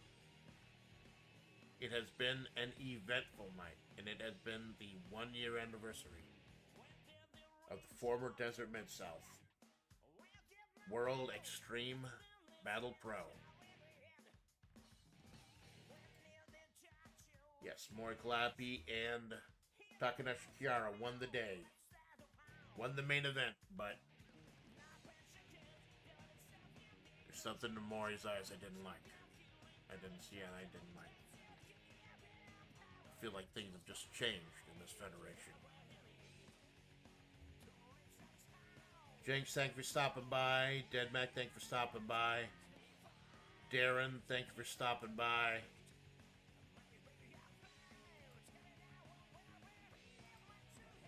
Lurkers, VOD watchers, second screen saints. What does this mean for the future of WebP going into year 2?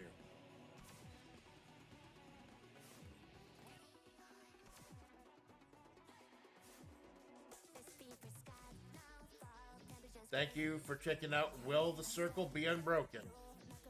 Our 1-year anniversary. We'll see you soon. As next month we have the draft. I'm your faithful Amanda Splatts, aka Mandy Dangerously. And thank you for putting up with my shit as long as you did. I have never felt more creatively alive, other than writing my original stories, the Mahavre Project. Never felt as creatively excited than I have doing WebP. I am not exaggerating when I said this federation saved my channel. And I look forward to bringing to you more exciting stories and more amazing matches in the year to come and the years to come. I am your faithful Amanda Splatts. This is the Amanda Splat Project. Y'all have a good night.